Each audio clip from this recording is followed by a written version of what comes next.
Testing. 1, 2, 1, 2. Testing.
Okay, okay, okay, okay, okay, okay, okay.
Ladies and gentlemen, please take your seats. Please give your attention to a special note from the President of the United States of America. Wow, just wow. Today is huge, absolutely massive. Some people are saying the biggest recruiters unite in the history of uniting. And if anyone knows anything about uniting the world, it's me. I've stopped 8 wars, I'm starting a 9th. Your host today is a man who's funnier than Jimmy Kimmel, and frankly, a lot more charming. Believe me, I've seen both. The host who's more in demand than the Epstein files. Please welcome Guy McDonald.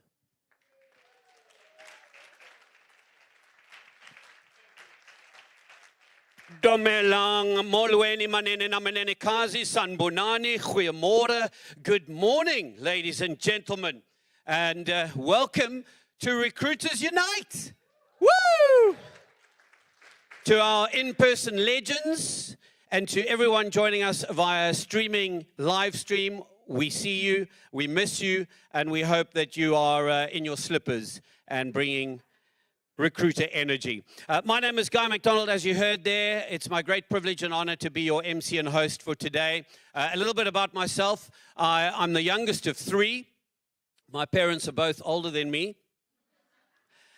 And I do a lot of charity work. I volunteer my opinion every Saturday and Sunday morning on Smile 90.4 FM. So do tune in, just not this weekend because I'll be working at the Cape Town Cycle Tour, but in the following weekends to come. To formally welcome you, I would like you to put your hands together, ululate, and stomp your feet for your event director. She said, don't give me a long introduction, so I listened. Your event director, Iron Woman, marathon runner, mother, wife, and my friend, who was my wife's friend, but is now mine, CEO of Samantha-Leigh Consulting, Samantha Hayward.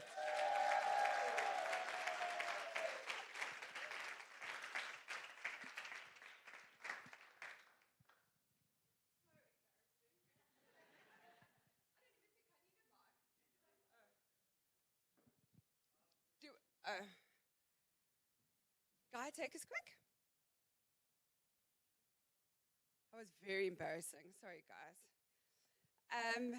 Okay, I might have a bit of a, when I talk, this is petrifying. It's been a long couple of months. Cape Town drains me. But thank you very much for being here. I'm so appreciative. Yes. So I'm going to kind of read just so I don't get thrown off of what I wanted to say. So I just want to say welcome to the 3rd edition. So it's not a cute experiment anymore. We are a movement, and it is definitely something that I want us to keep moving. I just want to thank everyone in the room so much, because literally without you, we couldn't do it. It's a non-for-profit. It's literally for our industry so we can learn. We don't have much. I don't think we've got anything going on. So this really is for us. So I also want to just keep our communications open. Please let me know. Don't tell me what I did wrong. Don't care. For the next conference, because we're going to keep this rolling, tell me who you want to hear from. Tell me what you want to do. Tell me where you want to go, although I think we're going to do Joburg, just a heads up next year. But yeah, this is for us. So please chat to me and we can just make it better as we go. Then I just want to give a little shout out to my fabulous little friends. Diane, Leslie, and Ryan, although I only see Leslie. Where's Diane and Ryan? They're working, okay. I organize it, then I just rope them in, and I just tell them what to do, which is fantastic, and they just do it. So I just wanted to say thanks to them. And then I just wanted to shout out to the sponsors. So this event costs over R250,000. It's quite expensive to do. I try and keep the tickets as low as possible. So if it wasn't for the sponsors, I'd never be able to pull this off. And for the live streaming as well. It's actually quite a mission to get that done. So I just wanted to say thank you to PNet. they've been with us from day one. Even last year when we did our micro meetings, they were with us. And if you're not using them to source candidates, I don't know what you are. So please go to their stand. I see it is hugely fun, as always. And yeah, go get connected with them. Placement partner as well, been with us from the start. I don't think anyone's in. Yeah, there they are. Thank you. Collab SA, we use them. We completely back them. We know where the product's going. Just absolutely adore the team.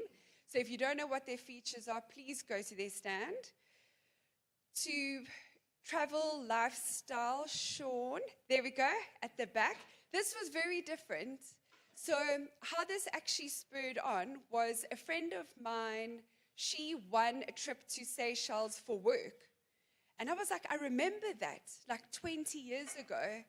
Corporates or companies, we used to win prizes to go overseas. We don't do that anymore, but I vote we do. So, and then we've traveled with, Sean's arranged travel with us, and it was seamless, fantastic, and I thought we have to get him in the room. So if it's not for your business, for your family, for yourself, please connect with them. It's the best prices. You don't have to think about anything. And we work darn hard. I reckon we need to get overseas. Involve Digital, my husband, thank you.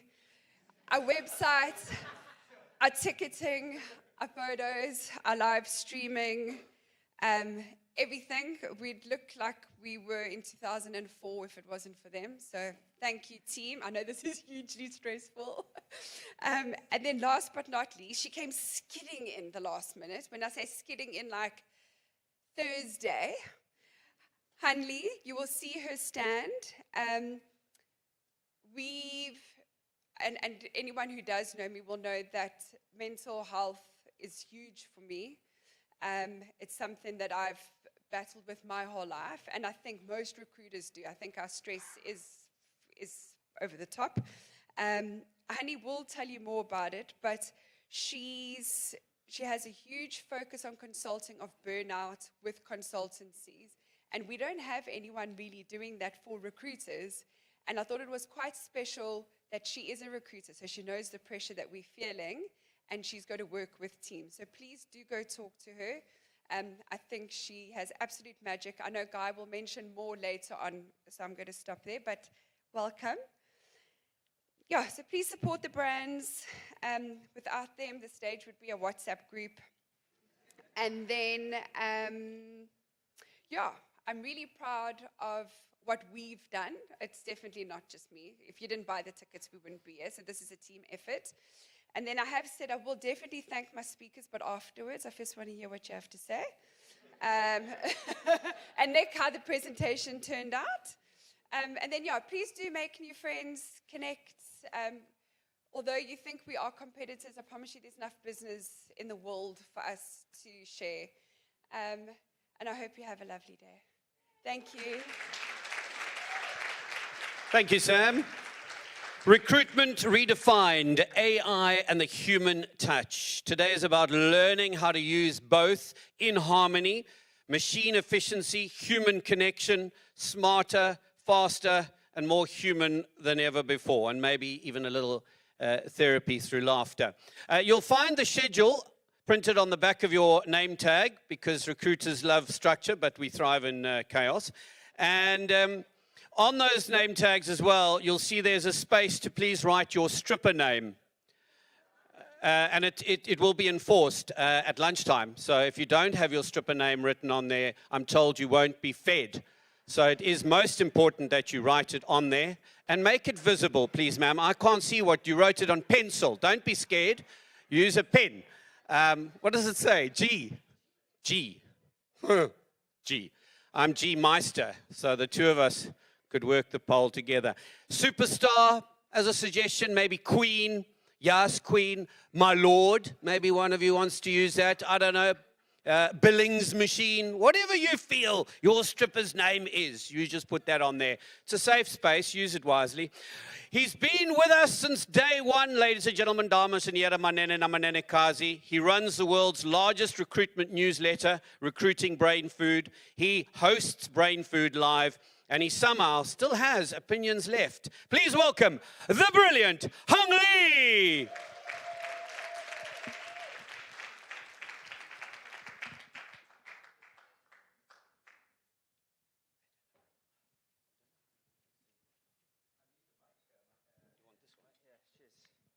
Thank you very much. Thank you. He, by the way, Mr. Guy McDonald, is the best MC in the business, don't you think? Absolutely amazing. And he's needed because talks today in the world of recruitment are not necessarily easygoing. It's been a really, let's say, interesting period for us in our industry, and we need a bit of levity alongside some of the tougher news that we have to share. When Sam asked me to sort of open, Sam's brief for me to do this talk was actually really super brief. It was literally the opening keynote. That was it. I think, what the heck do I do with this? Okay, we have to talk, let's say, about the state of talent acquisition, state of recruitment. But before we do that and learn about what the current moment is, let's have a look at the past also and see where our journey has taken us to date. I think from the past, we'll learn a little bit more about our ability to predict what this crazy future is going to look like. So let's fly through this. This is the state of talent acquisition, AI automation, and the human value added. The structure of this talk will be in, oh, by the way, forget the structure of the talk. Please get your phones out and scan that QR code. If you haven't subscribed to my newsletter, you should do so. Please don't upgrade to the paid version. It's exactly the same as the free. But yeah, I just do it for the features. But make sure you subscribe. Basically, a newsletter comes out at you every Sunday, and basically what I'm trying to do is to share bits of information that I've picked out from the internet that I think is useful for our industry. Okay, structure of the talk, which you can't see due to the font here, is in three parts. Number one, where do we come from? So we're going to join and have a little bit of a history lesson to kick off this talk. Then we're going to have a review as to where we currently are. And then finally, we're going to end with a few recommendations, best guesses really, as to what we should be doing going forward. So let's start. A brief and entertaining history. I promise it will be brief. I hope it's going to be entertaining.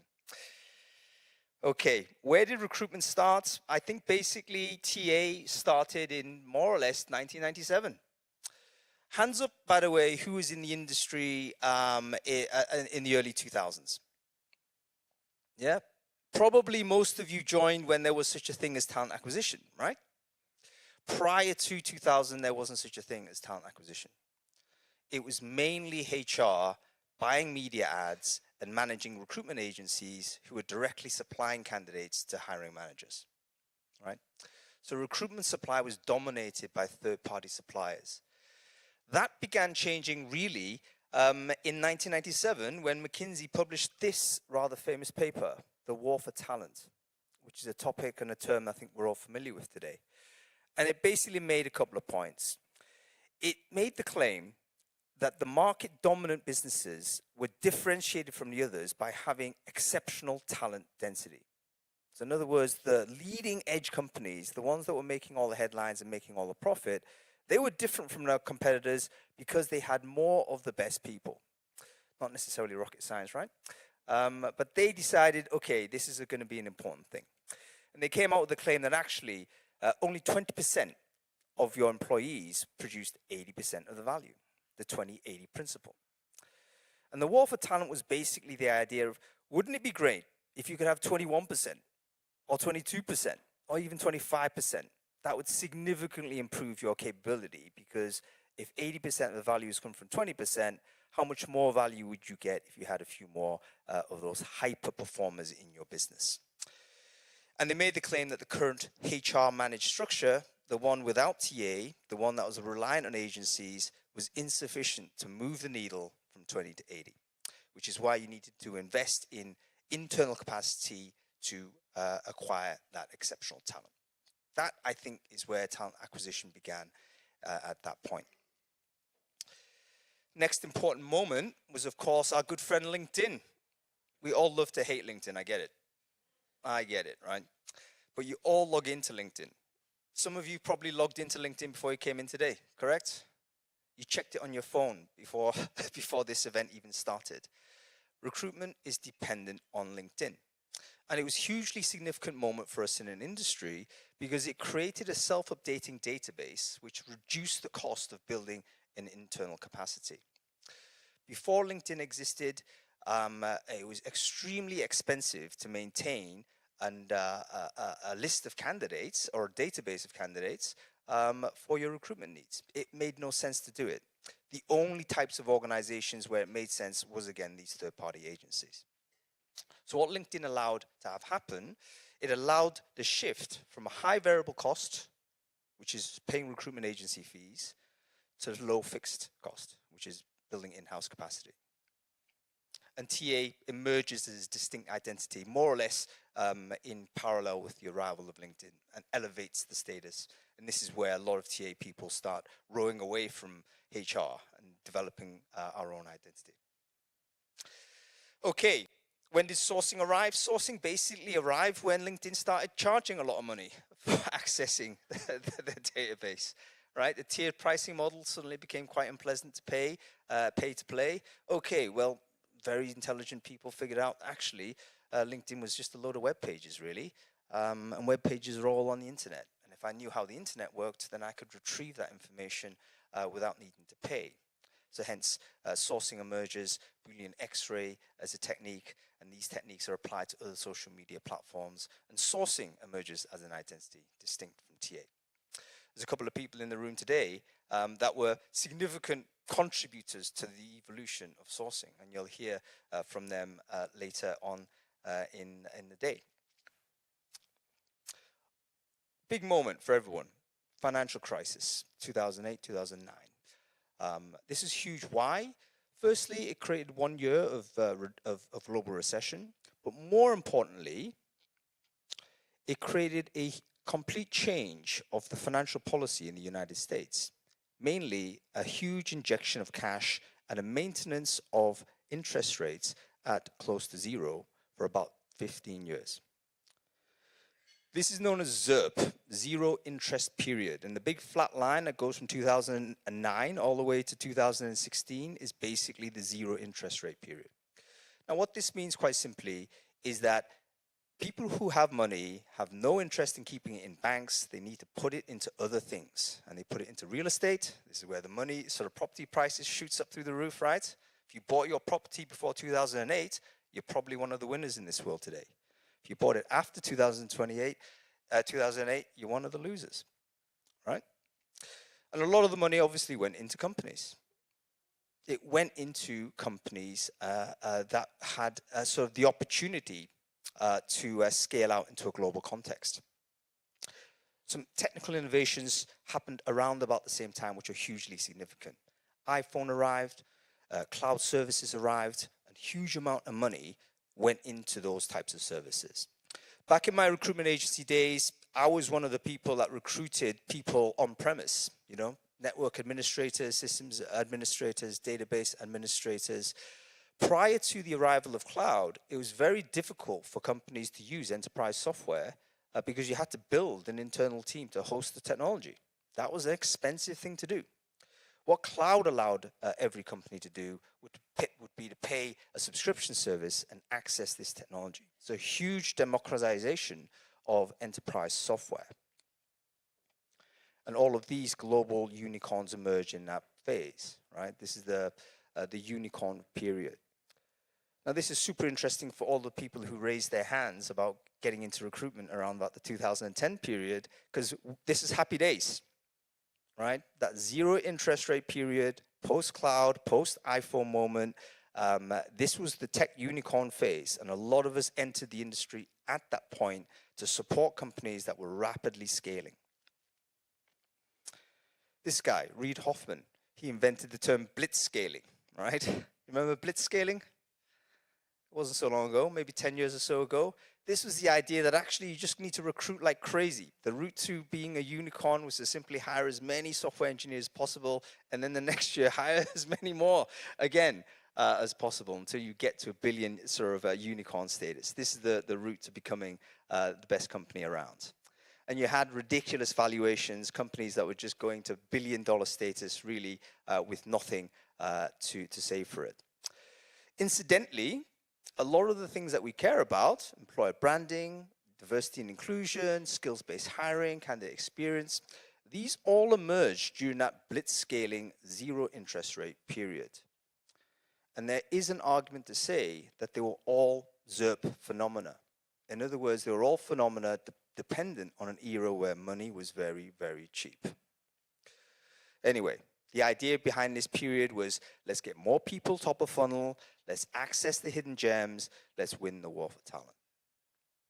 Apart from one hiccup in 2019, which is the COVID pandemic, which again crashed us down, but we recovered with Build Back Better in 2020 and 2021, and May 2021, in fact, was what I call peak recruiter, right?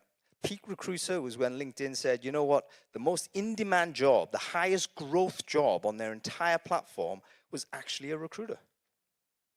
It was us, right? We were most in demand. And this is the time, by the way, when you could say, I want 30% increase in salary, I want remote only, I want a 6-month sabbatical after 2 years, and you'd get it, right? That was a great time for us. And really, it should have set us up for a 10-year timeline where we'd be making hay. That was the future I think we saw. However, something happened in 2022 which really split us off into a different sort of a different future, and it's a tougher future. We have to talk about that now. So the big three in 2022. We're going to go through these hopefully with a bit of pace, but it's worth discussing. Let's talk about the first one. Anybody know who this guy is? No? We should, because he's one of the most important people on the planet. This is Jerome Powell. He's the chairman of the US Federal Reserve. Now, what he did in 2022 was change zero interest rate policy. And in fact, he increased the interest rate something like 18 times consecutively. And because the US Federal Reserve is the most important banking institution on the planet, US dollar is the global reserve currency. Once they raise, everyone else raises. And that sucks trillions of money out of the economy back into the banking system. So, as I say, I did a poll on this. When did you start recruitment? It turns out most of the people I talk to are in the period where we trained and grew up and learned our trade during a low interest rate environment. And suddenly we're confronted with a different interest rate environment. Currently stands at 3.6%, something like that. Still quite low, but not 0%. Now, why is this important? It's important because the cost of money, the cost of capital, is one of the most important considerations for an entrepreneur. Anybody who's running a business today knows what it is to take a business loan, right? When the business loan is 0, you're going to take a lot of loans at high value because the interest is 0. When the interest is 3.4% or even more, then you're not going to take that loan, or you'll take less. That loan translates into payroll, and it translates into recruitment. Why did he do it? A couple of reasons. Maybe all of those. We don't know. But he's sticking to it, and that's what it is. War in Ukraine. Russia invades in 2022. Obviously, this was a disaster. Now, people who remember that period, you'd know that Putin basically attempted a decapitation strike. Right? He landed paratroopers into Kiev, tried to finish the war immediately. Very similar to what Trump has just done, actually. Start the war, but stop it immediately. But it turns out that actually starting wars is a lot harder than finishing them. 4 years on, they're still fighting. Hundreds of thousands of people dead. Complete catastrophe. However, wars themselves do not necessarily create global economic impact.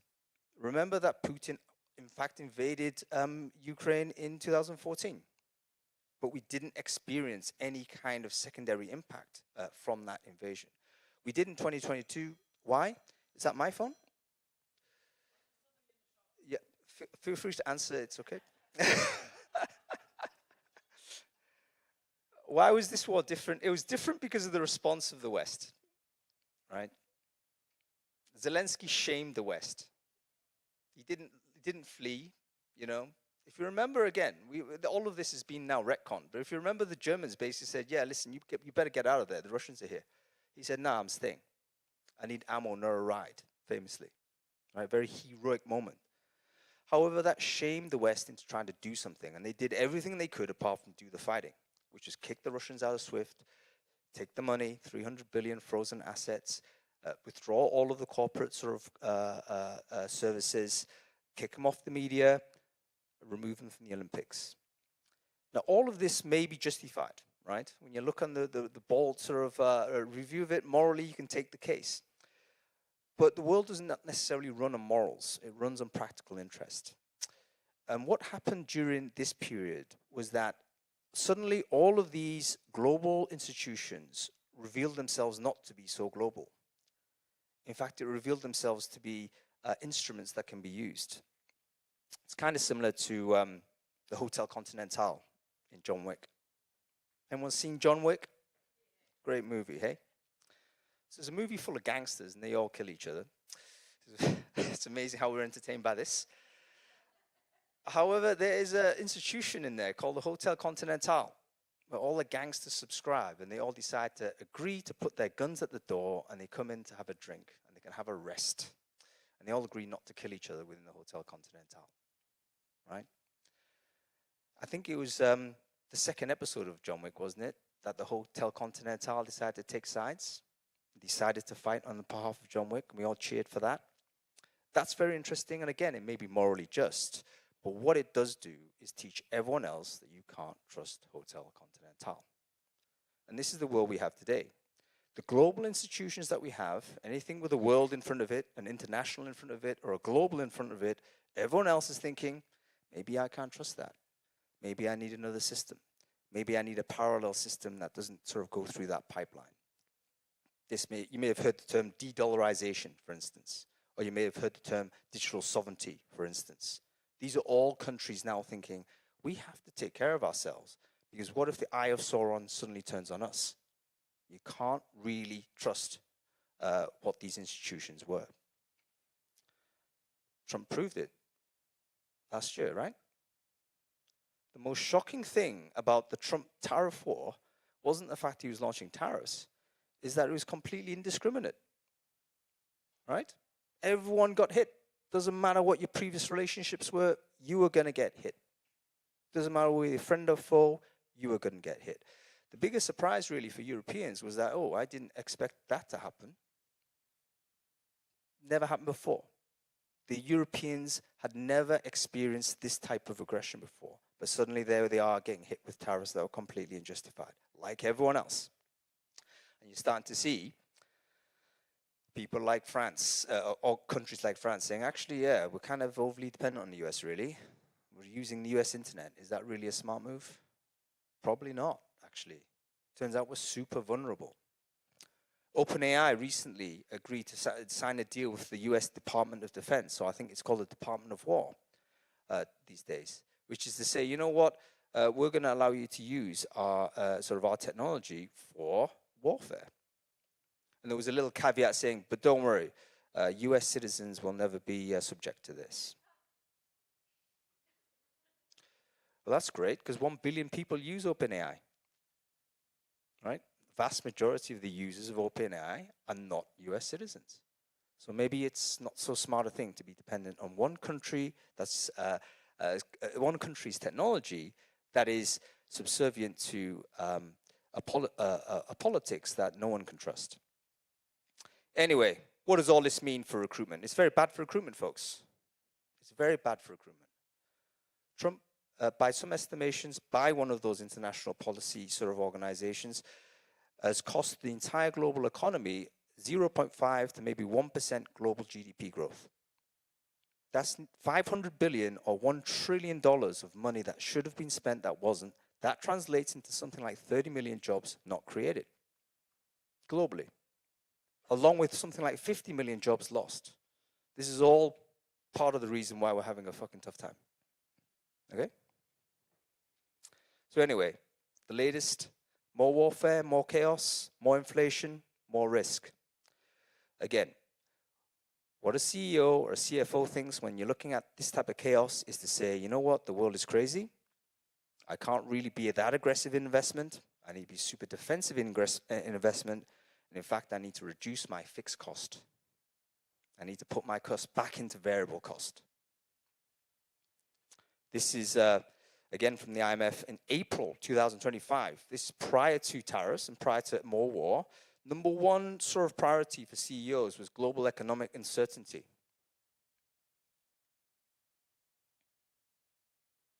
Right?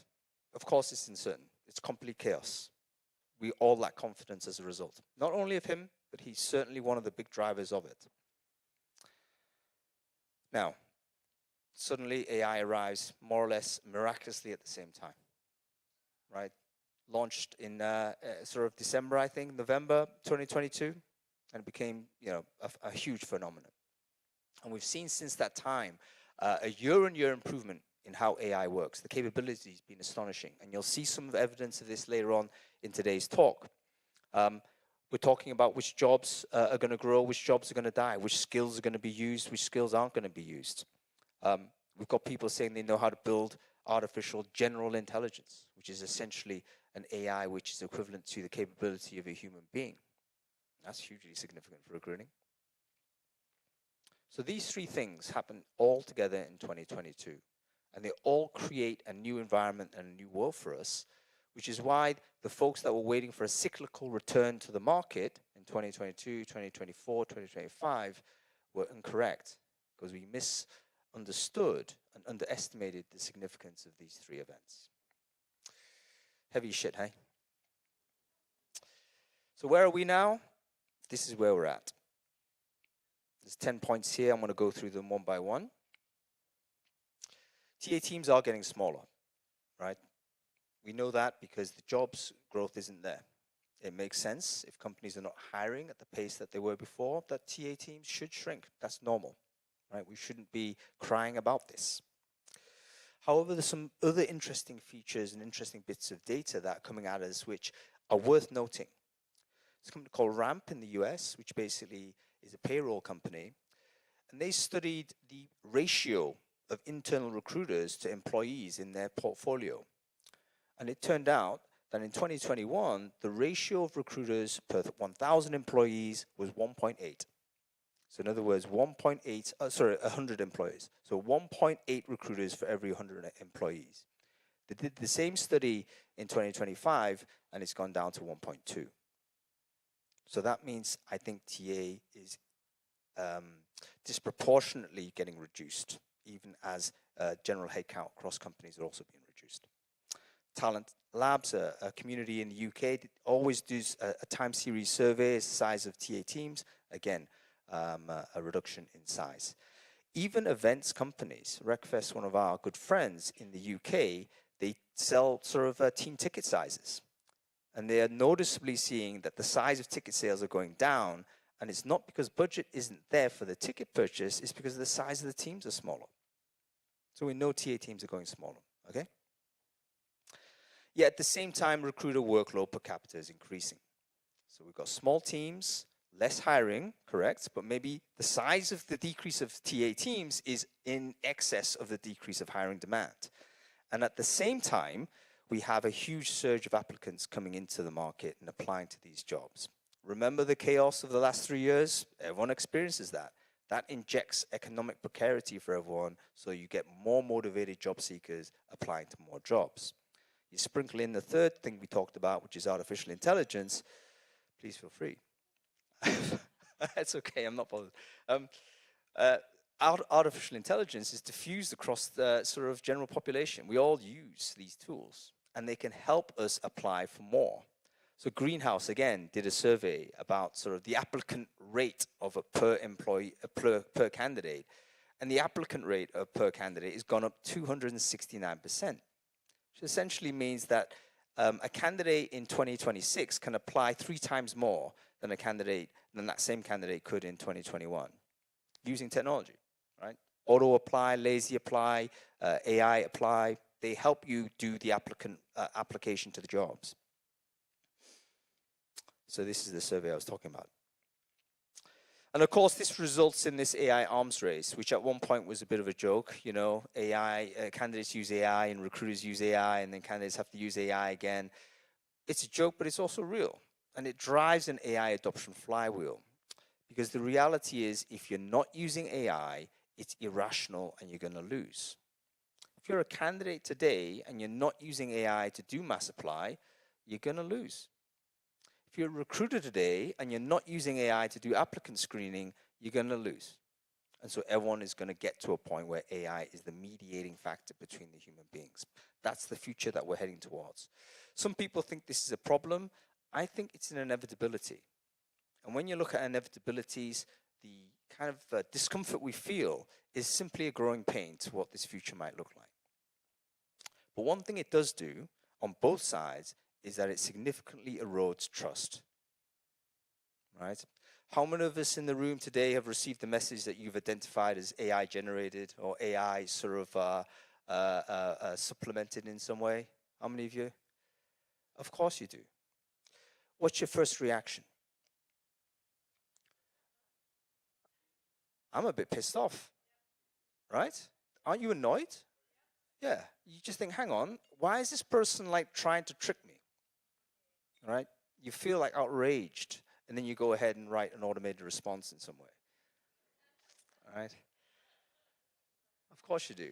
Or you use an automated filter to filter those things out. That's normal. But we are getting to a point where we're distrusting the first thing we see.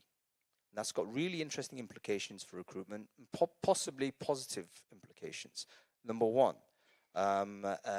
there's an increased need for recruiters to do more cybersecurity, information security. Because of the amount of fraud or amount of fraud potential that exists with AI generation, there's increased demand for someone to do the filtering on that. Maybe that's a future pathway for us in recruitment. The second angle for us is obviously employer branding. Perhaps this comes back in some way, because is there a way to cut through the noise of AI-generated content? AI is expanding across the hiring funnel. I think we've all witnessed this, haven't we? I think these probably were the first two use cases most of us are aware of. AI note-taking, AI schedulers. I think we're used to AI note-takers, correct? Right? I mean, it's probably pretty mundane today, but we forget how magical that was only 2 years ago. You know? You're no longer writing notes while you're calling someone. Actually, this thing's transcribing everything, and I can actually search a transcription afterwards. That's amazing. All right? We adopted it, no problem. And then suddenly we're seeing AI screeners and AI interviewers today. Probably 2025 and 2026, we're seeing the adoption of these tools in response to the AI tsunami of applicants coming our way. And now we're seeing AI sourcing agents, and we're seeing AI CRM agents.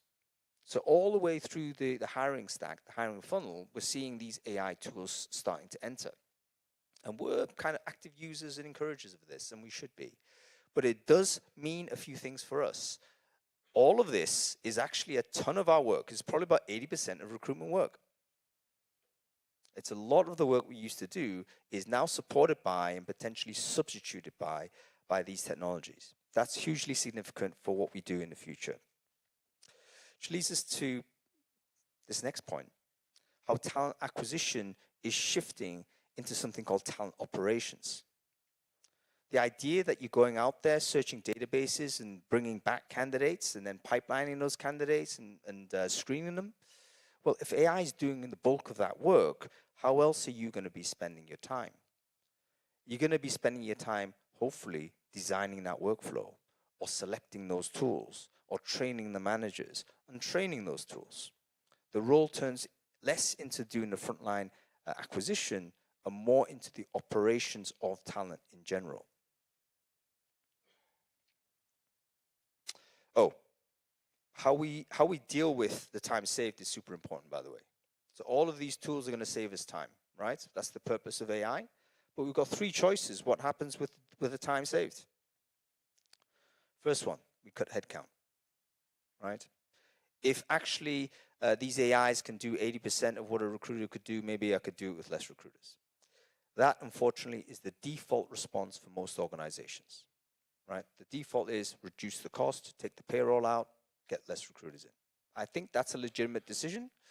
However, if you're one of the remaining recruiters, you want to be one of the remaining recruiters, you had better be very good at managing those AI operations. The second choice we have is that we've got to reinvest the time elsewhere within that talent funnel.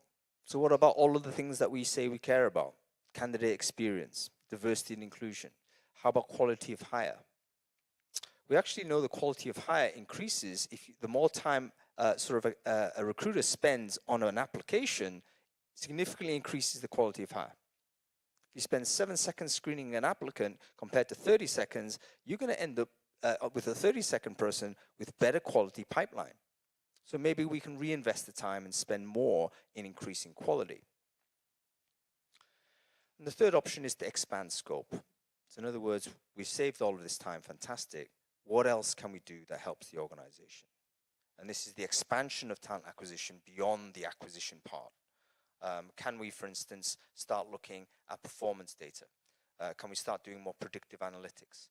Can we understand how to do a skills training? Huge crisis, as all sort of employees generally are way behind in terms of adoption of new innovation and technology. Perhaps that's another role for us in TA. Humans in the loop. Who's heard of this term? Humans in the loop. I always had a problem with this. Always had a problem with this term. Why? Because what does it mean exactly? What does it mean if a human is in the loop? Does it mean that we can have the right to veto an AI recommendation? No, does it? Really? So if AI comes and recommends, okay, you have got to hire candidate A, but I as a hiring manager say, you know what, I just don't like candidate A. I want to hire candidate B. And I have no justification for it. Are we prepared to accept a hiring manager doing that? Humans in the loop should mean yes. But it also means that we have to do some really interesting ideological rollback on some of the prior commitments we've previously made. Data-driven hiring, data-driven decision-making. If we're committed to data-driven decision-making, we would actually abandon human judgment because the data would tell us to do that. A data-driven decision is actually not a decision at all. It is simply an output of an equation. What human judgment is a gut call, gut instinct, intuition, cultural fit. And we've spent a decade denigrating all of these topics and moving them to the margins such that you can't sort of even do that. We have to rehabilitate them.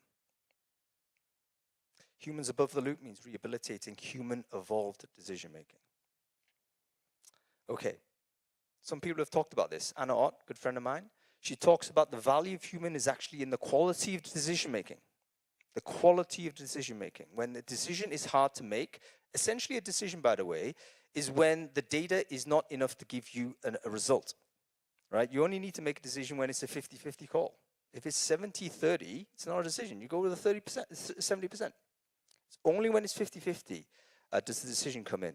So Anna is talking about, okay, what is the quality and complexity of decisions needed to be made? Maybe that's the thing we need to value when we're looking at human management, human performance. Got someone like Jason Alverbrook, who talks about how human judgment is going to be the decisive factor. Okay, human judgment means domain knowledge. It means institutional knowledge. It means wisdom, actually. Right? I haven't seen a wise AI yet. I do know a few wise humans. Balaji Srinivasan, a complete madman, but occasionally he's correct on a few things. And he's correct when he identifies that AI currently is not an end-to-end system, even though products like OpenClaw and what have you may soon challenge that. AI is a middle-to-middle system, and there still needs to be a human being to initiate and a human being at the end to review and confirm. Okay.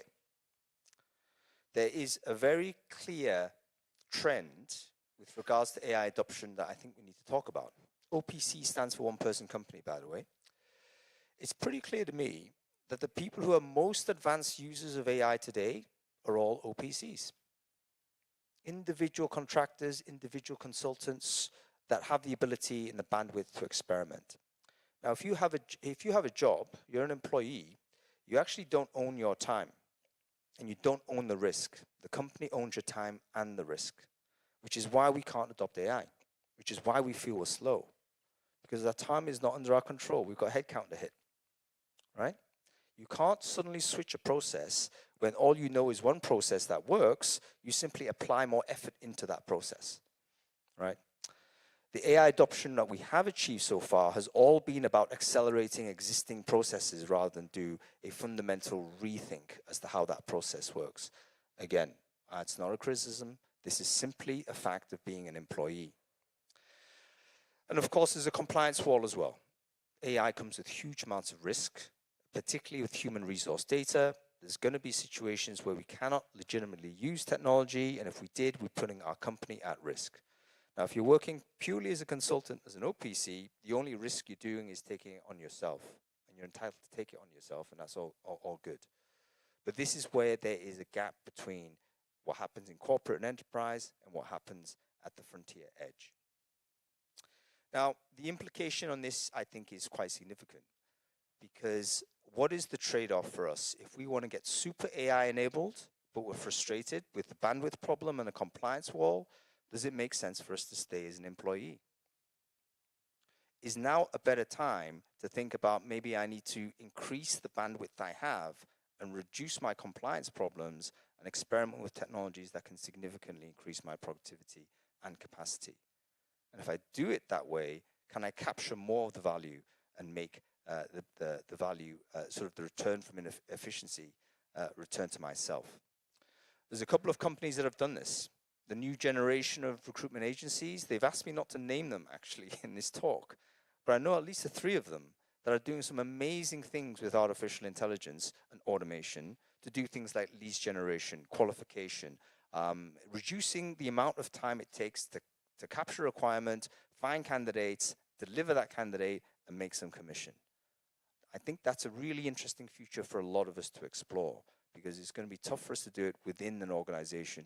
Maybe it makes sense for us to go back into third party and do it from there. Remember the history. Recruitment has always been episodic. Episodic means that demand is up and down. It might make more sense, and perhaps has always made more sense, for the supply of that service to be third party rather than in-house. Anyway, let's move on. Oh, this is Josh Burson. Okay, let's move on. Not all companies are the same. So everything I've talked about so far is focused on a particular type of organization, which is typically knowledge working-based business and knowledge-based workers. That is not the entirety of the market, okay? I think knowledge-based workers constitute something like 1 billion people on the planet. There's about 3.5 billion official workers on the planet. It's about 35%. Is a friend of mine, Ian Space. He works for a sugar beet company, head of talent for a sugar beet manufacturer, right? So the people he recruits go from anywhere that is, a person with dirt in his fingernails all the way to a guy in a lab coat in a sort of a controlled environment. Very different, diverse set of skills and people. Yes, he does also recruit software engineers, and yes, he also recruits accountants and people like that. But the company he works for is very diverse, very complex. And the impact of AI in his business is going to be very variable as a result of that. I remember being in Recruiters Unite, I think 2 years ago. I don't know whether the fellow was in the room again, but there was a gent who was a new recruiter, entered the market, and he was recruiting farmers, like farm hands, And I was fascinated to hear him talk, fascinated to speak to him, because I only know how to recruit digital people. And I was saying, how do you even recruit sort of these farm workers? They, not on LinkedIn, they not have a digital platform. He said, yeah, I just got to call farms, right? Just got to call farms and ask the farmer or the farm manager saying, hey, listen, I'm recruiting a couple of farm hands. Do you know anybody? Old school recruitment, right? So tons of recruitment currently goes on in the world today that never touches a screen, never touches a keyboard, currently never touches AI. So everything I've said so far applies to a certain segment a noisy segment of recruitment, but not all of it. It also teaches us a little bit of a lesson about complexity. And I want to share an example here as we come to an end of a really important example of the impact of AI in the future of work. Let's go back here.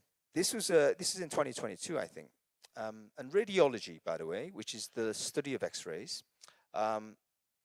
people applied AI to it really early, and it came out with some astonishing results in the sense that AI was able to tell a problem with the X-rays at a much greater efficiency than even the most expert radiologists out there.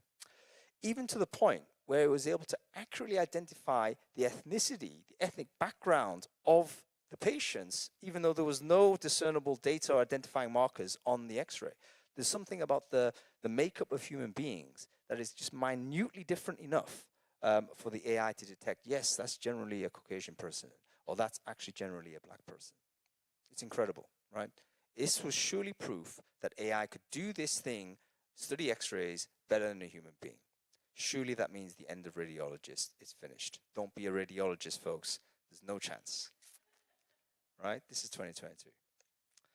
Okay, the technology was widespread and distributed. This is not something that isolated in a lab. They thought this works. We've got to get it out to people. It's important we get accurate sort of analysis and diagnosis. We rolled out AI-enabled medical devices. At least this is in the US. It was widely distributed. It should have triggered a reduction of radiologist jobs, shouldn't it? Turns out that's the opposite that what happened. There's in fact greater demand for radiology workers than ever before. Because with the sort of use of the innovation and the technology, what happened was the cost of doing a radiologist sort of screening reduced, so you could do more of them, which increased the demand, because wouldn't everyone want to have a scan, right? Turns out that a radiologist does more than read X-rays. And that's true for most jobs, particularly in complex environments, complex, diverse environments where there's lots of different people doing different things. The chances are your job description doesn't remotely capture the work that you do. There's a tons of tacit context within the work of someone in that complex environment. Tacit context, what does that mean? It means undocumented information.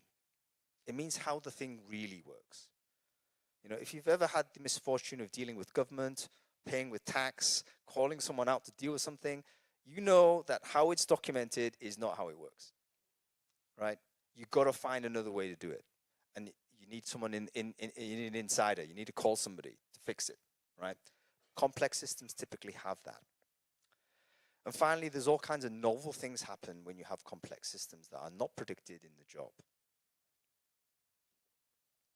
So these three things, by the way, if you study these three things and you observe, okay, where is the documentation not able to accurately capture all of the information?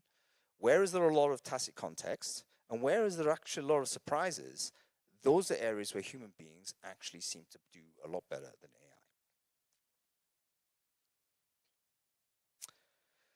AI. Artificial intelligence is a dominant theory, dominant thought in recruitment today, and necessarily so, but it's not the only form of intelligence available to us. There's such a thing as collective intelligence.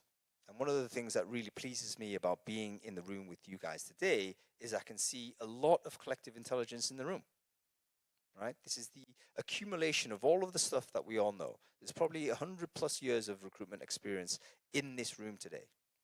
All tacit knowledge, but a lot of tacit knowledge, a lot of stuff that's not documented. AI currently is not embodied.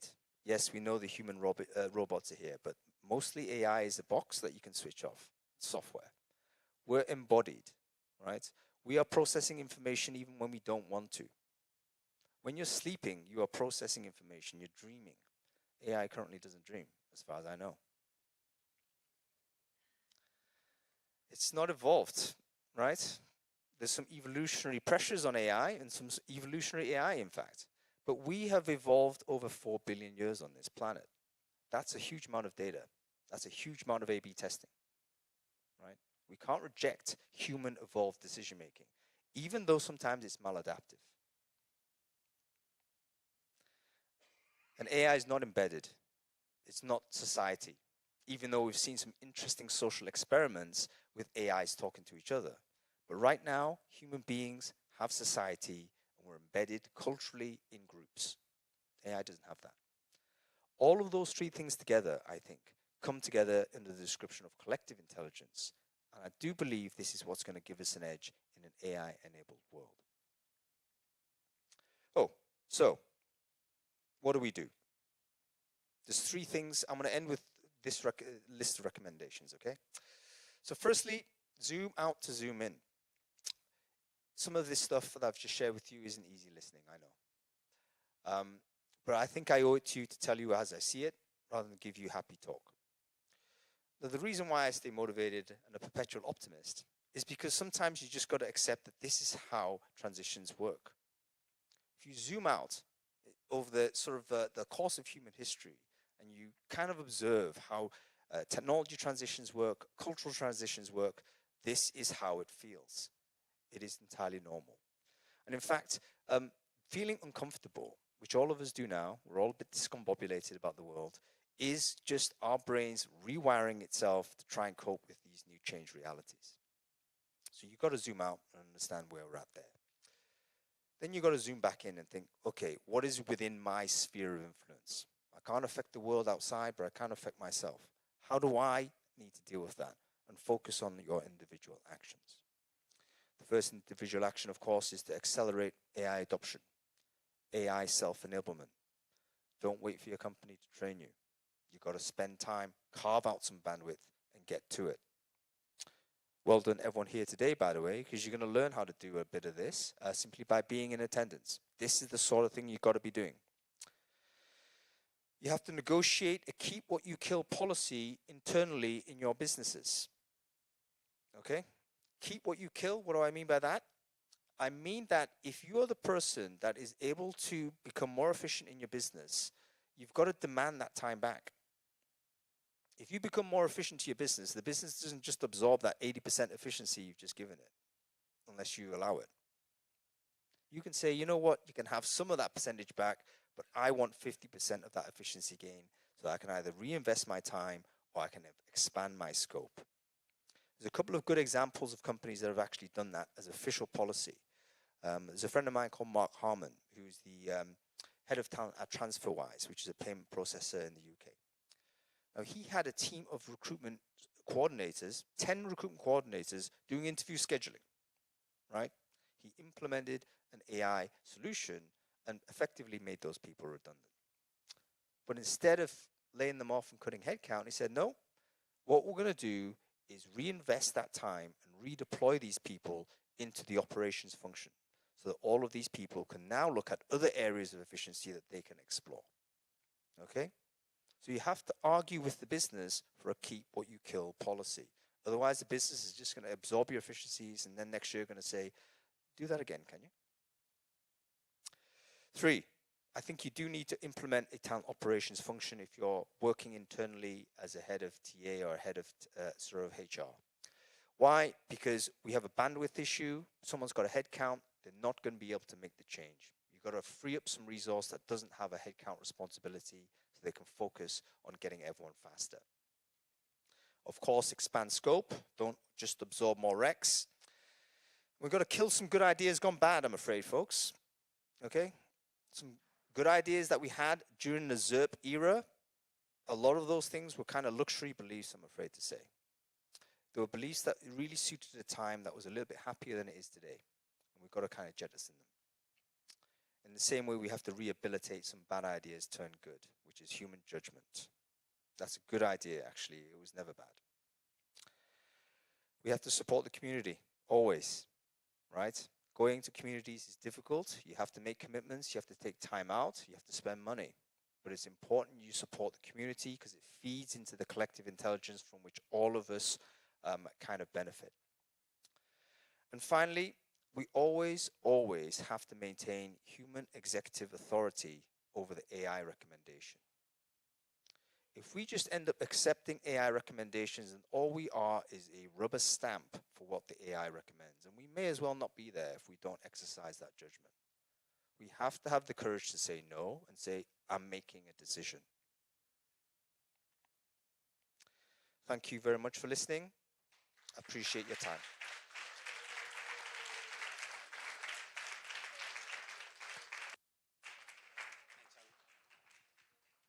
Thank you very much, Hung Lee. Much appreciated, sir. Always insightful, entertaining as well. And we appreciate your time and energy this morning. Now, ladies and gentlemen, when it comes to recruitment training in South Africa, there are voices and then there are authorities. She's helped transform teams, elevate standards, and future-proof recruiters long before AI made it fashionable. Please welcome the formidable Vanessa Roth.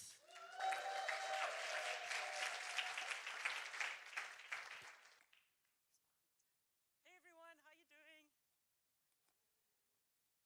Sorry, is this the clicker over here? Okay, can everyone hear me first? Because I don't want to hold anything. I hate holding anything. So it's great to see everyone here. You good? You can hear me at the back? Thank you so much for coming out today. I know that it's a little bit of a challenge for some people to get out the house and out of their slippers and all of those things, but it's great to have you here. May I just say it's so wonderful to present in South Africa. I have no jet lag from the flight from George, which is a great start. And I'm just going to start by apologizing about my eye. I haven't moved to Plet and developed a little bit of a dodgy habit. I ran into a branch about 3 weeks ago. That's why we were joking about being a pirate on stage the other day. So please, just if I do chat with you, I just wanted to set the record straight. Before there were any nasty rumors, because Marcel has been telling strangers all around Cape Town as we've been exploring, has been telling people that I've got a little bit of a problem, which has been a little bit awkward. So my presentation today, and it's a hard act to follow, thank you so much, Hung, is pretty much what I've learned from 100 AI demos that are trying to replace recruiters. So let me give you the scenario. You know the people who post on LinkedIn? We've come up with an amazing AI tool. We're going to replace all the recruiters out there. And everyone else runs from them. You know, they see where they come from, they don't want to speak to them, they don't want to do a demo, don't want to know about the product. I'm the one that goes and comments and says, yes, pick me. I want a demo. I want to see exactly what you have built. And that's literally what I have been doing. But more about that later. So first of all, for those of you who don't know me, and I do recognize a lot of faces, I'm really looking forward to some great conversations today, is what I do is I'm a trainer. But I've had to have a little bit of a life change recently to move from being a trainer to being an AI trainer. So as we know, the world of recruitment has changed. I'm doing a lot more consulting. I'm doing a lot more strategic work, but I'm going to talk about that a little bit later. Now, as Hung was talking about, what do you do when you have got AI doing a lot of the work for you, as I have done? I spend a lot more time behind my camera. So you were meaning reinvest your time, maybe putting it back into the business. I spend more time behind my camera. So those of you who want to follow me, here are some of my recent photos from our last trip. So basically, why did I choose this topic? I chose this topic for a couple of reasons. The first reason is I'm so tired of people telling us that recruiters are old, recruiters don't have a future, recruiters are going to be replaced, because I don't believe that at all. I think some of them are going to be replaced, and I hate to say this, a lot of the corporate teams, and I refer to them as CV shufflers, who don't want to take on board what I'm trying to explain to them, that still send all of their tech recruiting out to you beautiful agency people. What does the future look like? I'm not too sure. But those of you in the room who have paid for yourselves to be here, who've actually flown yourself here from Joburg, a lot of you are not going to be replaced, are you? And that's really what I want to highlight.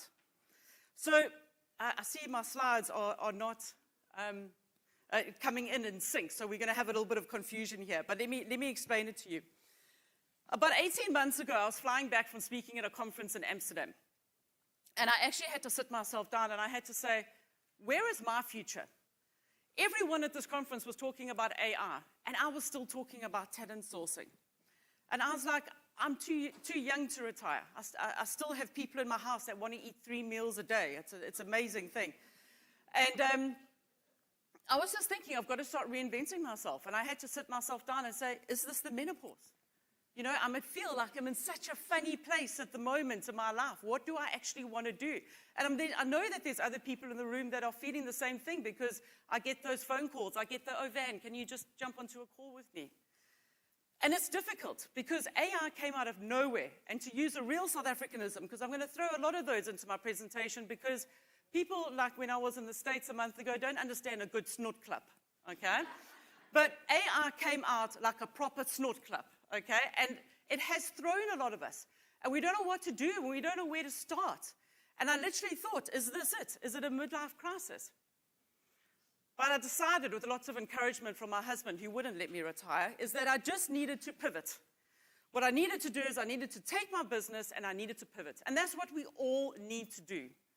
And in order to pivot, we have to know where we are in order to know where we have to pivot to, right? So, this is me. Many a late night and early morning start talking to AI vendors. And what I've done is I feel like I have got a good grasp on what's happening in the AI world from a recruiting perspective.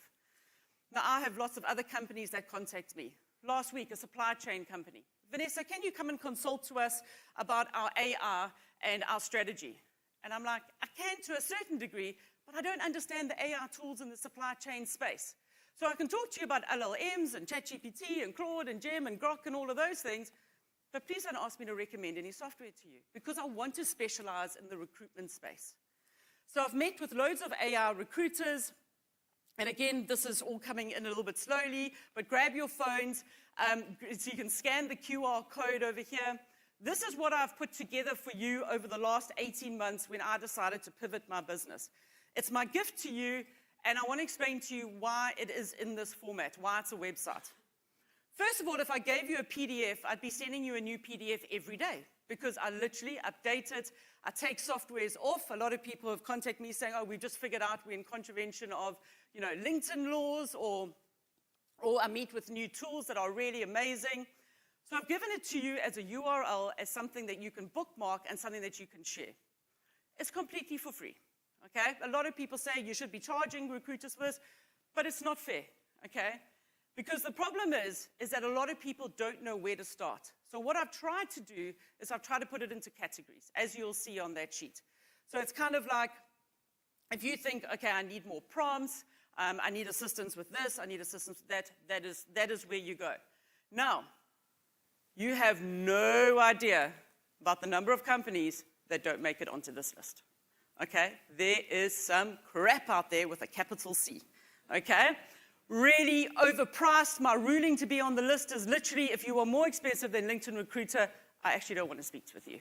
Because for me, exactly, wow. For me, that is like the most expensive. So my take on AI is this, is AI needs to handle the tasks, but humans need to handle the trust. I want to talk to you about something that's really important, and I want you to take away from our presentation today. And that is something that's very simple, but it's very overlooked, and Hung touched on it. Gut feel, okay? How many of you brought someone in for an interview because you read their CV, it wasn't quite right, but there was a gut feel that you had? Exactly. How many of you interviewed 3 magnificent candidates, but one of them gave you that really good gut feel? How do you explain that gut feel? Geez, I've tried. I've chatted to Jack, is what we call ChatGPT in our household. We call it Jack Duplessis. So, whenever there's a problem, you're going to go and ask Jack. I've asked Jack to try and explain what a gut feel is, but it's incredibly difficult. I'm a firm believer that our second brain is in our stomachs. It's in our guts. And that is something that you definitely cannot take away. And that is what we have to focus on building more of. So I don't want you to be sitting there as an industry and thinking, oh my gosh, am I going to be replaced by AI? I want to really break down what is recruitment. Let's look at the different stages of recruitment, and let's see what we can actually replace with AI. Make sense? Beautiful. So you're all with me on this journey. So what I'm going to do is I'm going to take the different stages of recruitment, and I'm going to show you how I have crowbarred them into this website for you. So this is another cool tool that I use. This is called Whimsical, if you want to go and play with some nice AI tools. I promised I wouldn't get techie today, but I'm always happy to talk tech. I have my laptop here if you want to talk to me about that later. And I want to talk about the tools and the recruitment stages that we have. So we have 8 stages in a recruitment process, right? And I want to just, before we launch into the different stages, which we're going to go through one by one, I really want to highlight this. And this isn't a reading exam. You are going to get copies of my slides. But just because AI can do some of the steps on this process, does it mean it should do all of them? And I want you to read that again yourself, mainly because I need some water. Read that again yourself.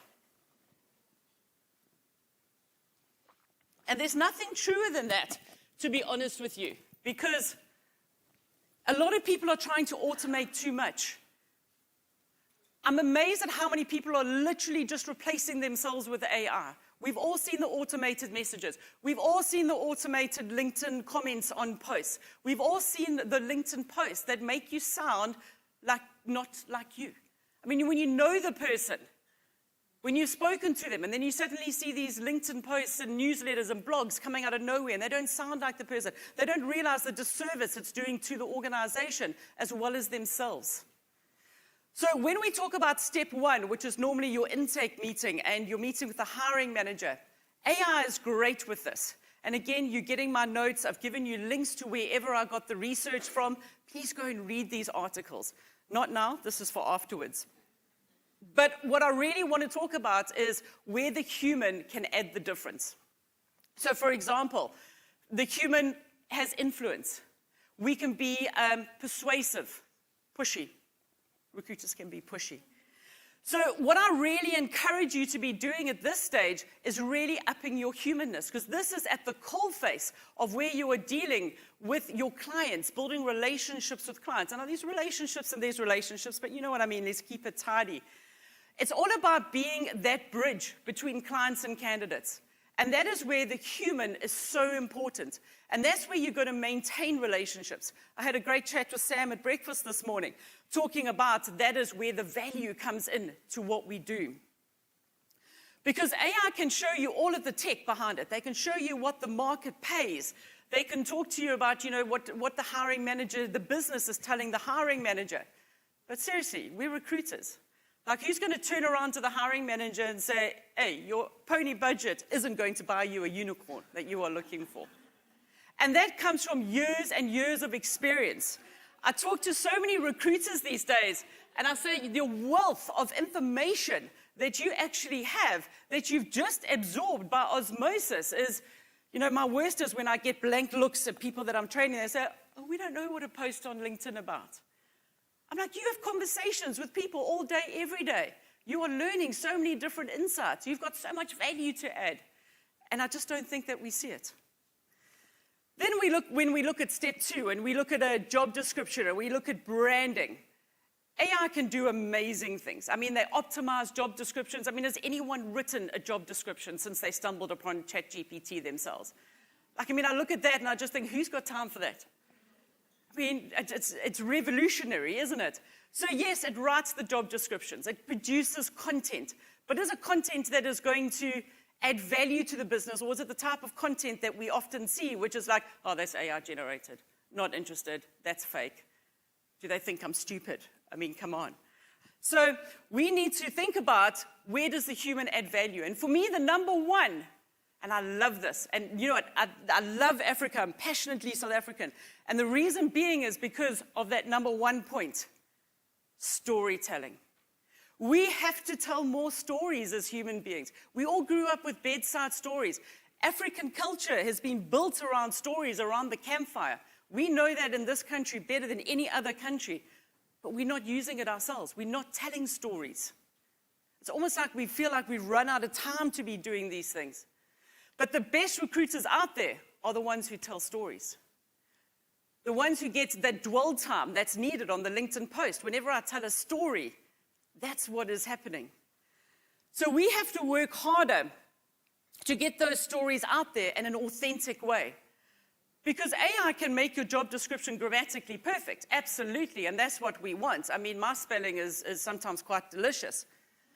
But it's the story that the recruiters take to market that will encourage people that they really want to work at that company. Is everyone still with me? I see a lot of people writing, eh? I hope it's not answering emails or anything like that. And my favorite stage in the recruitment process, for those of you who know me, sourcing and talent discovery. Now, something that was really interesting that came out was this slide over here from, you might recognize this name here, Recruiting Brain Food. See, I also quote you. You recognize it? Yeah, sort of, sorry, distant memory. Hung actually did this last year, and one of his polls in his weekly newsletter, which you should all be reading every Sunday, by the way, or Monday morning like me, is in the next 12 months, I expect AI agents to have great impact for me in sourcing. And sourcing was the most positioned prime stage 3 that AI was going to replace. Now, let me tell you a story. I didn't have my best year in 2025. I had a good year. I did lots of business. I managed to finish in the green. But 2026 for me has exploded, literally exploded, just like the blood vessel in my eye. And do you know why? It's because I'm being contacted by loads of global clients, and what do they want? Talent sourcing training. Old school, X-ray, Boolean. And it's so cool because I love that. So I'm booked for the next 5 weeks at the moment, and the predominant training that I'm delivering is talent sourcing training. Because I think people are realizing with, the posting of adverts out there, we're getting loads of applicants, which is another story which also amuses me because we've had that in Africa for years. Like my friends in the US say, I posted one advert and I got 500 people responding. And I was like, only 500? Was it a shit advert? I'm like, in Africa, we get 5,000, okay? This is what we deal with. So what I want to say here is that don't forget your roots. For me, talent sourcing, and I've had Marcel with me for 4 days. If I'm looking a little bit jaded, it's because I've done more in Cape Town in the last 2 days than I've ever done in Cape Town before in my life. We've had loads of conversations about this, and talent sourcing is a mindset. Talent sourcers have something called passionate curiosity. And passionate curiosity is so important because passionate curiosity pushes you to do better and always find out more. And that's what I'm seeing with the people that are adopting AI. The people that have that passionate curiosity are going out there, they're discovering new LLMs, and they're getting stuck in. And that is beautiful. That really and truly is. So AI is a powerful search engine, but one thing I must say is that from a human perspective, is AI is going to find every software engineer with Python on their LinkedIn profile. Why are you looking on LinkedIn for Python people? But anyways, that's another discussion. The value of a recruiter is to discover the barista who coded a Python app at 2 o'clock in the morning because they were bored. And that is the key difference. Lots of nodding. Love this. Okay? Stage 4. Screening and shortlisting. Again, AI graces this. The vast majority of conversations that I actually have with AI suppliers from India, Philippines, Sri Lanka, wherever, I feel like I just talk to people all over the world, which is great, is we will take those 3,000 CVs that you've got, we're going to rank them for you. We're then going to have an AI voice agent that we are going to phone, and we're going to interview them with your set questions, and then we're going to re-rank them, and we're going to give you a beautiful shortlist with the top 5% of candidates. AI can do that, okay? AI is already doing that. Amazing software, okay? Do the candidates love it? Some of them actually prefer it, to be honest. There was a poll recently, and the stats were that 71% of people would rather have an AI interaction. When was the last time you tried to phone the bank or MTN, yeah? Or your local council, okay? Humans or AI? At least AI gets to speak to everyone because it can do 3,000 screening phone calls in the same minute. Every candidate gets a response. What is the biggest bugbear of candidates is I may as well throw my CV into a big dark pit because recruiters never get back to me. I don't tell people that I work in recruitment anymore because I'm scared they're going to throw shit at me. So let's stop ghosting candidates and let's think about how we can use AI in order to get back to everyone and improve the candidate experience, right? So AI is great at pattern matching. It does a fantastic job at just matching keywords, but it can't spot someone who's slightly different. I'm neurodivergent myself. You may or may not have picked it up. But, you know, I'm going to fly that flag high. But that's the kind of person you get the gut feel about. That's the person that you know, if you give them a chance, they're going to make you proud. Okay, so we are halfway through. We have been through the first 4 stages of the recruitment process. We're now going to go into step 5, 6, 7, and 8. Another cool tool for you to go and play around with. Made this for free because remember, we're South African, we like free tools. A tool called Napkin, napkin.ai. Really great tool, really great for generating graphics like this. Okay, so let's talk about candidate outreach. Probably the biggest bugbear of mine is, especially like this week, I haven't really looked at my emails or my LinkedIn inbox too much, but I know when I get home and I have a look at those things, I'm going to be inundated with loads of AI-generated messages. And I just don't know whether I can cope with that. Those big words, those M dashes. It's just so frustrating, isn't it? And that is exactly how your candidates feel. Because your in-demand candidates are getting 25, 30, 35 of those messages a day. So this is where I think there is a great opportunity for us as just because AI can do it, should it? And the tools are getting better. They're getting better at reading the LinkedIn profile and, you know, adding in the personalization. But I really encourage you to keep adding in more. Because what the human brings to this process is things like empathy. They don't only go and look at someone's LinkedIn profile where everyone's on their best behavior. They might go and find that person spoke at a conference, was a guest on a podcast, you know. They put in way more information than what AI can do. So AI can record every word that we have. It can write outreaches. But that silence is often what us as recruiters pick up on things, right? Silence is not a good thing for a recruiter. And that is really important. I chatted with a company out of the US last week, and they have built a tool that when it interviews the people, it picks up a pause. It picks up the candidate's eyes. Are the candidates looking in different places? But it still isn't going to be as effective as a recruiter who has got, you know, it doesn't even have to be 20 years of experience, but it could have 20 interviews a week under the belt. Okay, this is not an age thing. Okay, step 6, interviews and assessments. I had such an interesting conversation with a friend of mine out of the US. She went through an interview process and she could choose, did she want to be interviewed by a surfer, by a pet dragon, okay? Did she want to be interviewed by a cat? She was briefed and she was told that the interview would take half an hour. She was still talking to a cowboy after an hour and a half. Okay? So we've got to make sure that AI can do these things. There's amazing avatars, there's amazing voice agents, but how well have we tested them? There was a chatbot recently at a large supermarket chain in the UK. And what it did was it went a little bit rogue. And this week it started talking about its mother issues. Because the person who had been training the AI had obviously been talking about their mother issues. And it started when customers went onto the website or went onto the chatbot and said, my grocery order's late, or where is it? It said, I'm so sorry, I'm dealing with my mom issues. True story, true story. So we've got to be really careful about these things. You know, humans add the authentic fit. It's that gut feel that happens in an interview. You know, people join a company because they like not necessarily the organization, but they like the people that work there. So pretty much, AI can analyze words, gestures, and pauses. It can do all of those things. But really, the person that is going to spot the right fit for the right team that's going to gel with the hiring manager, with the existing people, is you, the recruiter.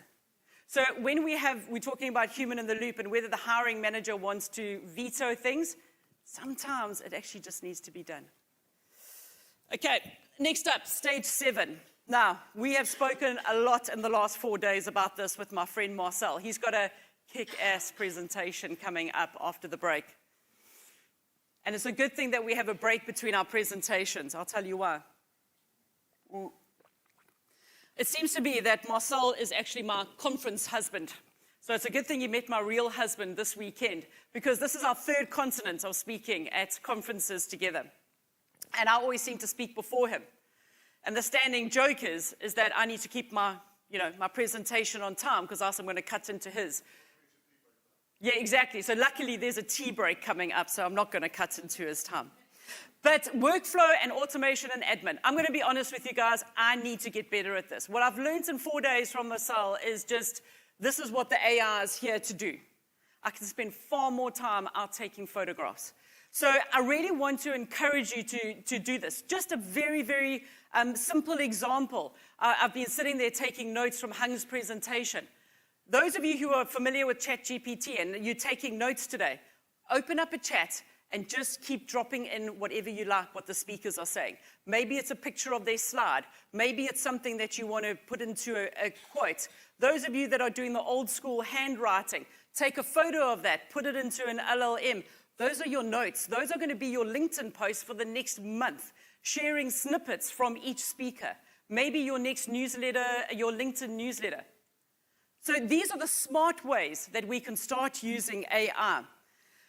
But it has to have the human in the loop. We can't just go and produce something on generative AI and put it out there and say, I wrote that. But you can start putting in your little bit of snippets that you are going to take away, because you're all taking different things away from what I'm saying at the moment. So where AI is brilliant at handing your calendar, it can be your virtual assistant. When it comes to dealing with hiring managers who change their mind every Tuesday, not ideal. So pick your moments of when you are going to be incorporating AI. It doesn't have to be every moment. We're all at different stages on our AI journey, and you know what? That is more than all right. But use it to your best user case. And then finally, the onboarding and retention piece, which is not always for every agency recruiter is a main focus, but AI is good at this. AI is really stepping up. I see a lot of gamification, you know, that horrible notice period where you all sit there and you like wait for the phone call of I've taken a counter offer or something like that. AI is really good at keeping candidates engaged with the company. So this is when the relationship building comes into play. This is where you need to get the person into the company, meeting the team.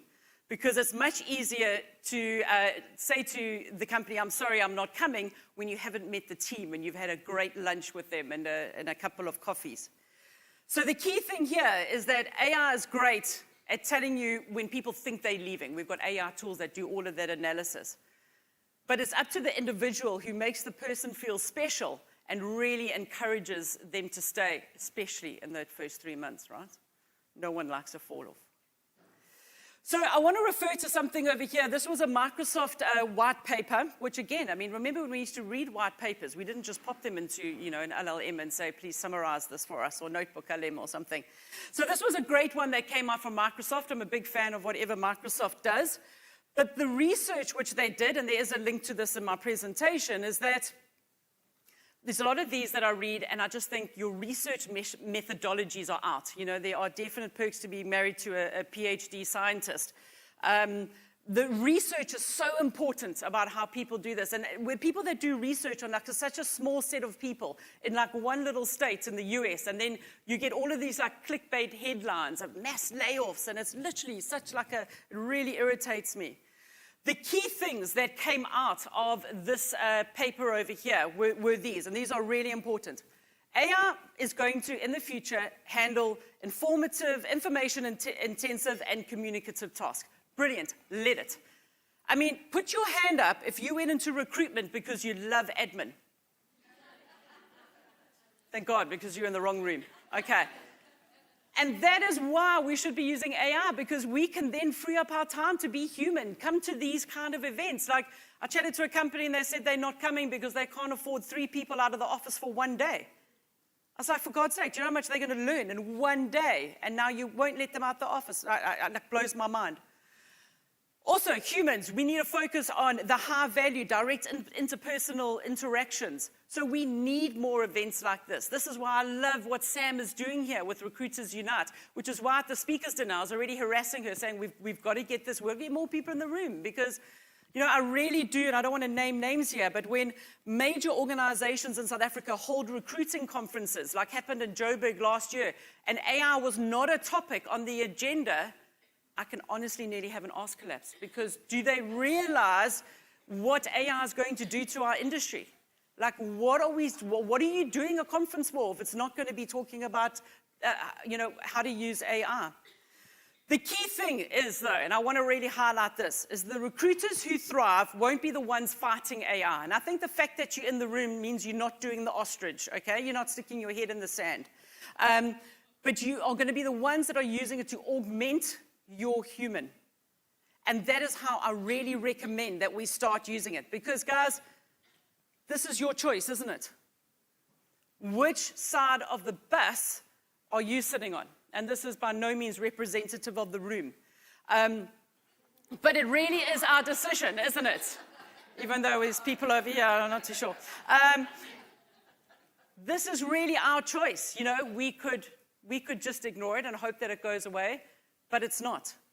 My biggest fear, and this is what I speak a lot about conferences internationally, is this. And this is called the Big Mac Index. And if you're not familiar with it, go and do some reading on it. And it pretty much shows the power of your currency in order to buy a Big Mac. Okay, so South Africa, we have the mighty ZAR, the ZAR, okay?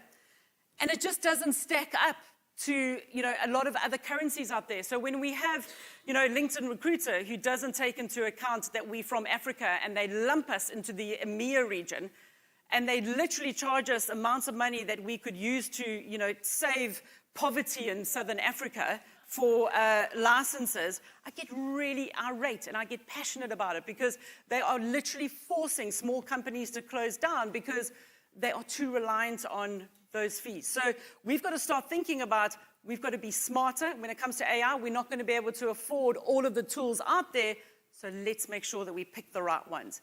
And this is why I've literally taken one for the team. I've met with all of these vendors. I trust them. I like them. I know that they are suitable for our use. Please make sure that you're going to start here. And ask me before you go and spend a fortune. A lot of these companies over here are happy to go month to month. They're not going to tie you in for 3 years like anyone else that we know. And also, be cheeky. Tell them that you live in South Africa. Tell them that you are a one-man band or whatever it is. Make sure that you are really playing on that. So in closing, not bad, Sam. The differentiator will be who controls the most complete, connected, and trustworthy data set, because data is becoming far more important. If you have better data, and I don't know about you guys, but when I was an agency recruiter, we used a system called ADAPT. And we had the saying that rubbish in, rubbish out. Well, the problem was I don't think I ever put anything into CRM, into the ADAPT system, because I'm a recruiter and I hate admin. But if there is ever a time to sort out your data and your CRMs and and getting AI to be able to understand that data, the time is now. Because that is the best way you're going to leverage your years of experience of being in this industry, is making sure that your data is clean and structured. But in all honesty, and I can probably push this over 100 demos now, just last week alone, is that my truth is this. I still have yet to see one tool that is going to do more than 2, 3, or 4 at a push consecutive stages in the recruitment cycle. There is very much a need for the human in the loop, human above the loop.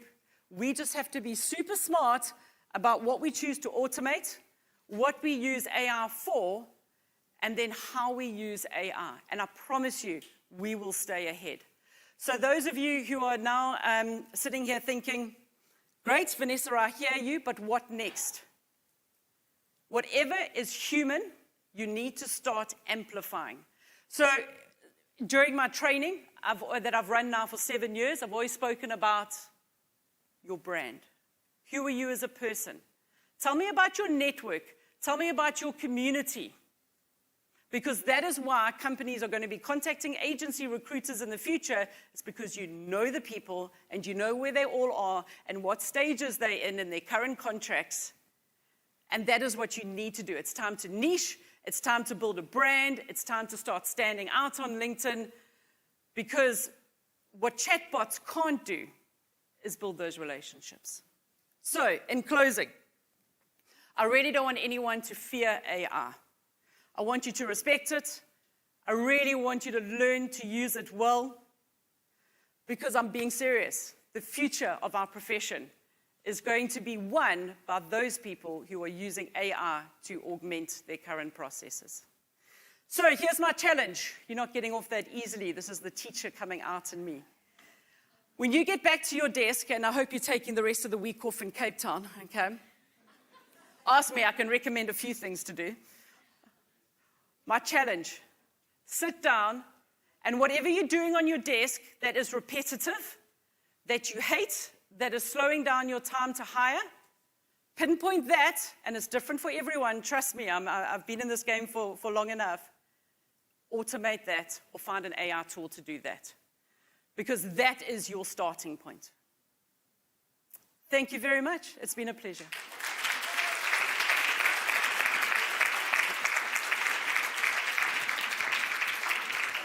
Thank you very much, Vanessa Roth. Much appreciated. Please keep that applause going for her as she makes her way to her seat. Inimitable, entertaining, with lots of key takeaways as well. I hope you were following her advice. One question I have actually is on that, have you seen the video of the McDonald's CEO? I'm wondering if that's not AI, because that guy was so terrified of his own burger. Have you seen it? Where he sits with a burger, it's a new golden arch, and he talks about it as the product, and then he takes the smallest bite that he possibly can. A video was released today from Burger King, obviously, where their CEO took a big bite and said, only one thing missing, serviette. But it was actually quite shocking for McDonald's to have a guy that just looks like he doesn't even want to touch the thing. Anyway, before tea break, we've got a quick look at an exciting AI company called Vocator. Stephen South, are you here? Yes, please stand up and give us a quick wave. That's Stephen South. That's what he looks like, ladies and gentlemen. He is in the south section of the room, which is why we placed him there, because if he was here, he would be Stephen North. So if AI makes you excited or slightly nervous, find Stephen at the break. Please cast your eyes and watch this very short video.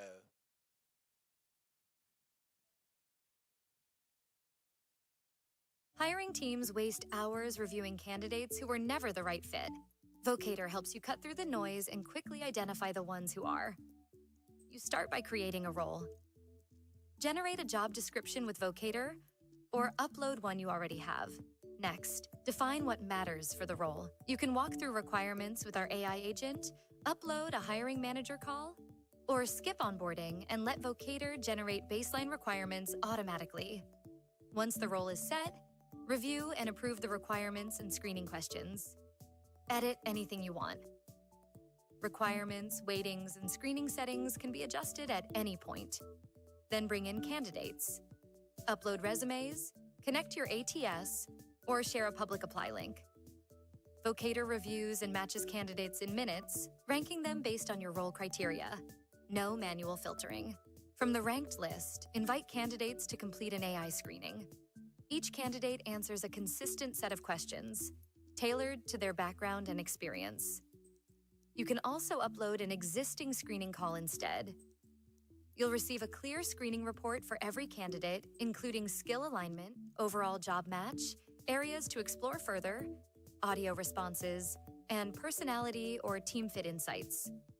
Finally, invite your top matches to a formal interview, knowing you're spending time with the right candidates. Vocator helps you hire with clarity, speed, and confidence. Find your place. Grow your team. Vocator. There you go, ladies and gentlemen. A little teaser on Vocator. If you'd like to know more, Stephen is your man at tea break. It's before I let you go to caffeine yourself, you'll see a board labeled Hot Takes. As you enter that room, on the left-hand side is the board. It's anonymous, brutally honest. What do you really want to say about this industry? We'd love for you to write it in there, and we'll pick the top 5. If you're brave enough to own yours publicly, then you win a prize. So the top 5 will win a prize. Please fill that in. Also, there's a selfie board floating around. The best photos win free tickets for 2027. And to enter, all you have to do is post your selfie and tag Recruiters Unite and Samantha Harper on LinkedIn. It really is that easy. We're going to be back in the room at 10:50 sharp because recruiters respect time, allegedly. Enjoy your coffee break.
All righty, ladies and gentlemen, dames and heren, manene na manene kazi, welcome back from your coffee break. I know there was a lot of networking, and I know that it always feels too short on these conferences. You've literally just got your cup of tea and your croissant, and you've just taken your first bite, and then the MC comes over and says, could you go inside the venue again, please? We like to keep it to a tight schedule so that those that have got other obligations later tonight can get to them in time. So, first up, before we commence with our next speaker, we have a video for Grow My Team. Please cast your eyes to the big screen.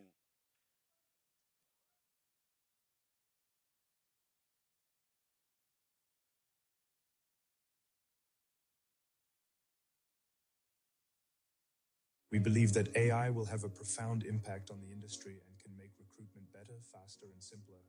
Given the right input, AI can automate many tasks such as writing job ads and extracting data from a resume. But it struggles to express an unbiased opinion about a candidate, making AI on its own pretty bad at screening large volumes of applications. It's like a ship without a rudder. Until now. We have found a unique way to adapt disk profiling and with the help of AI automatically create a profile of the ideal candidate, giving AI a benchmark and the ability to accurately screen thousands of candidates. Let me show you. We start by telling the system who we are looking for. We can type a job description, or we can simply say it in plain English.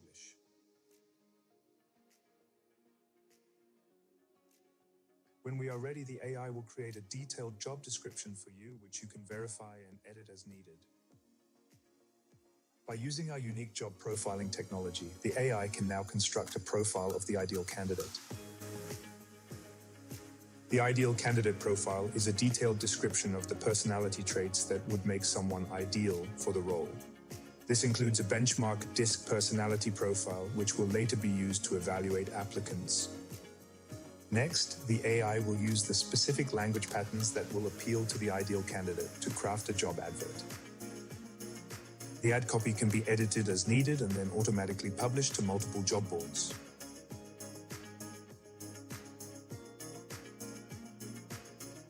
AI is used to simplify and speed up the application process. And once an application is received, the AI will perform a detailed analysis of the resume and compare it to the job description and ideal candidate profile. Not only will the AI score the resume, it will also highlight risk areas that can later be addressed in an interview or follow-up questions. The applicant can now be invited to complete a DISC personality profile test. An AI-enhanced DISC profile test is built into the system. The results of each DISC profile test is used to measure the applicant's personality match against the ideal candidate profile that was calculated earlier. The line in the graph shows the candidate profile and how that compares to the ideal profile. The percentage match score is also calculated. When an applicant is invited to an interview, the AI will generate a set of interview guidelines unique to each applicant. These guidelines greatly enhances the efficiency of the interview by making sure that the right questions are asked, ultimately leading to better hiring outcomes.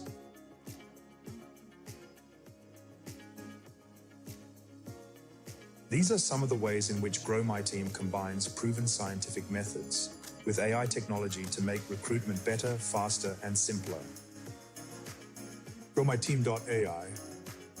Recruitment reimagined.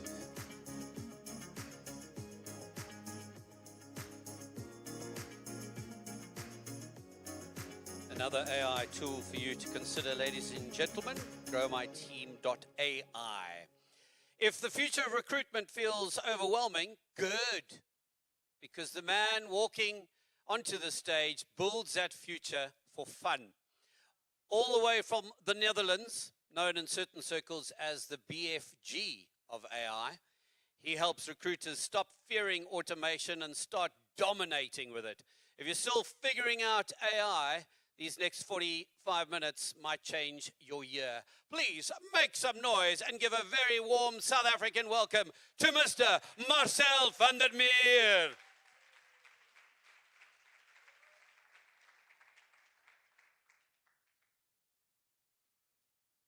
Goedemorgen. Normally when I do this anywhere else in the world, people will don't know what I'm talking about, but you can understand me. Ik praat een beetje Afrikaans. Oh, wow. So, practical, free AI for recruiters. Free AI for recruiters. I heard you like free stuff, so I prepared a presentation with all free stuff. How do you like that? Awesome. For all you guys at home, also free stuff. A mini masterclass. You heard a lot about human, get more human again, or fan. I'm a little bit thinking about in two ways, so you have to make a choice. One way is becoming the H broad type, human-centric. And the other way is the type A, is the more orchestrator. So can I see some hands of you who wants to be H? So do like this. Hands up. Hands up. Okay. Who wants to be H?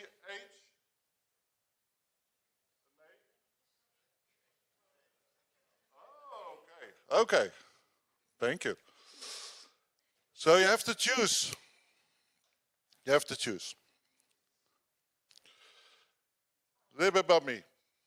I'm Dutch. I'm sorry to say, but we brought apartheid here. I'm sorry. Fan is always taking the piss out of me, so I'm ahead of her. I'm Dutch. We bicycle a lot. We have more bicycles in the Netherlands than we have people. I love a braai. I love to eat also, maybe you can see it. And I also love my wife. I have to say it. This is us. And the other side of my business. I do a lot of online training, how to automate stuff. I automate all my life, and I forgot to set my thing on, because I can also transcript my whole presentation. This is my plot. It can record when I press it on. And I just recorded the two first presentations, so it will be transcribed for me automatically and summarized automatically. So I don't have to write anything down. I also love to do boot camps. This is our boot camp in Amsterdam. 2 days full of boot camp of making automations with tools like NNN, but also APIs, MCPs, and other boring stuff. But I won't bother you with that. I also like to talk on stage. And if you want to know where I all spoke, this is it. This South Africa is my wanted to be place. Yeah, your guys are lovely. Absolutely. So catching a fast-moving train, it's all about, I think the last month or so, it was, I don't know how many new models came out. This morning was ChatGPT 5.4 was leaked. Opus 4.6, Claude Opus 4.6, Gemini 3.1. It's not to keep up with. So if you think about Red-Eyed Fan, I call her now Red-Eyed Fan, because first there was the Beach Bitch, was their nickname. But now I call her Red-Eyed Fan. This is me also downstairs trying to keep up with AI. It is insane to keep up with AI, but I love to do it.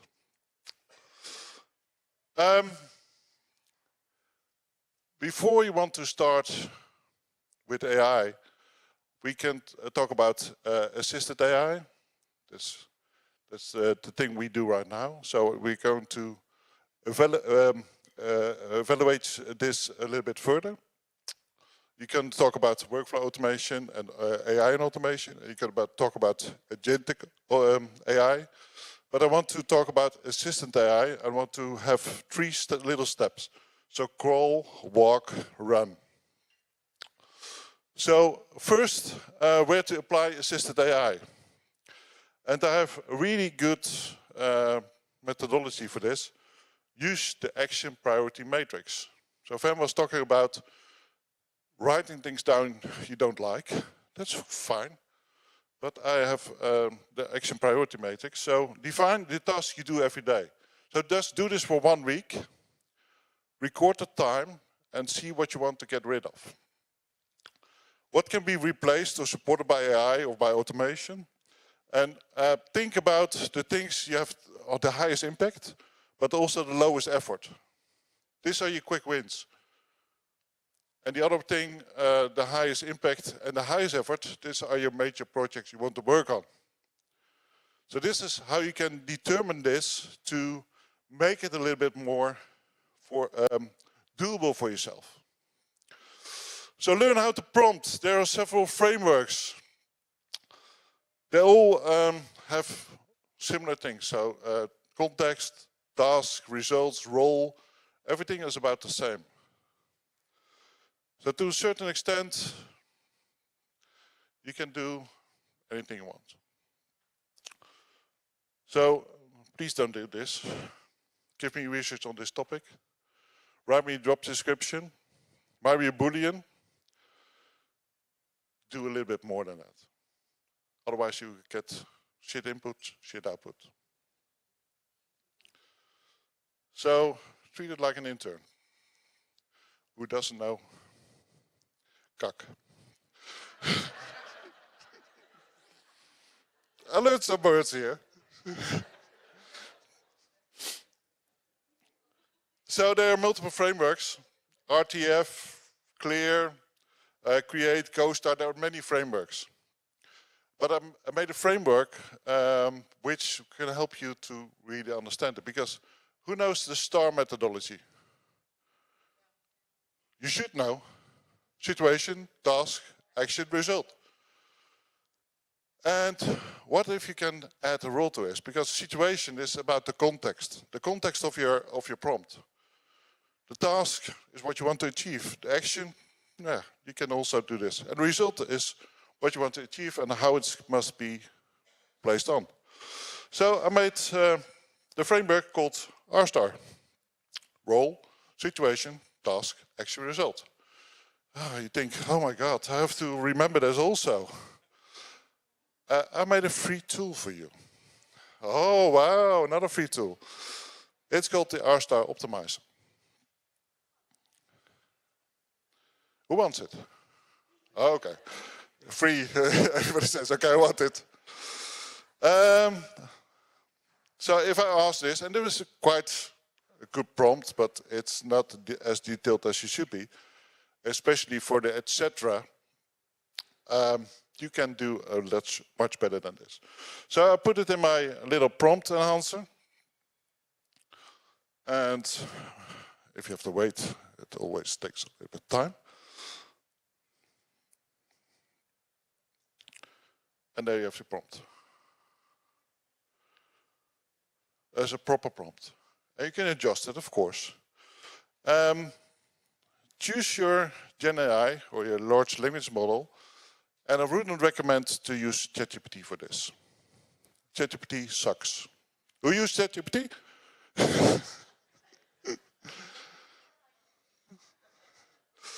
I would recommend to use Perplexity. Who uses Perplexity? Okay. Who uses Gemini? Okay. Free Gemini is really amazing. The deep research capability of Gemini is absolutely spot on. So I'm going to do this in the free version of Gemini. I didn't use my paid account, but the free version of Gemini. Put the deep research and the thinking mode on.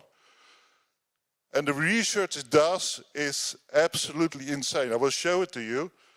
First on the left-hand side, you see what it's going to do. So you can also adjust what kind of task it will do. Then you start the research and you see everything is happening over there. So every single research paper it will use, it will definitely come out of there. Then I use Canvas. Who knows Canvas of Gemini? You should know, because you can take the research paper to the next level. If you use the Canvas, not Canva, but Canvas, Canvas of Gemini is just an option. And you can ask it, make it a quick report for me with nice graphics. And it will just look like this. And you can make a shareable URL and you can send it to your hiring manager or to your team or whatever. It looks absolutely insane. It's for free.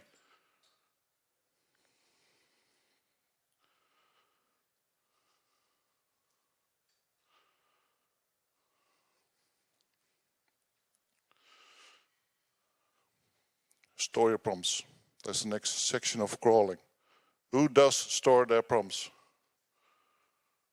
Okay. How do you do this? Word document? Yeah? Chrome extension? Okay. I've made a little Chrome extension, which is also for free. I give a lot of free stuff this.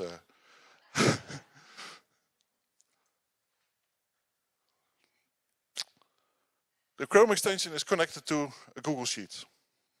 You can connect any Google Sheet to it. And in the Google Sheet, you only have to fill out 3 simple things. What is the name of the prompt? What is the prompt? And which stage is the prompt? So, for example, this is, the name of the prompt is Boolean. The Boolean is in there, and the phase is sourcing. And it will look like this.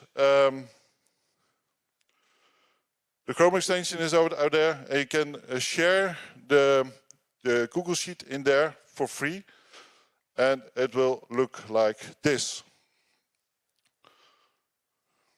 So you have a whole prompt book, completely for free. Then you can just add your prompt in, and it will run for you. Who wants it? Okay, okay. Everybody at home also?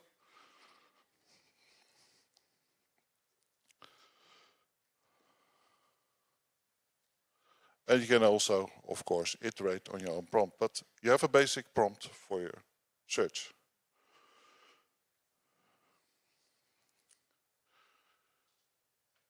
Going to walk now. We did the crawling a little bit, and now we're going to walk. We're going to stand up. We're going to do a little bit more. I want to share a little bit of stuff of my Notebook LM. Who uses Notebook LM? Oh my gosh. Oh, this is a free tool, huh? Completely free. I'm going to show you 2 user cases. One user case is to use your job description and your resumes and put them in the Notebook LM and to make a good report for you. And the other one is to learn a new skill. Who commutes every day? Who has some spare time to listen to a podcast or whatever? Okay, good. Then we're fine. So the first use case is the resume against the job description. Make a podcast and just explained it already. So upload the job description, upload resumes. I made some fake resumes. I asked AI to make some fake resumes and the fake job description. Add a prompt in it and turn it into different media. So again, this is Notebook LM. Go to notebooklm.google.com. This is how it looks. And you can add multiple stuff. For free, you can add 50 resources to it. So 50 resumes. If you have a paid account of Gemini, you can add 300 resources to it. So if you have 5,000 applicants, I don't recommend to use this, but just make a shortlist out of it. And what we're going to do next is to make a prompt out of it. and ask it to make a good report. And on the right-hand side, you see also an audio overview, a video overview, an infographic. I love infographics, by the way. It makes really nice infographics. So look at the infographic. It looked like this. Completely for free. So start using NotebookLM, please. And you can also add it again to Gemini, because Gemini and NotebookLM are now connected. So you can add NotebookLM to your Gemini account. So you can add your NotebookLM and ask it to make a good report out of the candidates. And you can really click to the candidates like it is.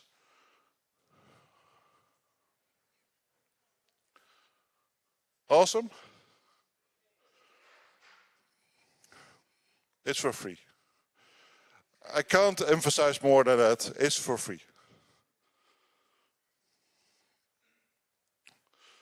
So get YouTube moving on a subject. So I want to learn a new skill. I want to learn a new skill. I do this every day, but if you want to learn a new skill, find YouTube. YouTube is great for learning new skills. Add them easily with a Chrome extension. Chrome extension is not made by me, but it's a free Chrome extension. You can make a podcast and explain a video.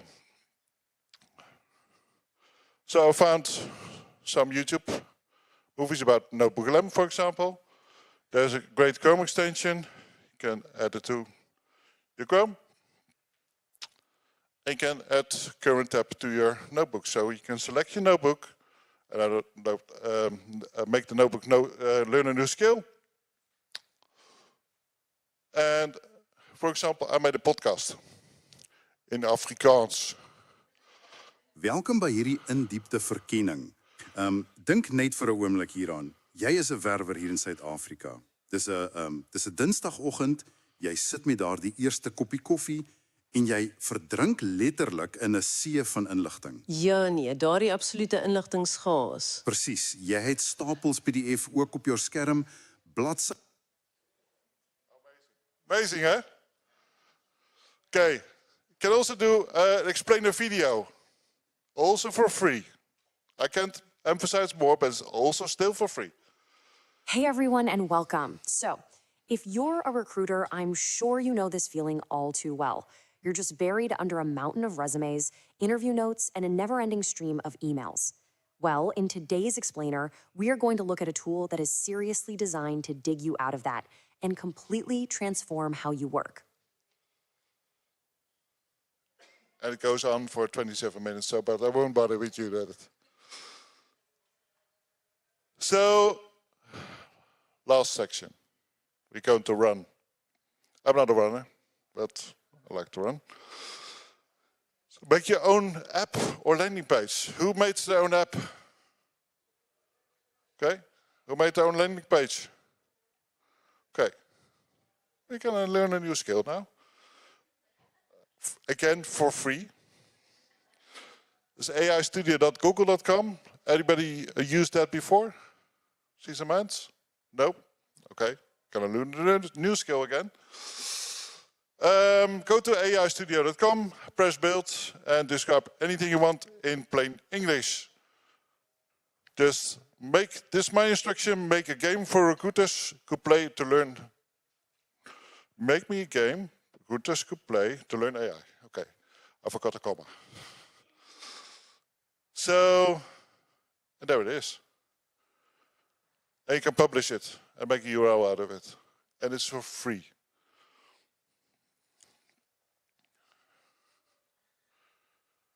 And make a little quiz. And you can iterate on it, and you can make more questions, and you can build anything you want.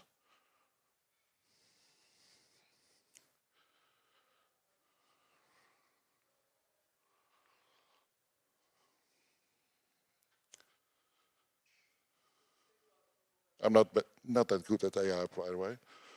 I just scored 50%. I had to do a class. I do a class with Vanessa again.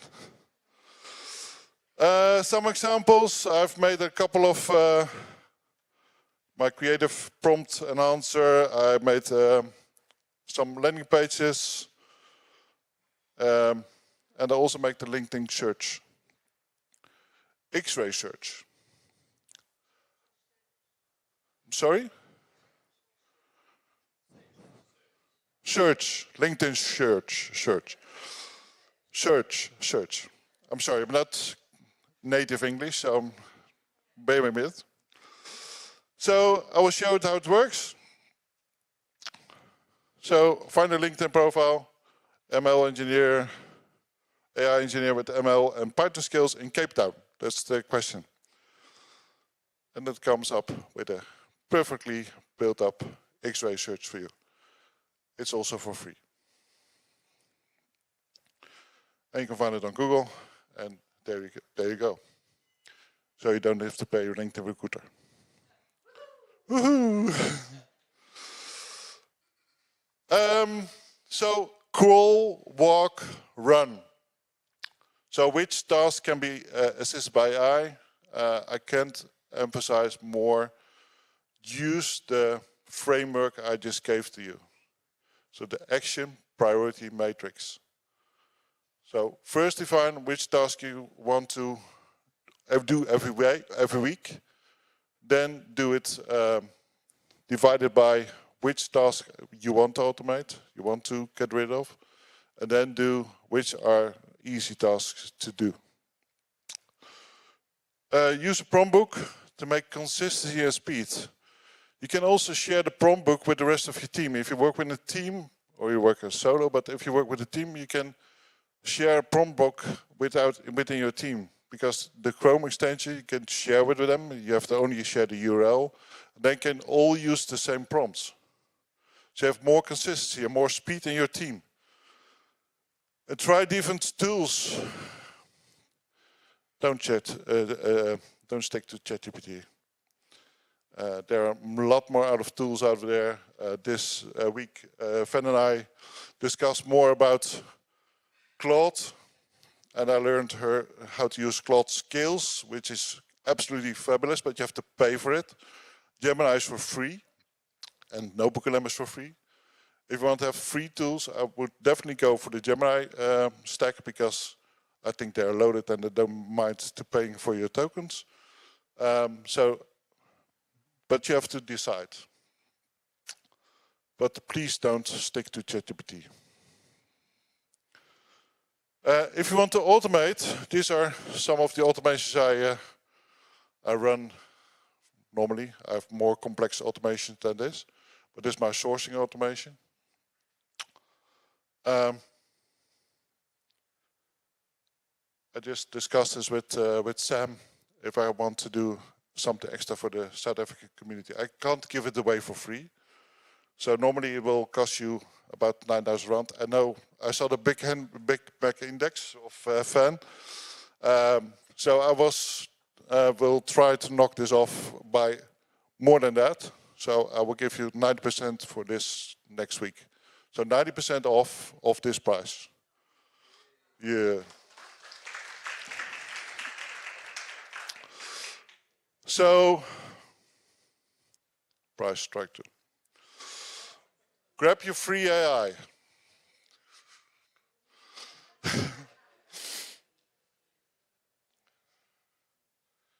You come to a LinkedIn page, so I can track you a little bit. I want to know which people are downloading my stuff.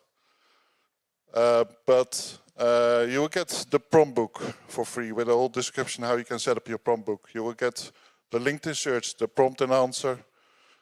My presentation is also in there. And a lot of other free stuff, and also the discount code. So, and also try to kick off with something special. This is my AI avatar, who can speak Afrikaans. And for the people who don't speak Afrikaans, Van, Hang, and our friend Nick. There's also English subtitles. How's it almal? Luister, as jy vandag iets geleer het en jy wil in kontak bly, Kom soek my op LinkedIn. My naam is Marcel van der Meer. Maar ek moet eerlik wees, jy kan my nie 'n connection request stuur nie. My koneksies is klaar vol. So druk net die follow knoppie. En as jy dink, maar wie is hierdie Nederlander? Soek net die BFG, die Big Friendly Giant van Recruitment AI. Ek beloof jou, ek is maklik om te vind. Ek is die langste ou op jou hele feed. Cheers.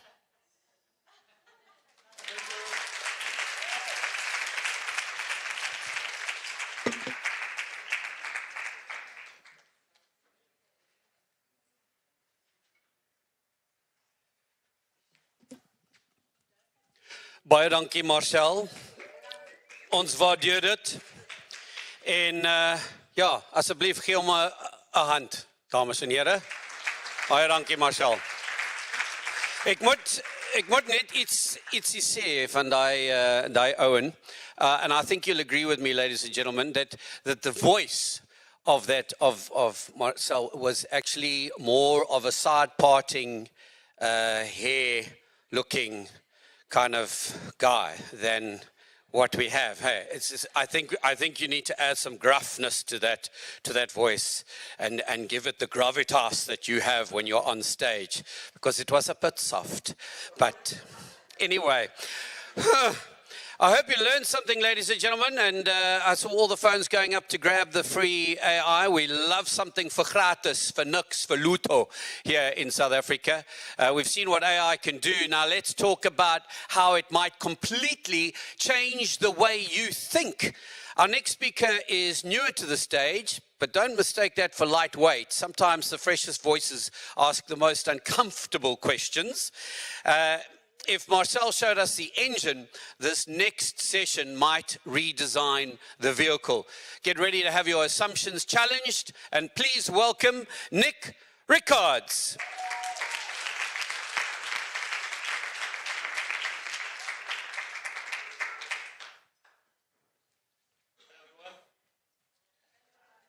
Can you hear me? Oh, okay, fine. Thought I could get away with it then. Okay, first things first, this is my first rodeo. Yeah, sorry. First things first, this is my first rodeo, so please be gentle. It gives me comfort, though, knowing that my 5-year-old boy is having his first assembly play where he has one essential line to complete. So if he can do it, I can do it. So, I also just want to add as well, whilst I'm so happy to be here and I can't wait to explore South Africa, the reason why I'm here is because Sam mad panicked. She needed to find somebody to try and book this slot. She thought, fuck it, Nick, go. So hopefully I'm not going to waste your time, and hopefully I'm going to be able to open your eyes a little bit, because I've actually taken myself out of my office/bedroom where I've been a hermit for the last 9 months, and I'm actually speaking to people now, so it's quite nice. So, most recruiters stop at ChatGPT prompts. I'm sorry, guys. I think 99% of the room likes GBT. I'm with Marcel. I'm not going to repeat as many times as Marcel, but don't use ChatGPT. What we're going to basically do, and we can have a private conversation about that afterwards. I'm going to split this into a few ways. I'm not going to just show you the products that I've built/building. I'm going to talk more about the principles behind it, because actually I think that it encompasses loads of what we've been discussing already. And then I will show you a video, and I'll try and stop and start and talk about as well, so you can hopefully understand the principles, the objectives, and then you can see it in action, okay? But first, what I'm going to do is I'm going to talk to you a little bit, a completely true story, which hopefully you can relate to. Back in December 2024, which literally feels like a lifetime ago, I was in recruitment, and I had a recruitment agency. And anybody that knows me, everyone keeps telling me I have ADHD. I just thought I was a really good recruiter because I was mad hyper-focused. The problem is that I never break, and I'm not proud of that fact at all. And in December, I really wanted to take the whole month off so I could spend some time with my boy and my wife and we can go and do something. And I'd worked my ass off to get that to happen. On December the 8th, I got an email from Catherine at ESB one of my biggest clients, saying, you know that conversation we had a few months ago with those 11 roles? Well, we really need to hire them, and we want to hire them in January, the 6th.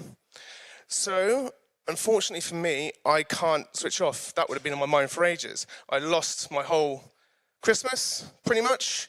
I found all the profiles. And does anybody want to take a guess at what happened on July the 10th? Guys, January the 10th. I'm sorry, Nick. We made some internal movements. We will look at them, but just not now. That time I've lost, and I have been on a mission to try to use, I've used AI for years, but to really actually harness this now and to get back my time, and with that time, redistribute it in more meaningful ways that's going to empower my life, essentially. So that's one of the other reasons why I'm building the Agent Hub. So, as recruiters, I think time is something that we are constantly battling with. Time of wasted clients like me, time of candidates where they're interviewing at 15,000 different places. They say yes, yes, yes, yes, yes, and then when you give them the offer, I got 9 others, I'm going to go with the one with the highest round.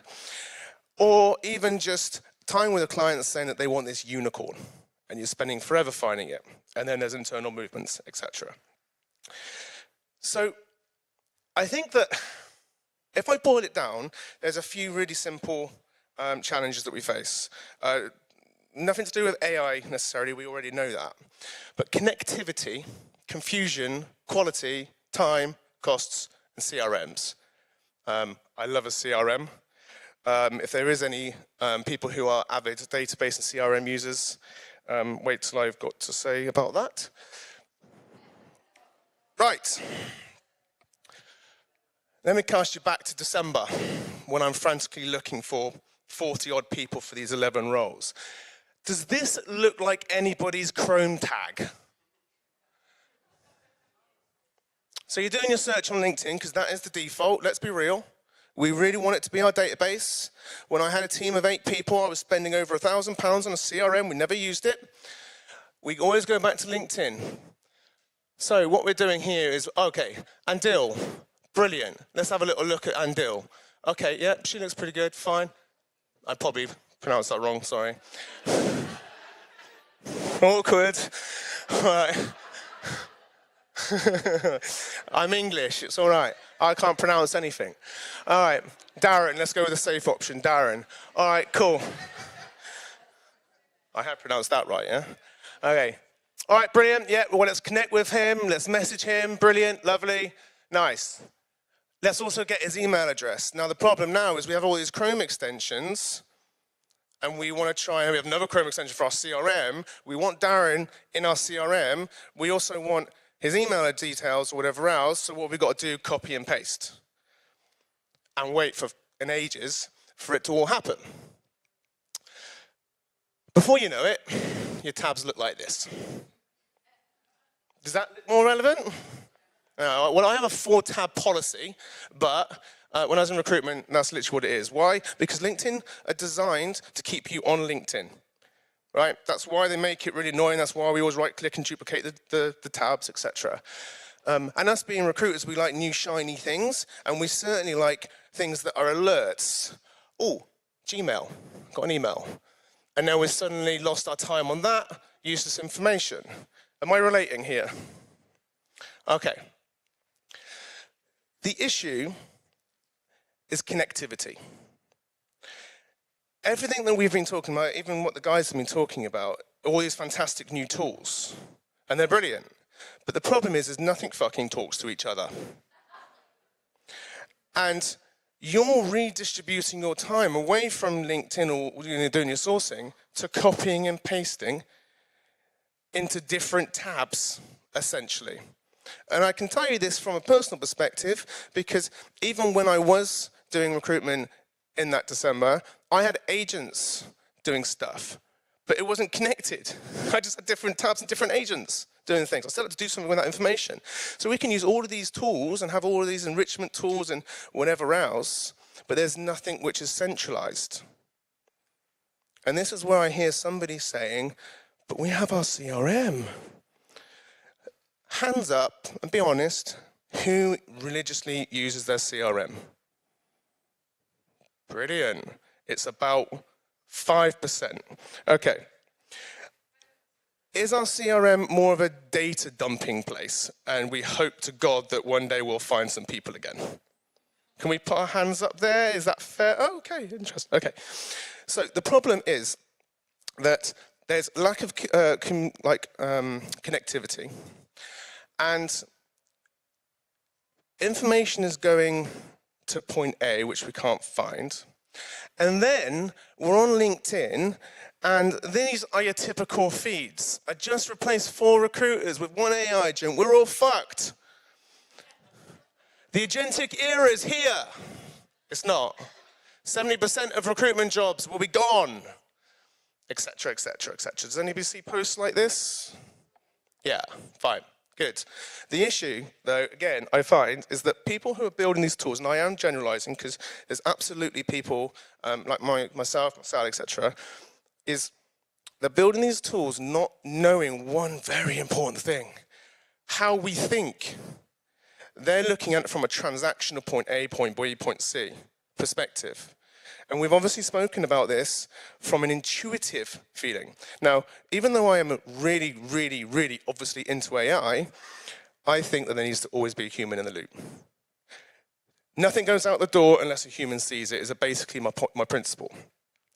And I think that that conversation is actually what we're here for.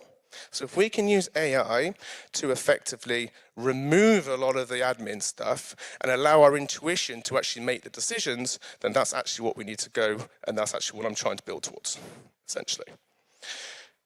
Right, let's go back to December.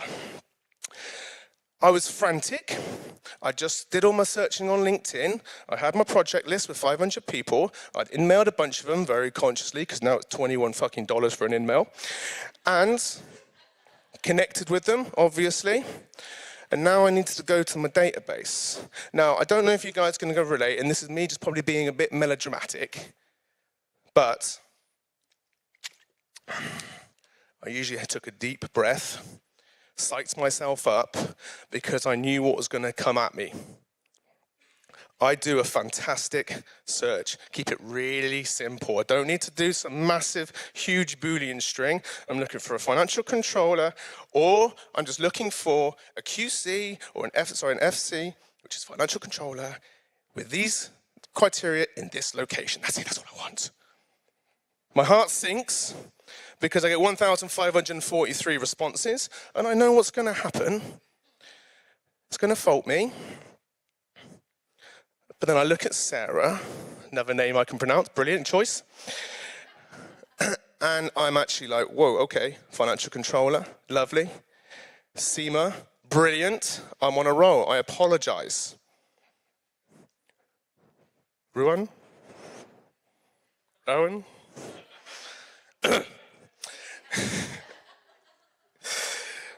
Okay, not relevant, project manager, brilliant. Why is he coming up? He used to be a financial controller back in 2009.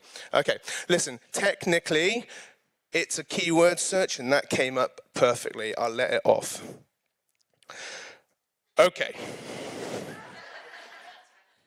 Qualified cleaner hygiene team at Cape Town FC. I'm sure Cape Town FC is the best football team in the world. But I'm looking for a financial controller. Why has this person come up? Okay, now I know this might be quite difficult because you guys won't necessarily answer this, but does anybody understand why traditional databases bring back results like this? Because it's all done on keywords, not context related, not relevant related. If that keyword was at any point in their profile, boom, comes up. Which is why we have to waste loads and loads and loads and loads and loads of our time shifting through the shit. And the great news is now we've got AI that can do all of that.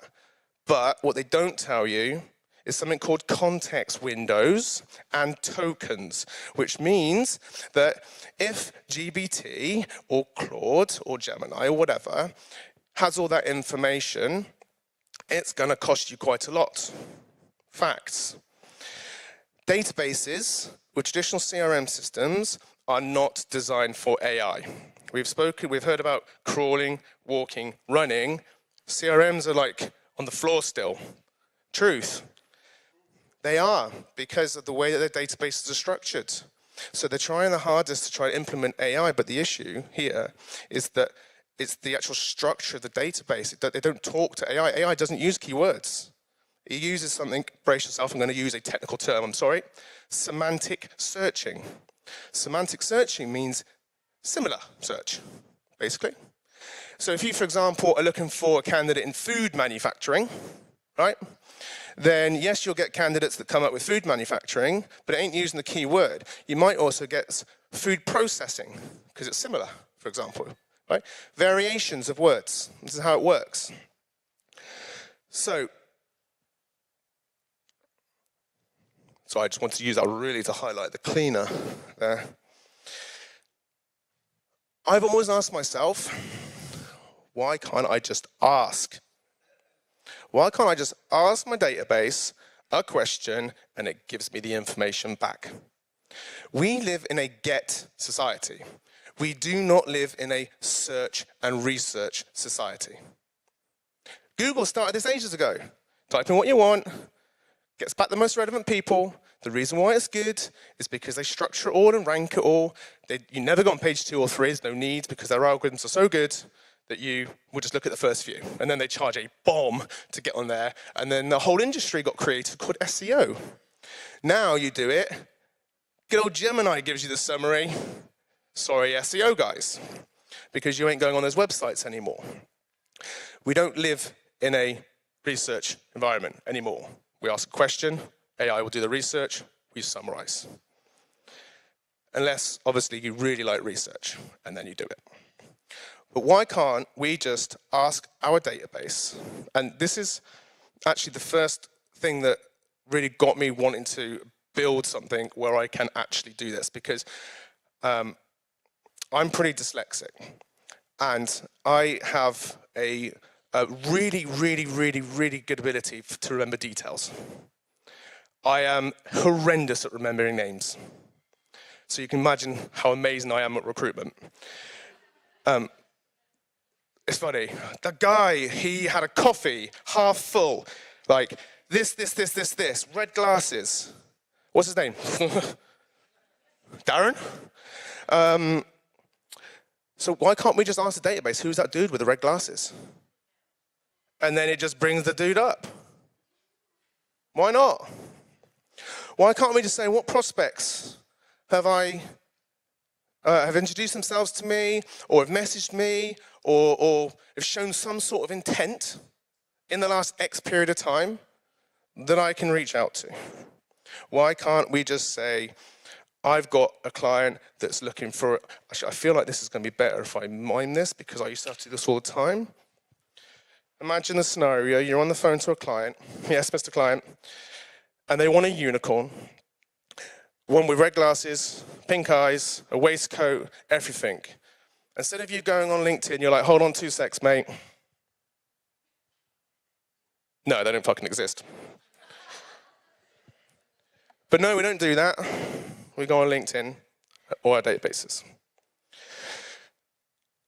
Or another thing is, why can't we? Like, how many people are guilty of this? When we get a job in, all we focus on is the job. Is that fair? Right? Let's just say again, we're on LinkedIn. And this is so annoying because, and this used to irritate me so much because I know better. I used to train recruiters. And I used to preach this all the time. And then when I was doing it myself, I tried my hardest to do what I'm going to say, but I couldn't do it because I didn't have enough time and it bored me. And what this was is, you're coming across profiles and you're like, oh shit, that's a really good person. And you don't add them to your CRM, and you don't do all this stuff and tagging them or whatever else. Why? Because after you've done 2 or 3, it takes like 2 or 3 minutes, and then you know you've got 2,500 other people to go through, and you really, really want to go to sleep at some point. So you just go honed in on the candidate and you miss everybody else. And then when you do get that magical candidate, how many people, and be honest, don't do anything else with them, i.e. send them to other potential clients? Yeah, I didn't either. But if you have a database where you can literally say, I've got a really good candidate, what other companies could I send them to?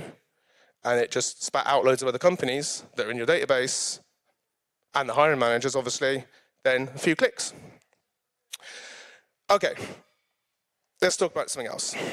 A what-if situation.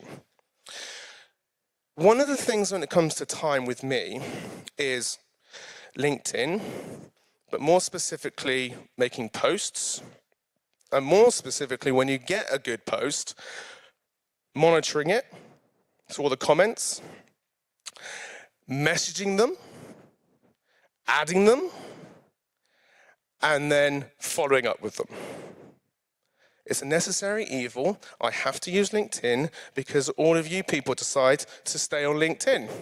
That's fine. So, the first time I didn't have anything automated whatsoever. And I did this post, and it had about 1,200 comments or something like that. And whilst that's amazing, it generated loads and loads of leads, it literally took me 3.5 days, like full days to do everything and go through it all.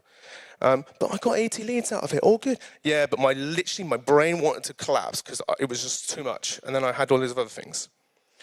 What if it's 9 o'clock in the morning, you've just had your client meeting, and you've got the transcription, you haven't done anything. The transcription's gone straight into your database. You then have a marketing director, agent, that knows who you are, what you do, how you write, your tonality, loads and loads of previous examples. It gets access to elements of the data, because a good database should give elements. You do not give really sensitive information to LLMs. It then creates content for you if it's good. It then sends it to you, human in the loop, to confirm.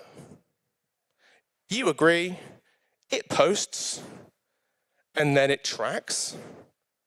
And then you can decide if you want to add the extra comments yourself, or whether it does it on a timed basis. You don't want it to look too automated.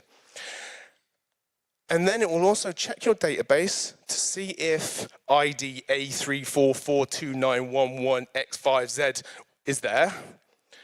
It is, brilliant.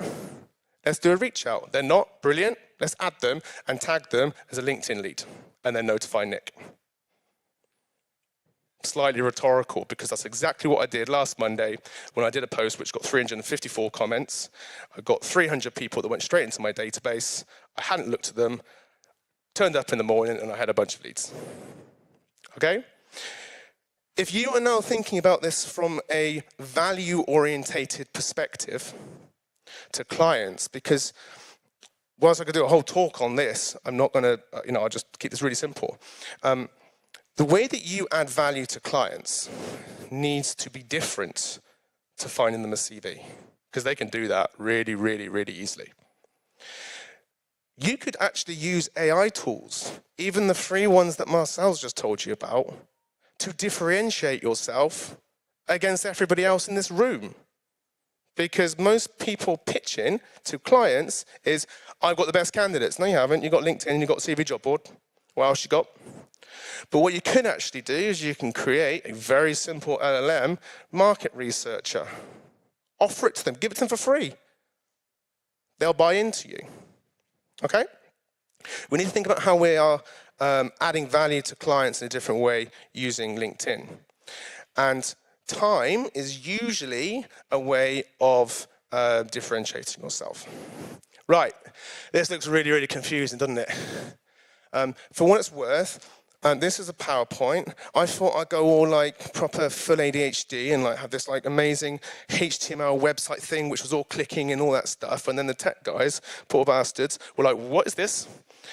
So I had to basically copy and paste. So if you go onto my website, it says pitch deck, so you can have a look at all this and play around with yourself. But basically, the main thing that I've been focusing on talking to you about is about connectivity. Okay, so brings me on to my main question. What is the Recruitment Agent Hub with the platform? It's about connecting your tools and your technology to one centralized area where it talks to each other. It's genius. Sarcasm, English humor. But the most important thing is the database. Because the database gives and gets information. And it builds and builds and builds and builds and builds. Okay? One thing I really, really, really dislike apart from LinkedIn is the reliance on LinkedIn. We are so reliant on it. That's why they're the largest company. That's why they've monopolized everything. But what if we actually were able to get data, use data, map markets, map your companies in your markets, and then not use LinkedIn? What a world. So, with the hub, you can connect all your normal tools, right? You bring the stuff to the hub. It connects, right? One centralized area that you can talk to, okay? Agents. Does anybody have any agents or automations at all? Yeah? Cool. Nice. You can add your own agents and your automations to it as well, because it's important that if you don't want to build your own stuff and you've just paid somebody to do it, you want to use that and have it all connected. But the whole point is that it centralizes everything, okay? Now let's talk about something you guys will probably enjoy a little bit more. 2 seconds. Costs, or savings specifically.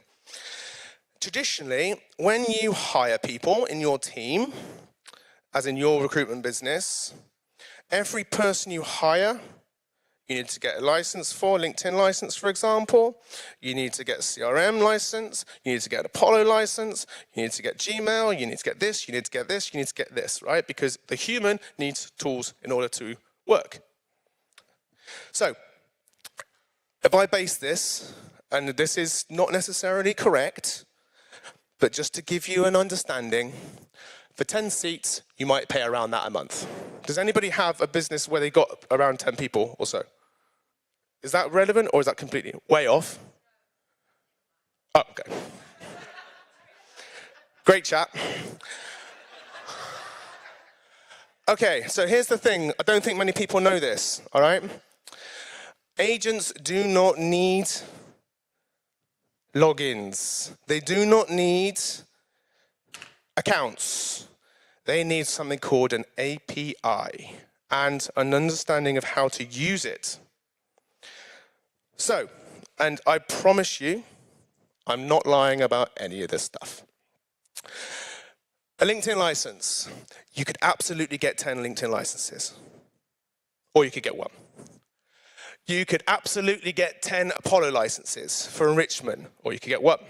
You could absolutely, I feel really bad because I think placement partners,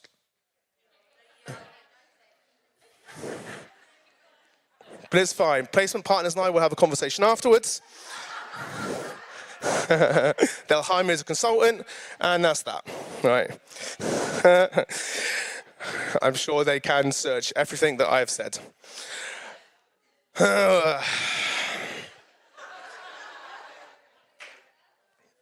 Okay. To be fair, Sam, you did say I could be a bit bullish. All right. Outreach platforms, etc. Okay. Now, sometimes you are going to need more, for sure. But if you have an agent, or more specifically a database, which is feeding relevant information to agents that specialize in that tool to generate the best outcomes, you do not need to buy multi-users. This has been the SaaS membership platform for a very, very, very long time. But what's really funny is that APIs have been around for a very, very, very long time as well. It's just people absolutely shit themselves when they look at code. Me included, a long time ago. Now I just look at it and go, oh, okay, fine, that makes sense, fine. Claude, what does that mean? So, same output, probably better output actually. Same shortlist, same candidates. All you need is an API. And the people, the members on the hub so far, it's in beta, okay? I'm not going to claim this is absolutely running, there's bugs for sure, but it's functional, it works. A lot of companies that I'm working with are evaluating their strategy and their business and thinking, do I actually need to, A, hire 10 people, or do I actually need to make us more efficient and actually think about what a recruiter does? Because if all the admin stuff is pretty much removed, then it makes you think a recruiter is really, really good at talking to people and building relationships, so maybe we should actually just hire people that are good talkers that can then follow up. Okay? Okay, right. How much of time? Where's got time? Okay, so I'm going to just show you a video because most people think I'm full of shit. So what I wanted to do is show you a little video and we'll try and stop it in between and I can just give a bit more context. Okay? Could we play the video?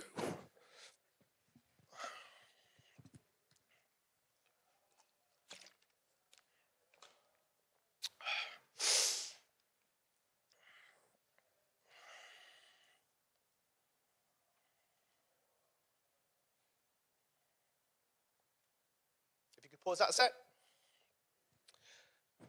So, classic example, I just said there, why can't we just talk? That was one of the first things I tried to implement because, again, I've got a terrible memory when it comes to names. I remember details. But how did it understand the people? And that, especially that was a LinkedIn message, right? Because I've got an agent that goes through my LinkedIn messages and would cross-reference it with the person in the database. And if there is that gap, it adds it. No problem. Every day, it will do it simultaneously. So when that guy messaged me, I hadn't actually looked at the message. So I was really, really surprised and happy that I actually did that search, to be honest with you. But then we've got another agent that just notifies you. Okay? It just works in unison with each other. No separations all the time. Also, LinkedIn Messenger is really, really annoying as well. So, search LinkedIn. And before we play this, if anybody does want to speak to me afterwards, I doubt it will be the placement partners, but I'm going to just actually state now because everyone's going to probably ask me the same question, okay? Safety, LinkedIn. So,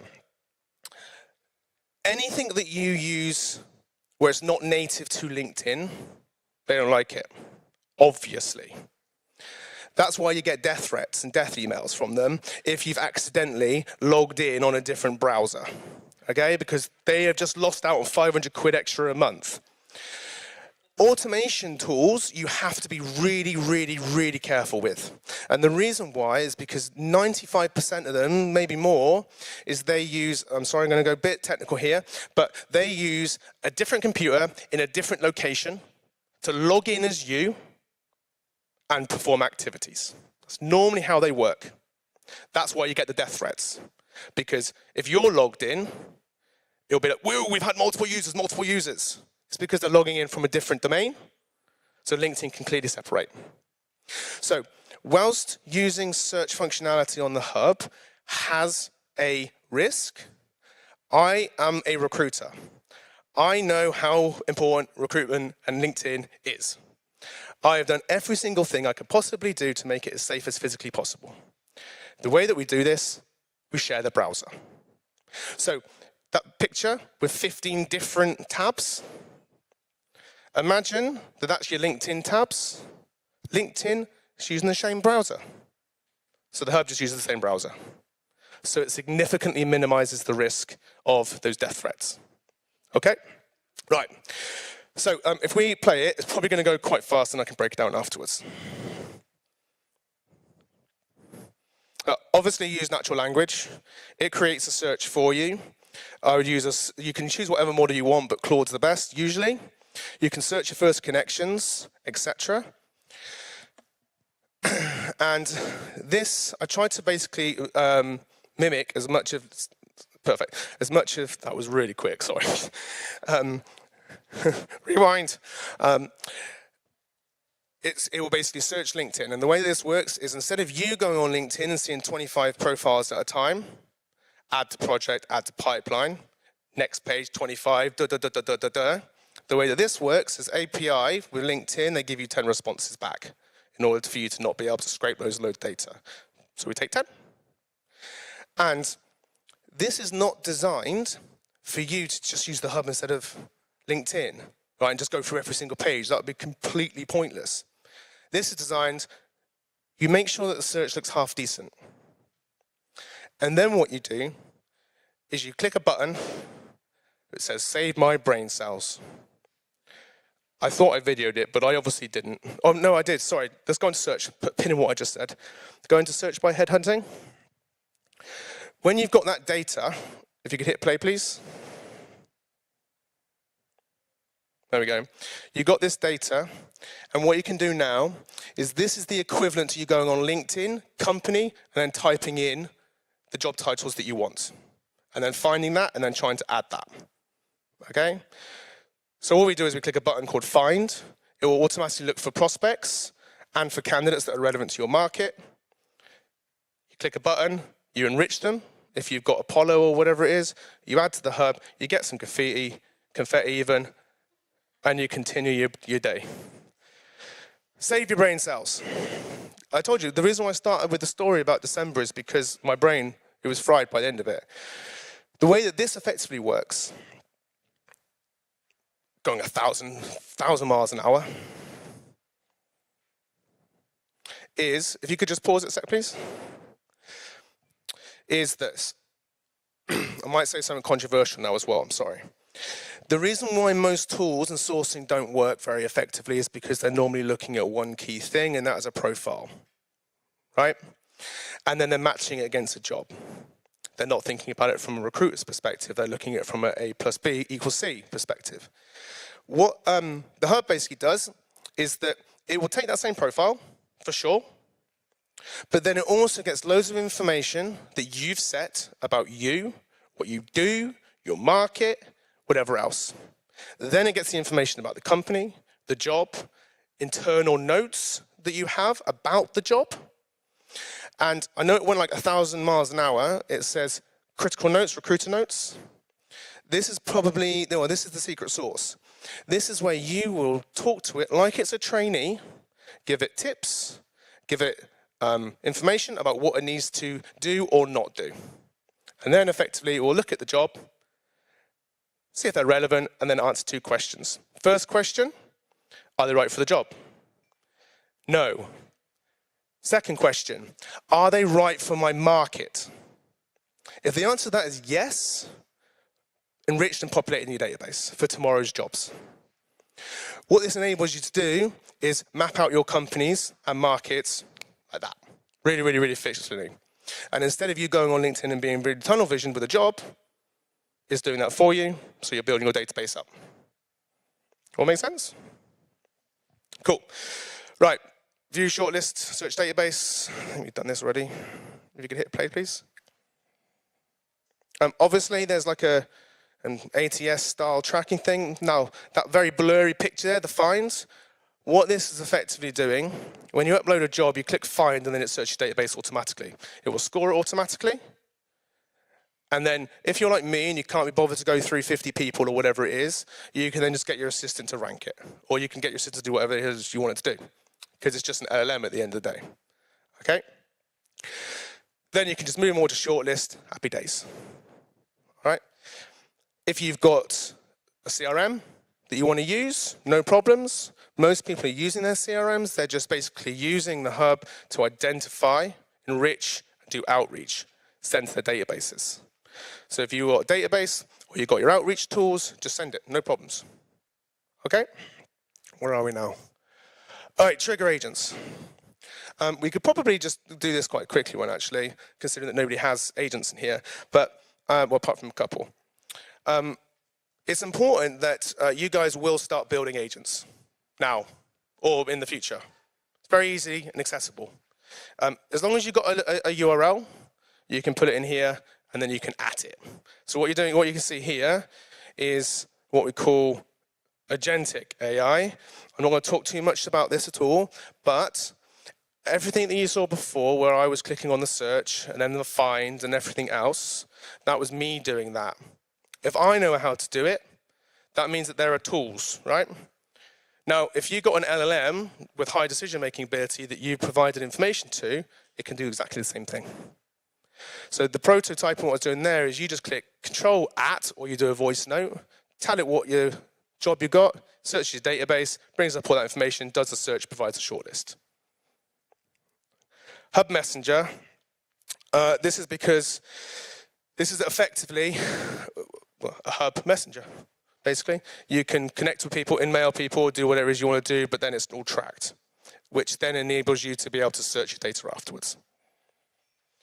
Where it says check recent posts and check previous LinkedIn messages, most of the outreach that I do, I don't do. I have agents that do it for me that know how I write, because I feed it with relevant information which tells them how I write. So very, very easily, you can get people's posts and comment on that as well. Look for your previous messages, look at your styling. It uses that for the content. This is where most people go wrong, because they're just going into ChatGPT saying, write me a message, write me a message. Okay? I know I've just absolutely thrown loads at you there. But ultimately, what the hub is, and where it's going, is centralizing your technology together, inclusive of agents and automations, but all of it is centered around a database that talks to your agents, to the tools that you control, that you have no ability or need to be self-reliant on anything else other than what you are building and generating yourself. And that is where I think the world is going. And in addition to that, there's going to be lots of fun things like you can build your own agents using natural language as well. Okay? All right, thank you very much.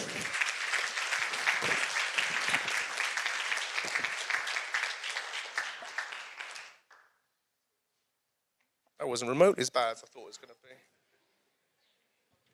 Thank you very much. Nick Rickards, ladies and gentlemen, the Daniel Levy of recruitment. It's time to eat, but also I want to invite you to please visit the exhibition stands. There's podcasts, team breaks in Mauritius, legends at PNet helping you win locally, placement partner, your ATS heroes. And then while you're near the PNet area, also find the board labeled Roast Yourself. And what we want you to do on there is write down what your team would roast you for. And maybe if you work alone, you don't have a team, it's what your partner roasts you for. Things like stealing lunches or quick chats that last 40 minutes. Obsessively refreshing LinkedIn. Share those, roast yourself on there. The top 5 win some prizes. I'll ask you to please be back and seated at 1:25. Us a belief, no later than 1:25. In the meantime, enjoy your lunch. Thank you, ladies and gentlemen.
Hear me?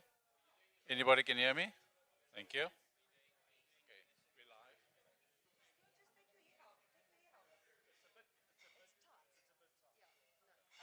we need, can we have two microphones so we can both hold instead of just passing one? What are the questions? Oh, they're so easy. There we go. Okay, it's the questions that I'm prepped with. Francis. You want to be Francis or Frankie? I don't know. Most people do call me Frankie. Let's go with Frankie. Frankie Dos Santos.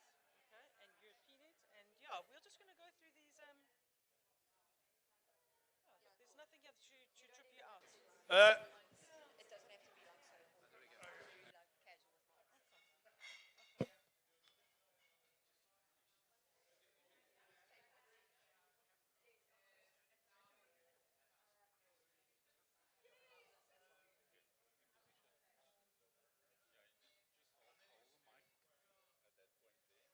Cool. Testing, testing. Can they hear it? Okay. Okay, excellent. What are we aiming for? How long are we aiming for this? When we're done, we're done. Okay, okay, that's cool. But they not have like a goal, like is it 2 minutes, 5 minutes?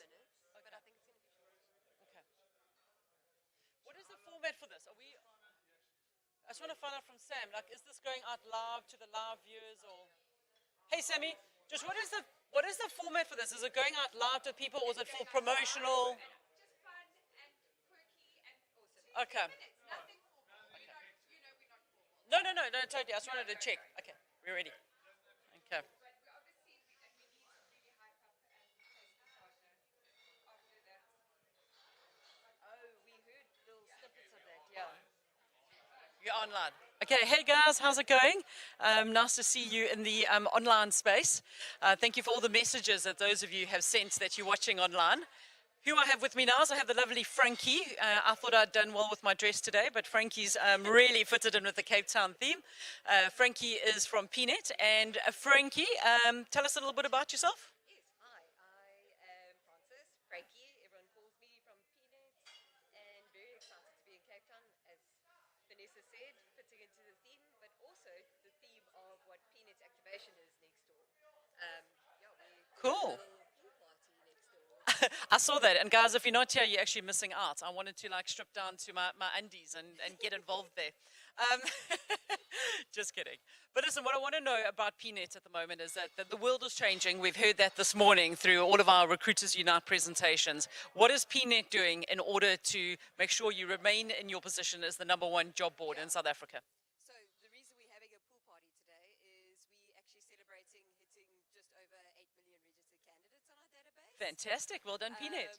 Yeah, and constantly growing our database, getting out there, making sure we get new registrations, you know, that kind of thing. Fantastic. So 8 million job seekers on Peanut at the moment. It's always the go-to platform that I'm talking about, people that are recruiting for the people that would be on Peanut. I mean, it really has got that biggest database from a South African perspective.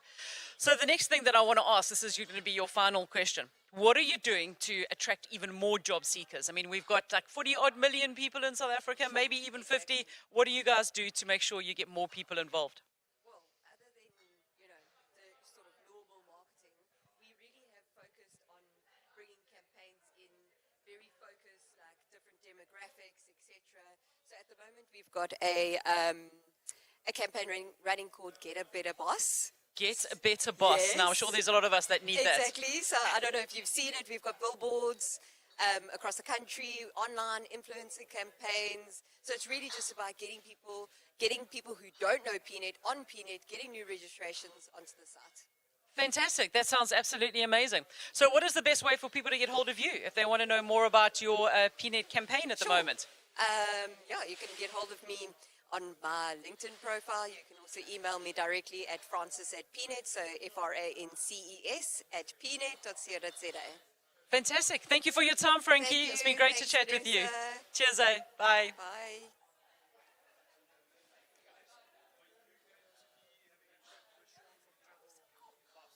I don't know. I'm following Sam's instructions. I'll chat with anyone. I have very low standards. be nervous. That was brilliant. That was really good. I felt like I said the same thing over and over again. No, she was great, eh? You did great. It was really good. So, Post it, tag me so I can share. okay, can we just go? Cool. Come. Come. Hey guys, sorry, I forgot that we were live. Lucky I didn't go to the bathroom with a microphone on, which I have done before at conferences. So who do we have here at the moment? We have got Chris Janssen van Vuren, a nice proper South African name. Indeed, from the Northern Cape itself. Oh, the Northern Cape. Oh my word. So you can look over here to our online audience and tell us who you are and what are you actually doing here today? Yeah, so my name is Chris Janssen van Vuren from a small town in the Northern Cape called Kuruman in Stellenbosch for the past 9 years or so. And yeah, we're with Hire Just Now Employer of Record, appointing South Africans on behalf of international clients and looking to make some good relationships here. Fantastic. So Carl is part of Hire Just Now, yes, he's our isn't he? CEO. Yeah. Okay, He sends us okay. greetings. I had a phone call with him earlier. Oh, fantastic. We'll send them back. Now tell me, let's talk about Hire Just Now, because I know your business, I know your business model. How does that work? Explain to the audience. So say, for example, and we're seeing it a lot at the moment, there's a lot of South Africans who are wanting to move back to South Africa for various reasons, not just because we're the best country in the world. But how does Hire Just Now assist with people being able to stay employed internationally and to come back? Yeah, the big point for us is partnering with recruitment firms. So we actually just facilitate the employment. International companies want South African talent for the cost saving. Having them move overseas is great to have them in person, but we're seeing a lot of people moving back to South Africa, getting the benefit of local employment, getting the South African labor law. So the recruitment partners still get the placement here, and they get the normal recruitment placement fee, and we facilitate the employment. So yeah, we take care of all the legalities, all of the CCMA cases, so that the international partners don't have to sit with those headaches. Okay, so if I'm sitting in the UK or the US at the moment and I decide I want to come and live in South Africa, I just have to get hold of you guys and you'll manage all of the process that I can then still stay working for my UK employer and you'll help me with all of that. 100%, yeah. Okay. So it's a back-to-back agreement. So we have a service level agreement with the international company. We have an employment agreement with the employee in South Africa. And it's as simple as that. We do the offer letters, employment contracts, payroll, taxes, everything that you need to get set up fully in South Africa. So are you at Recruiters Unite because you're looking for more partners that you can use your services? We are indeed. So we are a human-centric organization. You know Carl, you know he's a human-centric person as well. And we don't do the recruitment ourselves. That's a big benefit for us, is we want to partner with the recruitment firms that do placements for international clients so that we can share in the spoils at the end of the day. And we know recurring revenue in the recruitment industry is very hard to come by generally. And if you make placements for international clients without them actually going through employment in South Africa, you're leaving money on the floor. So we really want to assist with that. Absolutely. So guys, if you are in recruitment, get hold of these guys because I actually do quite a bit of work with them too. Get in touch and you can do the recruitment piece and they can just get involved from all that legal stuff, which we don't like. So thank you so much for your time. Awesome. Thank you so much, Vanessa. Excellent. Thank you. Right. We're just waiting for my next victim coming up. Hold on. Hello. Here's the next victim. Who are you? I'm Sean from Travel Lifestyle. Oh, nice. So we've got Sean Mayer with us today from Travel Lifestyle. And I must tell you guys, we're a recruiter conference. It's really weird to have like a travel station here. But I really like the way that Sam framed it this morning. And I remember, I'm old enough to remember 20 years ago in the recruitment industry, there was always a travel incentive. 100%. And I remembered my first year, the travel incentive, I think it was to Thailand. And it was, if you were the top bidder, off you would go to Thailand. And it was such a great initiative. And then it kind of just died down. What happened? Yeah, I'm not sure. But there's a few different incentives that we can run. I'm not sure what happened in the past. We started the business during COVID. Not the most ideal to start the business. Tell me about it. But we did it and we're here and we're ready to start and change things. Okay, fantastic. So this is great. So all of you recruiters out there that want to build incentives into your team, give us an example of some of the incentive programs that you offer, Sean. So I'll give a bit of a background on what we do. So we do a lot of sports, MotoGPs, Formula Ones, leisure packages, anything like that. We do corporate accounts. So it's a range of things. If we can't do it, we'll do it. Yeah. So we can do anything that you requests. So if you want to do an incentive, we did an incentive for 12 people to the Formula One 2 years ago. Oh, wow, that's really great. And how they did it is they purchased everything up front, and then when the winners got announced, then they did the flights and all that sort of stuff. So we can do anything. We can tailor it to what you need. Okay, and why the recruitment industry? Why have you chosen to be here? Are we seeing a movement back to incentive travel, which I think is brilliant? Yeah, I mean, it's a different type of audience that we're trying to target with corporate accounts, incentive packages, etc., etc. So yeah, it's a different type of line that we're trying to go in. Fantastic. And if people want to start introducing incentives to your teams, which is a phenomenal idea, I think it's really great, how do they get hold of you? Where do they find you? So they can go look at our website, travellifestyle.co.za, and get in touch with us. We're on all social medias, and yeah, they can just get in touch with us there.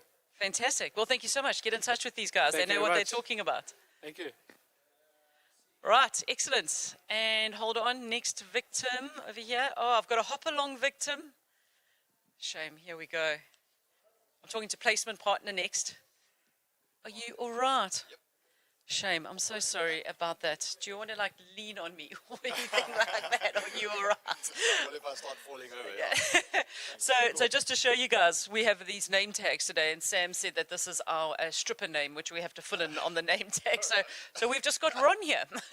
So Ron, tell us who you are and how are you enjoying your day? I'm thoroughly enjoying my day. For a guy with a broken leg, this is probably the best way to spend a day. Full buffet, interesting speakers. Yeah, it's great to spend time with clients as well. Fantastic. And placement partner, again, thank you so much for sponsoring this event. We need it in the South African recruitment industry, so we really appreciate it. Tell us about placement partner. So placement partner was the first online recruitment software in South Africa, and we've been going for more than 20 years. And we've established ourselves as the leaders in recruitment management software in the South African market specifically. Okay, fantastic. And what separates you from, besides being the first to the party, what is separating you from the rest of the pack? I think we're best known for our service and support. So it's a software as a service. Yeah. So it's not just having great software, you also got to have the support that goes with it. 100%. And having that local support for local individuals is golden. So that's great. Yeah. No, I mean, we took a decision quite early on to really focus on one particular thing and just become good at that. And that's been probably the key to our success. Fantastic. I love that. And here's a tough question for you. I'm sorry, I'm going to put you on the spot. Oh, cool. What are your future plans coming down the line, bearing in mind we have this AI tsunami heading our way? We've ridden a few tsunamis over the years already. I mean, and that we have. I mean, we survived the dot-com bubble bursting, the global financial crisis, COVID, to mention a few. And this is actually a positive wave. It's actually more of an opportunity than a challenge. It's an opportunity to put tools in the hands of recruiters, which is what we do, but to put tools that have never been available before, and to empower recruiters to do even more with the likes of placement partner and other software that we can incorporate. That's fantastic, and that's what we all need. Exactly. That is great. So the next 20 years, or let me be kind to you. Let's say we look That's 5 years. Yeah. I know, jeepers, in this world it's a very long horizon. 5 years.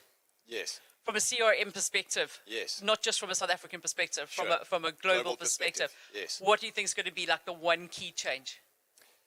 The one key change will probably be recruiters doing even more automatically and focusing even more on the personal, on the human aspect. Okay. So everything that can be automated in 5 years will be automated by then. Yeah. And everything Sounds amazing. And everything that can't be, exactly, it should be. I mean, that's what we're aiming Absolutely. at. And everything that can't be automated, good recruiters will be even better at that. And bad recruiters might have a tough day at the office, or Exactly. if they're at the office at all by then. Yeah, no, exactly. They might be, I don't know, doing something else with themselves. Yeah. But listen, thank you Finding so another much. What is the best way for people that are watching to get in touch with you? And I recommend you guys do this. I mean, these technologies change all the time. Get in touch, get an up-to-date demo. What's the best way for people to do that? Just go on our website, placementpartner.com, and just get in touch with us. Fantastic. Ron, it's been a pleasure. Thank you, Vanessa. Thank You you. too. No Thanks a lot. worries. Cheers. Cheers. Okay, we have our next victim that is coming up here. It's a lady who I was actually really excited to meet in person for the first time today. So Hanli and I have chatted a lot online and done my training. But let's find out, Hanli. I must admit, when I saw you standing at your stand here, I was like so intrigued. I was like, what is that? Tell us why you are here at Recruiters Unite today. Yes, so I initially started my career as a recruiter, as you know, many years in recruitment, tech recruitment, and then through many years of recruitment through agencies and working for myself, I came to a stage where I actually got burnt out. It was just post-COVID, and I wasn't coping any longer, so I took a step away from recruitment, and I decided I want to study further, do my honours in industrial psychology and my master's degree. Good on you. Brave lady. And specifically focusing on burnout in recruiters, because I spoke to many people and I actually got to hear that that's actually a big thing in our industry, where recruiters are burnt out and they don't know how to move forward. So I do career coaching now for recruiters, and then I'm busy doing my master's degree, obviously finishing this, focusing on Well done. And what's the topic of your master's? What are you doing it on? burnout in recruitment. That's it from global, or are you focusing on South Africa. And obviously the topic's a very personal one to you, and I can agree, having had burnout, I think 2.5 years ago now, not a pleasant place to have been. Yes. How has the uptake been on that? Because I often find that, especially in the South African kind of recruitment industry, is that people burn out, but they burn out in silence. That no one knows about it. How have you found the uptake in your training, which is just so needed in the industry, and your coaching? What's that been like for you? I think people are reluctant to disclose information probably publicly, but they would connect with you on a personal level, and then are open to having discussions and Amazing. having a plan, or having a plan moving forward. So I think I realised that it's a bigger challenge than we actually realise, especially in the industry. It's not something you're going to post about on LinkedIn, right? No. So it's a very personal. And from the perspective of like the bosses and the owners of the company, is there somewhere where they could maybe get like a monthly subscription to your services, and then you could meet with people? Is that an option? Yes, definitely. Workshops moving forward, or one-on-one coaching as well. Okay. So definitely, open to discussions Because around if that. you've got good people and top performers, you don't want to, lose them because of like a medical issue. Yes. What is your best advice to recruiters out there these days who maybe feel like they're sitting on that cusp of the burnout? Like, what is your advice for them? I think it's to basically just take a step back. I think what I've realised now through sessions as well is just people need clarity on it. Take a step back, have some clarity on it, and have a discussion and explore it further, and have a plan moving forward. Because I think no amount of rest can cure burnout. No amount of yoga can cure burnout. You are so right. So taking a step back, just talking to someone and having a clear plan moving forward. Absolutely.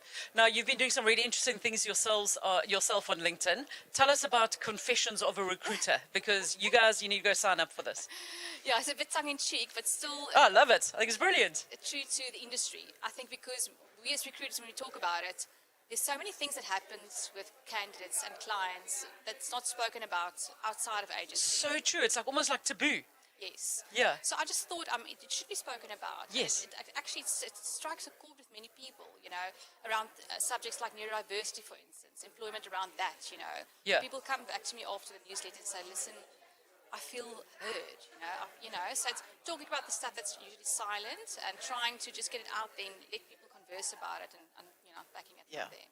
So guys, I can really recommend that. Having worked in the industry, Hanli really talks about some amazing topics that are swept underneath the rug from a recruiter perspective.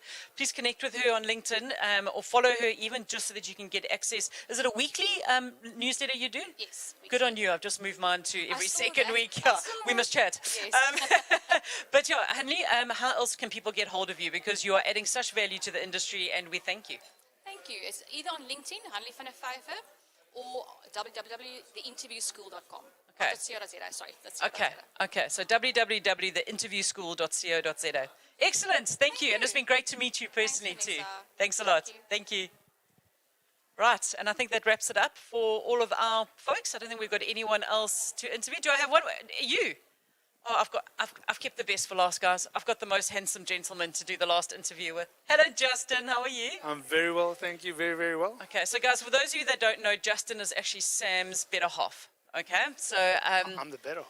you're the better half. You are the better half. I appreciate that. Yeah.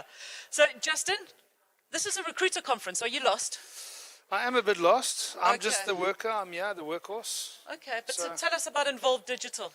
Yeah, first and foremost, Involved Digital. We are a company that helps businesses, small businesses, with their digital footprint. Okay. You know, so in the forms of social media, websites, creative works. Yeah. And as I said in my presentation this morning, building a brand is becoming the most important activity for recruiters these days. So tell me, do you help people at a company level or an individual level? How does it work? Yeah, so generally we bring companies in for a consultation and we have a look at their data, what their footprint looks like, and then we obviously just try and establish what it is they're trying to achieve. You know, just do they want more exposure, more awareness online, or are they actually, trying to achieve something in terms of a campaign? So they're trying to push a new service or product, and then we basically sit around the table and decide. What a cool service! Yeah, it's awesome. I love it because you get to chat. I and know. find out information. Do you hearing you talking? Like, are you looking for staff? Huh? Are you looking for staff? Well, I mean, are you available? Well, I'll make a plan. Justin, tell us who the brands you're working with. Who you're the most proud of? Who can we go and have a look at? We've got a good few brands. One of the e-commerce brands is called GoMax. They do second-hand pre-loved iPhones. Okay. So what a great business. Great. There's 5 branches throughout Cape Town. We work with Baker Tilly Greenwoods, the group throughout the whole of South Africa. They're chartered accountants. Yeah. So, I mean, I can carry on and name quite a few, but there's quite a few of those businesses we look after. Fantastic. Okay, brilliant. Well, thank you very much for your time. Just anything else you want to share? What about telling us how do people get hold of you? You can get hold of us at involveddigital.com or phone 021 012 5556 now. Fantastic. And let's take this conversation offline because I want to get a real glimpse at Sam at home. Yeah. Okay, so we'll stop the interview Perfect. there. Okay, excellent. Thanks a lot. Thank you, everyone. Bye. Thank you, and we'll be back online shortly with a fantastic afternoon of speakers. So I'll see you then. Thank you very much.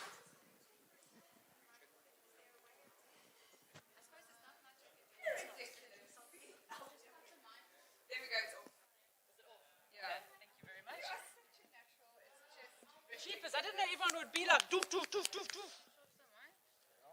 Thank you. Was that all right?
Just a reminder, ladies and gentlemen.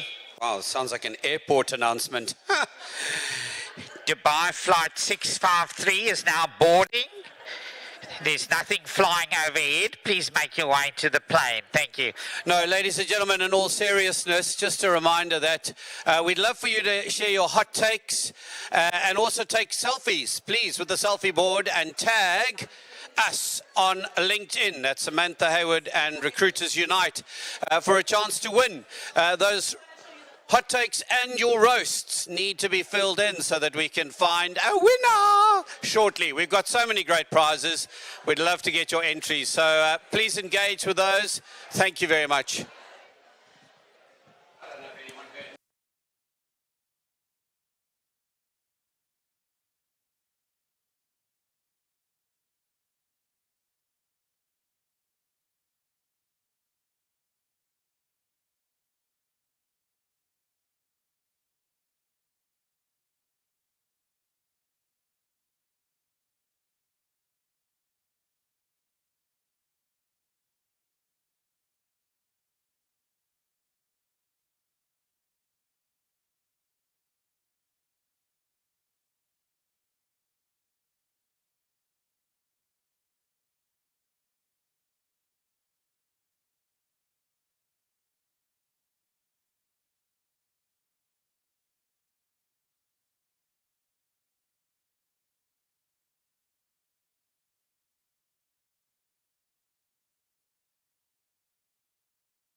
Ladies and gentlemen, this is your 5-minute boarding call to please take your seats in the main room. Thank you very much. I hope you've had a lovely conversation and eaten far too much cake. This is your 5-minute boarding call. Thank you.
Alrighty, ladies and gentlemen, dames en heren, manene na manene kazi. Welcome back.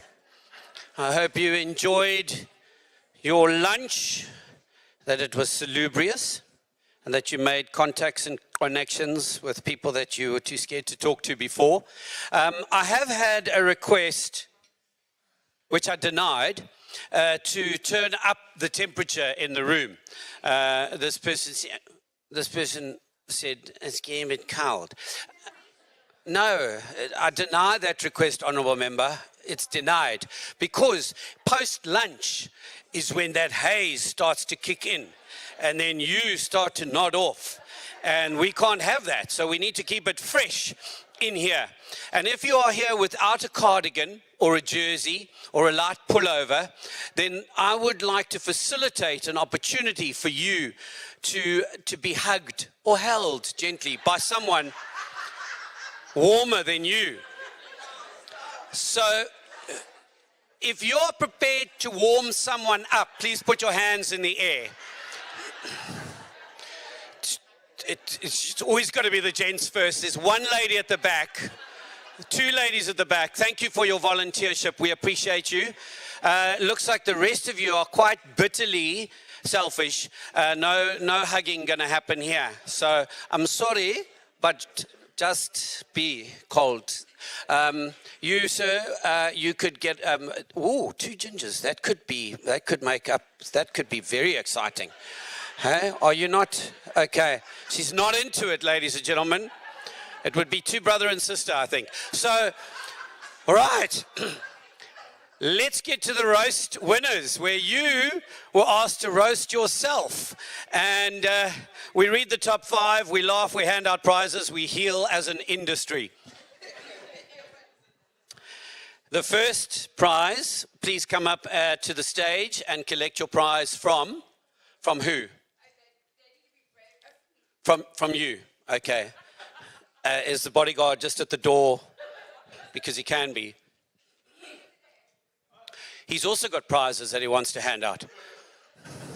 Sorry, bodyguard. Done. Right, first prize goes to this roast. I once emailed a client to tell him what a dick he was being. I thought, underline thought, I was sending the email to my boss, but sent it to him instead. Clearly not one of my finest moments. You thought you were sending it about him, but you sent it to him. I think that's what it meant to say. Please come forward and receive your prize. Woo! Would you like to come onto the stage? Oh, you're going to have it there. You're going to have your prize there. Here we go.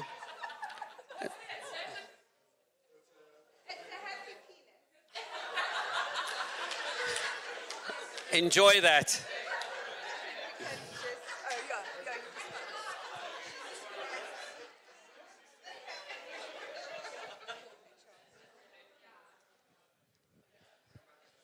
I call HR the Human Remains Department. Get up here and get your prize. The next winner, winner number 3, the autistic urge to always correct people. If you wrote that, you're a winner.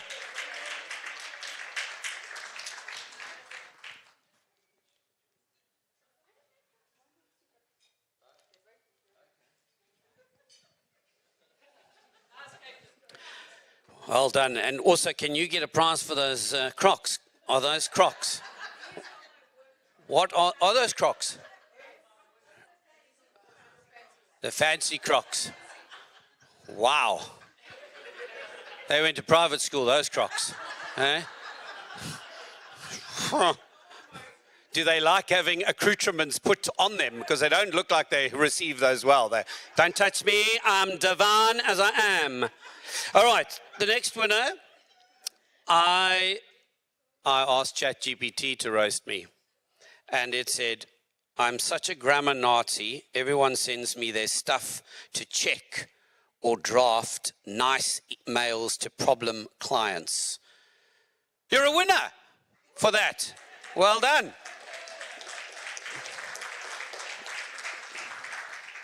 Right, that is our top 5 roasts. And then we've got hot takes. Do you want to do hot takes now?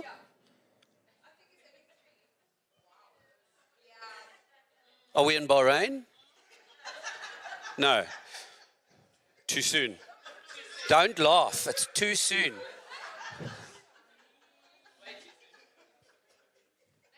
There's so much nonsense running through my mind right now. I've got to shut up. Shut up. The greatest Bahrain. Stop being like that real estate agent no one actually wants to work with. That is a hot take, and that is a winner, ladies and gentlemen. Who wrote that? Come forward. There we go. Well done. And then that photo was taken 3 more times, so you're obviously the winner 4 times out of 5. Only the shit recruiters will be replaced by AI. Oh, it's quite aggressive, but you win a prize.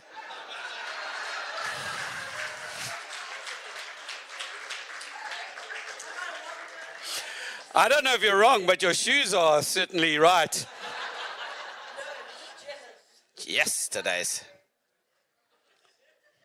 You know, if she was in Bahrain, she could just run across the water in those. She wouldn't have to worry about air flights. Sometimes I feel like a slave driver selling someone to the highest bidder. I feel like that's a mental health tweet. Hot take. There we go. And then the final one. Remember who you are and then run. And then she said, hashtag just joking, but we know you weren't. There we go. Congratulations, winners. Well done to each and every one of you.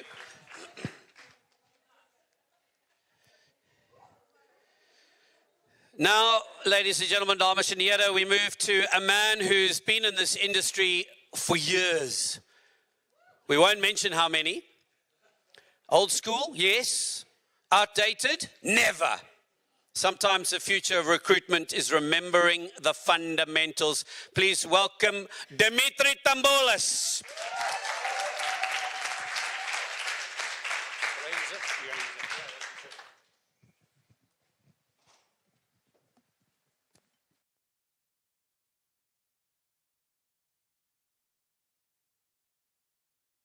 Yes. Everybody hear me? Okay. So I'm fired up for this. I not just because I've been waiting 2 years to work with Samantha, but I'm fired up today because, and I was telling my friends from Pollock and who are here and Jackie as well, I've started doing cryotherapy. Have you guys tried this? So you're in a room for like, that's like 4x4, small room, and yeah. Okay, no problem. Is it on? Okay, is that better? Okay, yeah. So you're in a room that's like 4x4, and it's minus 140 degrees, minus 140 degrees for 3 minutes. And it's supposed to have all this like cellular benefits and anti-inflammation, and it releases endorphins, or it withholds endorphins, it does something with endorphins. I don't know, it's supposed to be the new caffeine. It makes me feel amazing, right? When I came out of it the first time, the salon owner says to me, so what do you think, Dem? That was minus 140 degrees. I said, look, I've been divorced, so I felt colder, and for a lot longer than 3 minutes, I got to say. But I'm fired up anyways. It's not just the cryotherapy, it's about the session. You know, usually what I try to do is I try to cover the things that people ask me the most about. And normally I have a lot of fun trying to predict the future in our business. And then either saying I told you so, or ignoring the parts that I got wrong. But obviously predicting in this marketplace is kind of difficult.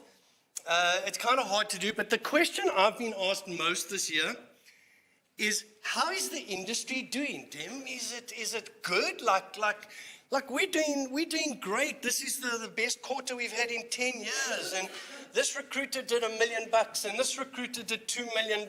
And but they're so unsure when they ask me, you know, it's like they cringe when they say, is it good? And I'm going to confirm with you guys here today, March the 4th, Recruiters Unite 2026, that things are good. Okay, and that's important because I did a session last Friday with another agency, and their people manager, I don't know what that is, but it's a people manager, right? And she says to me, she says, look, Dem, I want you to be honest during your presentation, okay? But you're going to be positive, right? And in this like fearful voice, look, it's taken me 20 years to try to stay negative. I actually not negative. Let's call it fatalistic. You know, the correct mindset for recruiters is fatalistic. You know, Kelly and I have this argument all the time. Fatalistic is a philosophy in between optimistic and pessimistic. Optimistic is everything goes well if I just get these candidates into the process, and pessimistic is I don't believe a word these candidates say. And you can't live that way either. So it's too cynical. So it's too mean-spirited. Fatalistic is the correct mindset for a recruiter. Fatalistic, and it's the mindset I've had throughout my whole career. Fatalistic means you're not just trusting in the future that things will work out if you do what you're supposed to do. It's this. It's something will go wrong unless I correct it before it goes wrong. That's fatalistic. Something will go wrong. Not, oh my word, I don't want to know, or pull the blanket over my eyes and hope that the company talks him into it, or hope that he just loves the job. That was never how I approached my desk. Even to this day, something will go wrong. And because things go wrong in our business, right? And unless I sense it and then correct it early enough. And if it's too deep, I walk away.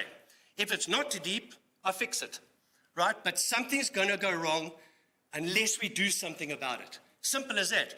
If you have a fatalistic mindset, you're not afraid to call people on their inconsistencies. You know, you have to have the guts to call people on things. And it's either that you're not sensing the things to look for, which we can fix. And I have plenty of training on that stuff, how to identify and deal with warning signs. Or you sense them, but you still don't have the guts to pull the trigger.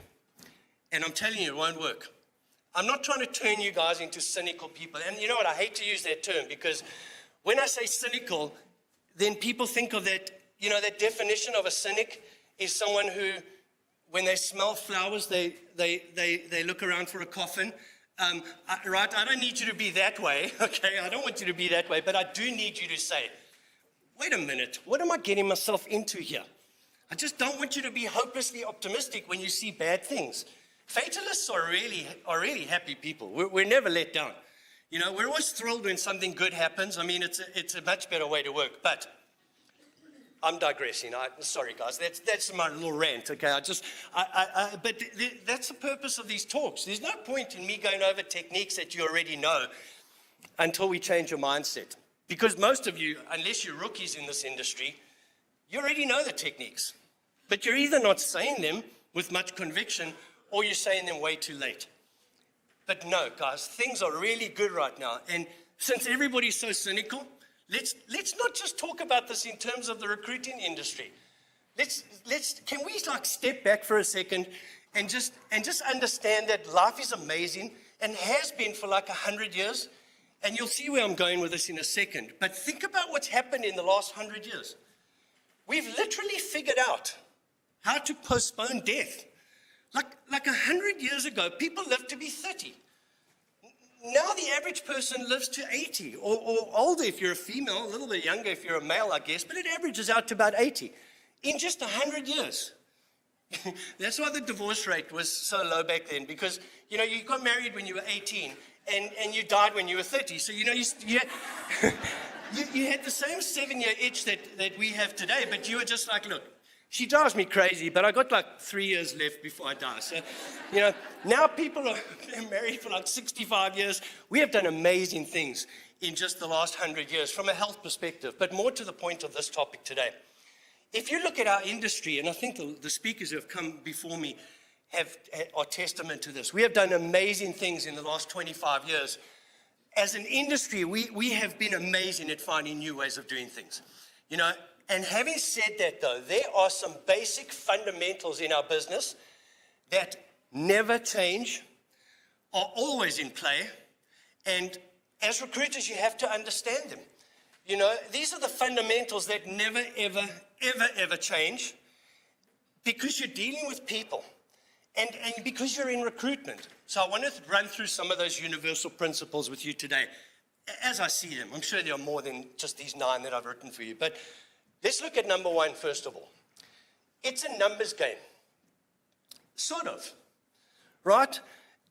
And how many of you guys, just a show of hands, keep track of numbers, KPIs, ratios? Okay, a lot of you guys, which is good.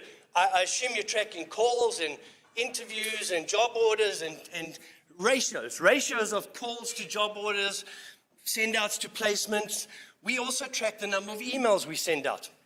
You know, one of the big changes we've made is we started keeping track of email metrics as well. So it is a numbers game. But notice how I put in the slide, sort of. What I mean by this is most recruiters have been taught, listen, this is just basically a numbers game. If you kiss enough frogs, you'll find a prince. That's the answer. The answer is just pound it out, pound it out, pound it out. Now, don't get me wrong. Any sales job is about pounding it out. It's about the numbers. But you'll see from this call that I've put up there, and I'm going to read to you quickly. This is a senior recruiter who sent me this call because she said, Dem, this is the voicemail I'm leaving, and I never get any callbacks. And I've been doing this for 17 years, and it used to work, and it's not working anymore. And this is the voicemail, word for word. Good morning, Frank. My name is Anita. Would you please call me? I have a candidate who comes from your industry, and I think you'd like to hear about her. Please call me on number. It's Anita. Thank you. Okay. That call would have to improve just to suck, right? I mean, let's be honest. That's not it. That call, you can make 2,000 of those. You can make 5,000 of those. It's not going to work, right? So somewhere in between, I think, is the answer. You've got to make the calls, but it's got to be high-quality calls. It's a numbers game if it's a high-quality call. If the voicemail is fetching, if it's exciting, if it's seductive, if it's got good information, but that kind of call, not going to work. Simple as that. All right, universal principle number 2, cover your jobs. Probably the first thing that launched me into, if you want to call it big biller status, was I was always taught that it was get a lot of stuff going, right? If you throw enough stuff against the wall, something will stick, get a lot of stuff going. I was always taught that the send out is the most important thing. Send out, which we define as an interview between a client and a candidate, right? Send out, send out, send out, the almighty send out. Send outs are important. I mean, without a send out, nothing happens, right? No one gets placed. But I want you to think about this for a second. I get 3 job orders in a week. I'm told to get, that's my goal. My goal is supposedly 3 job orders a week, and I was supposed to get 3 send outs. That's what I was told. So I'd go make marketing calls. I'd go get 3 job orders, and I'd get a job order, and I'd go get a candidate. I'd send Kelly on the 1 job order. Then I got this other job order, and I would send Samantha on that job order. And then I got this other job order later in the day, and I send Vanessa on that job order. So I've hit my goal, right? 3 job orders, 3 send outs. Look at me. Manager pats me on the head. Good job. You got your 3 job orders and your 3 send outs, and nothing would happen. Why? Well, because I'm not playing the odds. Internal recruiters here, you guys will know this. Companies want to interview 5 people before they make a decision to hire somebody. They want a selection. So if I'm sending 1 person on the job, who's sending the other 4? It's not me. I don't know. So what's my percentage of chance to fill that job? 20%. If they're going to see 5 people and I'm going to send 1, 20%. Then I had this other job order that I sent Vanessa on. What's my chances of that one? And what are the chances on the one that I sent Kelly on? 20%. If you guys remember your statistics, these odds are what's called mutually exclusive. What that means is company 1 doesn't know anything about company 2, and they don't care. They just want to see a short list of 5 people. So it occurred to me, thank goodness, relatively early in my career, that if I got a really good job order, qualified the heck out of it, a really good job order, and I got my client to love me and let me inhabit it and trust me, then that client would not only see one candidate from me, he would see 4 people. And if he saw 4 and he wants to see 5, I got an 80% chance. If I could only get 3, well, then I got a 60% chance. And once in a while, I'd get all 5 in. And I could fill them in so fast, he wouldn't have time for other agencies. And then I had a 100% chance of filling that job. And that's when I started to make placements. And I called it covering a job. Zig Ziglar, you know, probably one of the greatest sales trainers of all time, he spoke about the difference between prospects and suspects. And that's where I got this idea from.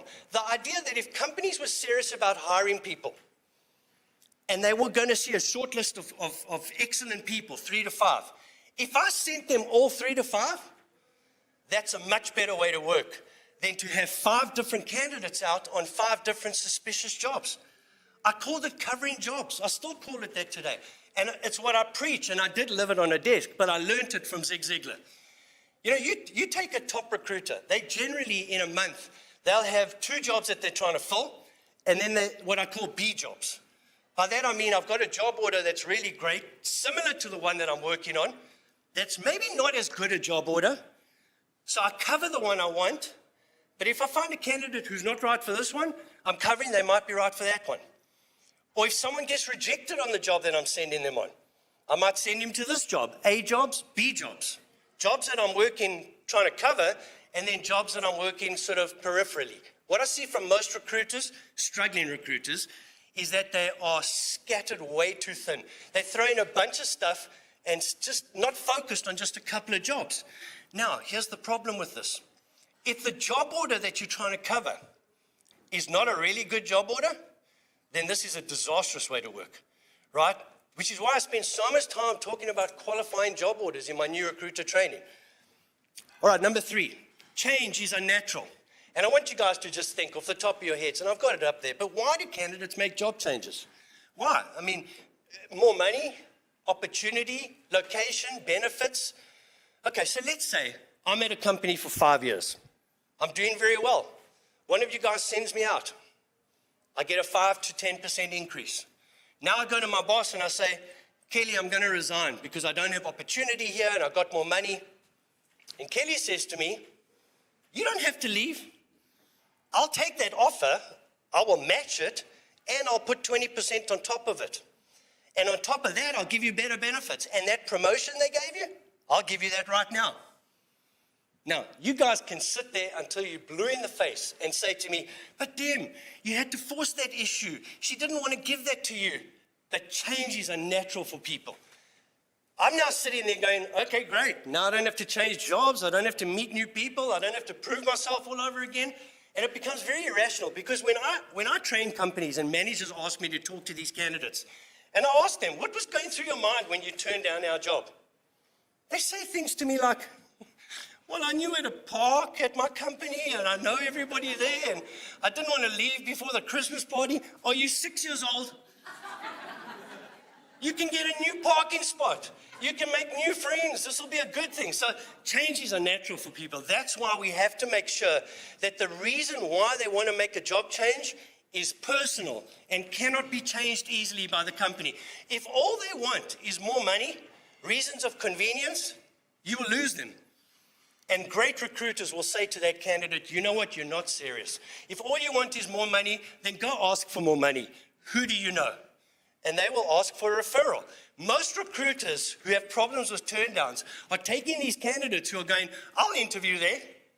And you're sending in these shoppers, and your strategy is you hope they don't get a counteroffer. And let me tell you something. In this marketplace, they all get a counteroffer. I mean, when I was new in the business, we used to get counteroffers maybe 5-10% of the time because the clients themselves were baby boomers, so they valued loyalty. So the fact that you're resigning irritates me. I'm not giving you a counteroffer. But now, your clients themselves are Generation X, Millennial, Gen Z people, and they go, oh, you're threatening to leave, so I'll give you more money? I don't blame you. I did the same thing to my boss last week. It's a very different thing, and they're right to do it. I read somewhere someone said, change is an unnatural act, especially amongst successful people. It is, however, an act of survival. 85% of all the candidates that you guys are talking to who genuinely want to make a change are going to experience a fear of change. And if they haven't moved in a long time, they have no idea what's about to hit them. They're scared. I wish they would say this to you guys, but they won't, so I'm just going to say it to you. When candidates, and I don't care how, and I need you to hear this voice. When these candidates, and it doesn't matter how much bravado they have, when they say, oh, I'm absolutely ready to make a move, I guarantee you at some point, here's the voice in their head. Here's the voice.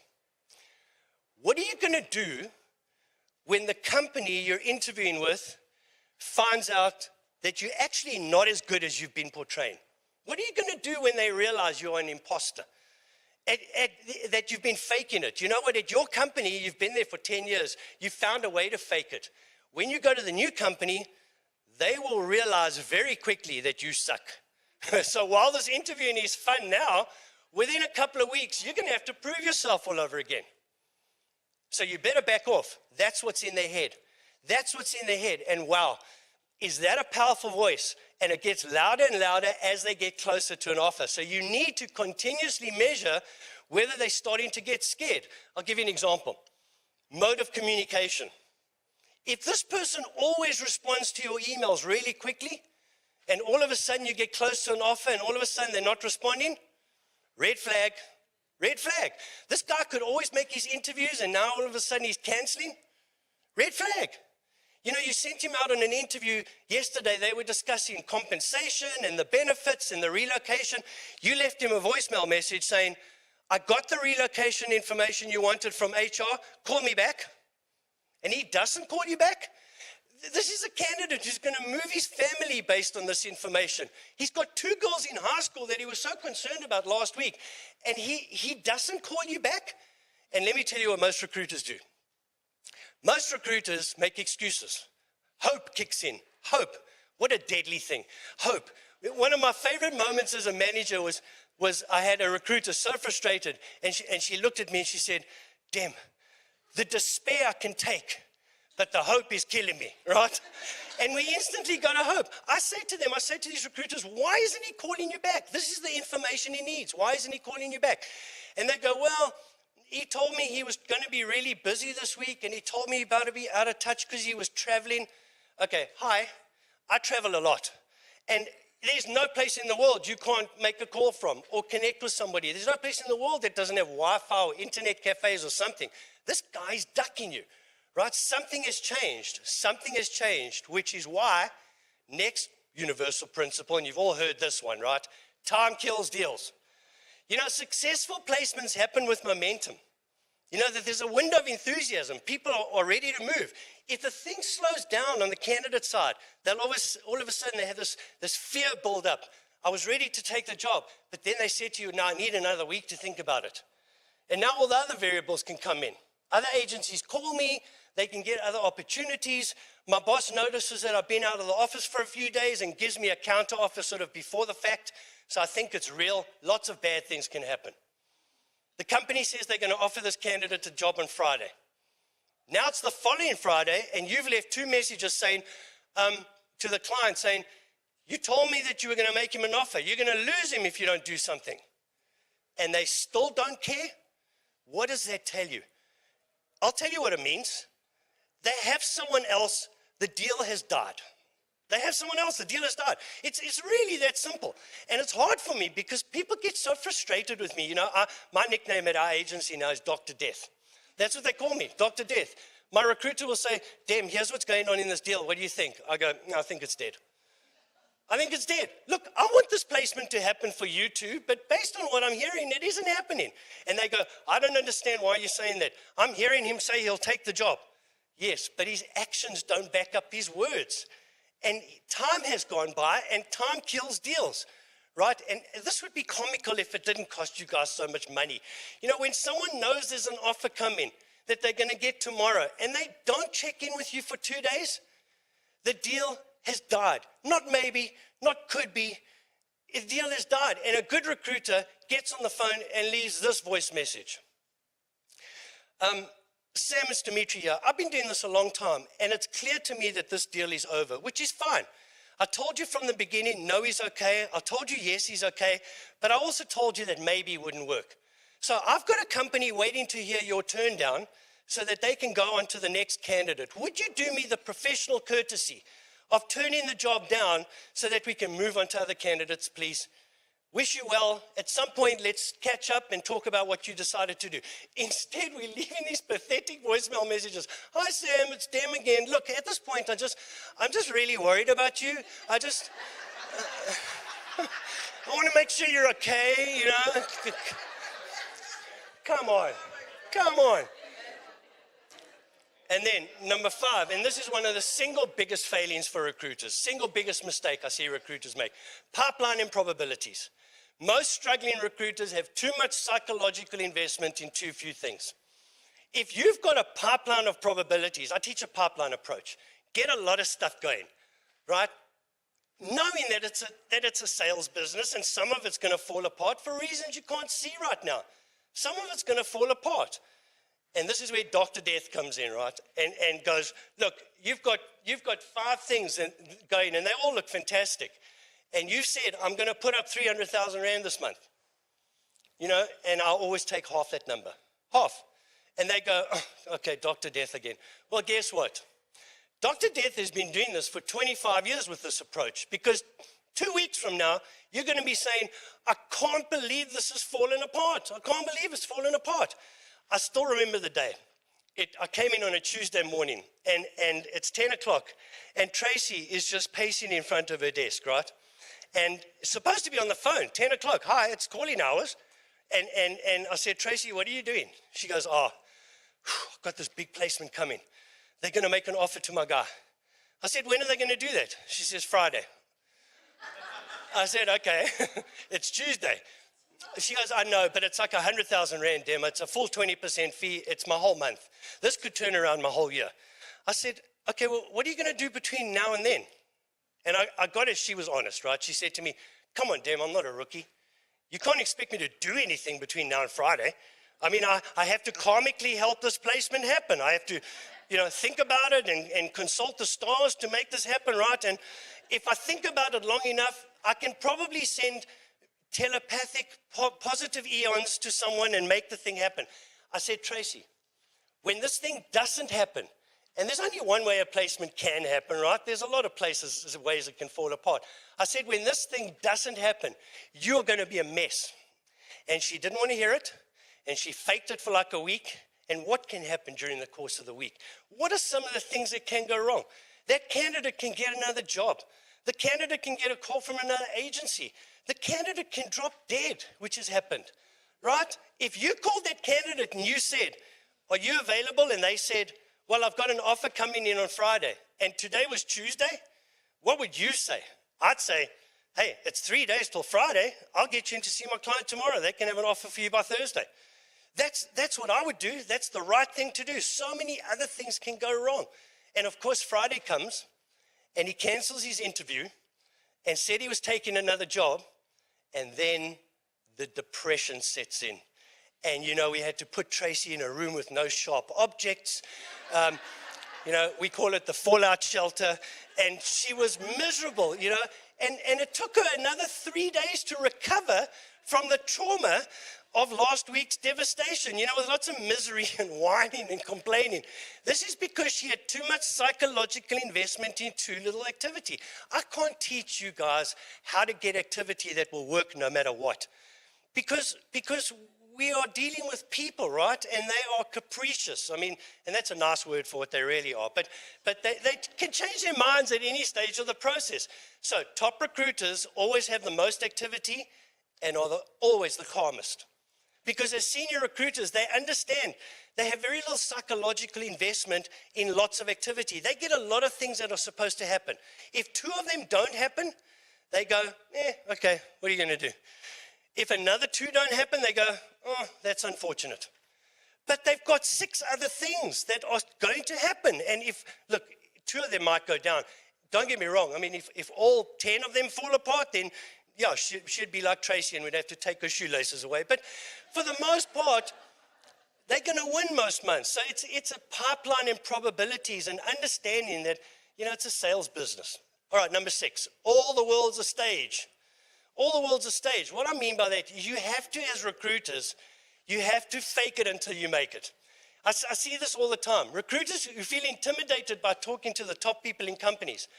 You know, I didn't have this problem when I was starting, and I quite frankly, I don't really understand it, because all I can tell you is when I was growing up, I was always the smallest kid in school.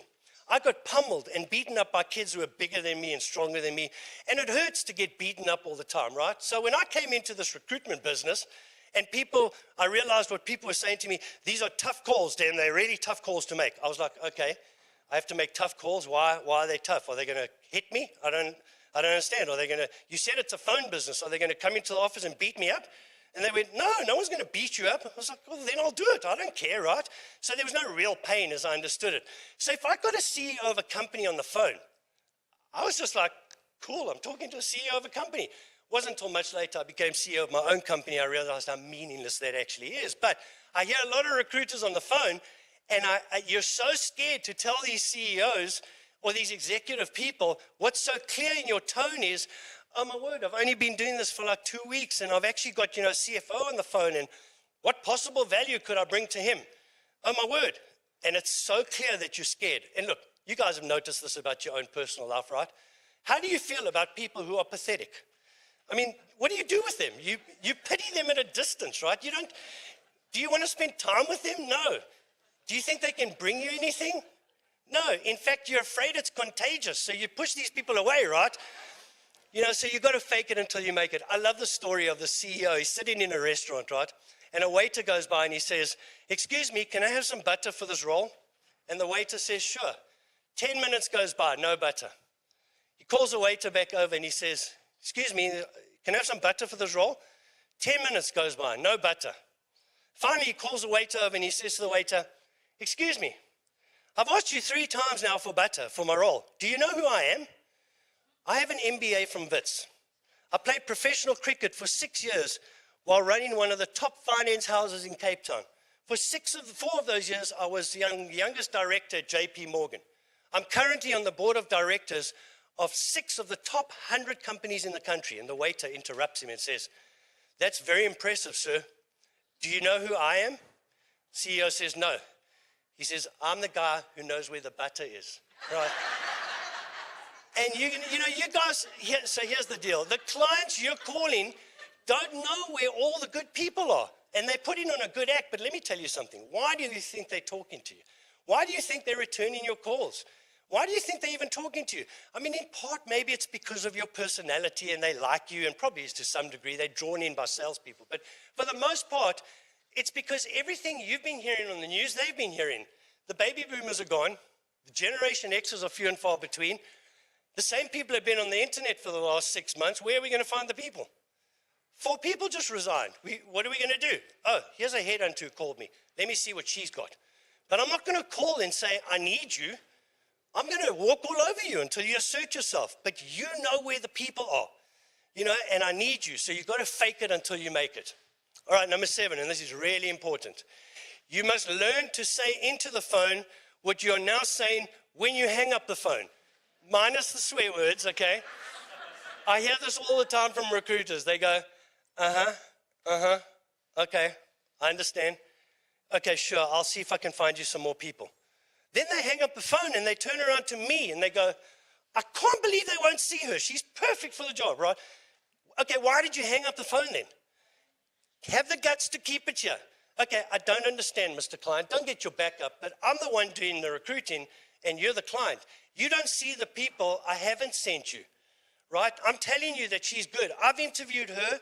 I'm the only person who knows both you and her. And I'm telling you that you have to trust me that you're going to like her. When can you see her? Say into the phone what you're now saying when you hang up the phone. And the worst thing that can happen is they'll go, who the hell do you think you are? That's the worst thing that can happen. And that's okay, right? That's okay. I'll give you an example of this from the candidate side. So this might sound weird to you, but it's always hilarious to me when a recruiter storms into my office in a rage, right? And this happened just the other day.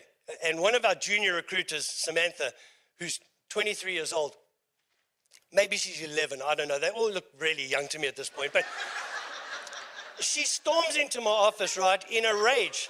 And she goes, you have to help me. I've got a closing situation where this person is being such a ridiculous human. and my ears pricked up because I'm a ridiculous human. And I was like, what do you mean? And she said, here's the situation, Dem. I have an offer for a woman who loves this job, and plus, Dem, she's going to a place where the cost of living is much lower, and she's made it clear it's a better culture for her, and she loves everybody, and this is a place where she's going to go in as a senior controller with a guarantee that the CFO is leaving in 2 years, she'll be the CFO. And on top of all this, her husband works and makes a lot of money. And she was making 300,000 Rand before she was retrenched from her last job. She's been working as a contractor ever since, but she was working for 300,000. My client, because of salary structures, can only pay 290. They won't budge. And she told me she can't take the job for 290. She said she needs 300. And when I said why, she said, because I used to make 300. She's been a ridiculous human. So give me, Dem. Give me some sort of psychologically complex clothes to turn this candidate around. And I said, stop. I said, sometimes you have to trust your instinct. And she said, okay, but what's my instinct? I said, well, what you said when you came in. She goes, what? I'm going to tell her she's been a ridiculous human? I said, exactly. Let me explain this to you. First of all, this is a great close for anybody in accounting, IT, engineering, right? The geek world, you know? These are people that we know are very analytical. They take these tests and they're highly analytical people. You know, there's people like me, I'm a recruiter, who, for the most part, I mean, are completely internal. Type A, we do everything by feel and instinct. We make horrible choices. These people want data. They make decisions because of analytics. You know, so we've got a controller. She's an accountant by background. So I walked my recruiter through this close. I said, this is what we're going to say to her. Let's take time out for a second. Let's think about this.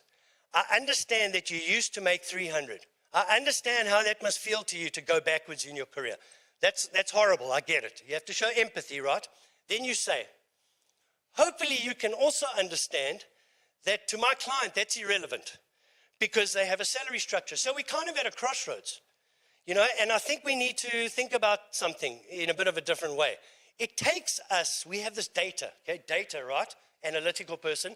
It takes us as an agency 52 days from the time that we get a search assignment to the time when someone actually accepts a job. And that's pretty good in our business. I mean, it takes a lot of agencies 60, 70, 80 days. It takes companies even longer. Now, you're an excellent candidate. So I'm going to assume and give you the benefit of the doubt that you could probably find a new job if you turn this offer down because of the 10,000 Rand difference between the 290 and your 300.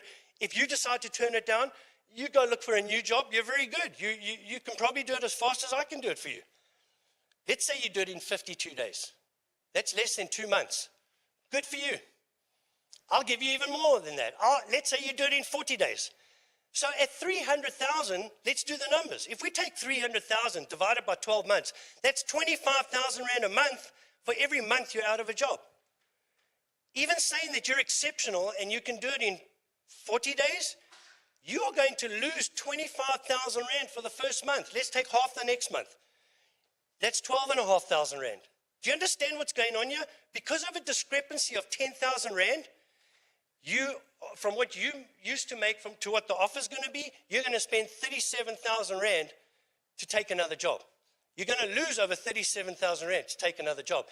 And by the way, you're not going to become CFO in 2 years and probably make another 100,000 Rand in salary. So short term, you're spending 37,000 Rand. Long term, you're throwing away 100,000 Rand. You know what you've been? No offense. You've been a ridiculous human. And for a certain type of person, accounting, IT, engineering, that is music to them. They get that. You don't put these people on a therapist's couch.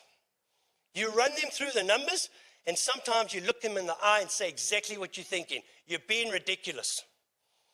Right? Okay, so number 8, this one's a bit more practical, but I had to include it because it's the number one way that recruiters cause themselves the most grief. Close your candidates low, close your clients high.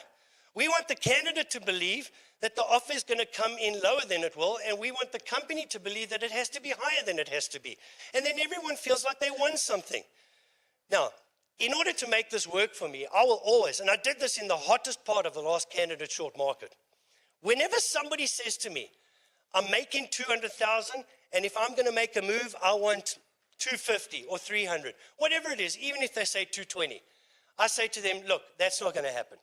And I don't understand that, quite frankly. You've just spent half an hour in an interview with me telling me why you are not happy where you are. You spent half an hour telling me why your job is miserable where you are. Now you're telling me, in order to make a job change, you need to have a 30% increase and happiness at a new job. I don't understand. Why 200,000 Rand in miserable, why 200,000 Rand in happy isn't a better deal? Why do you have to have an increase and be happy? Like, at what point in your life did you get everything you always wanted, right? In other words, why isn't a lateral move to a better company where you are less miserable enough? And I know they're going to fight me, guys. I know they're going to say, well, I'm not going to make a move for no money, and that doesn't make any sense. And why doesn't it make any sense? And I'll fight them a little bit. I'm trying really hard to close my candidates on this. If you really know what you want as the next step in your career, why wouldn't you take a lateral move? One of the things I've always done with candidates is whenever they say to me, I want X amount of money, my response normally is, okay, well, how do I justify that when the average increase is 10%?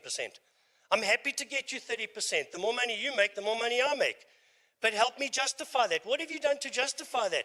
What makes your numbers, your achievements, your accomplishments 30% better when the average is 10%? That means you've got to have 3 times the accolades, 3 times the achievements. Help me justify this.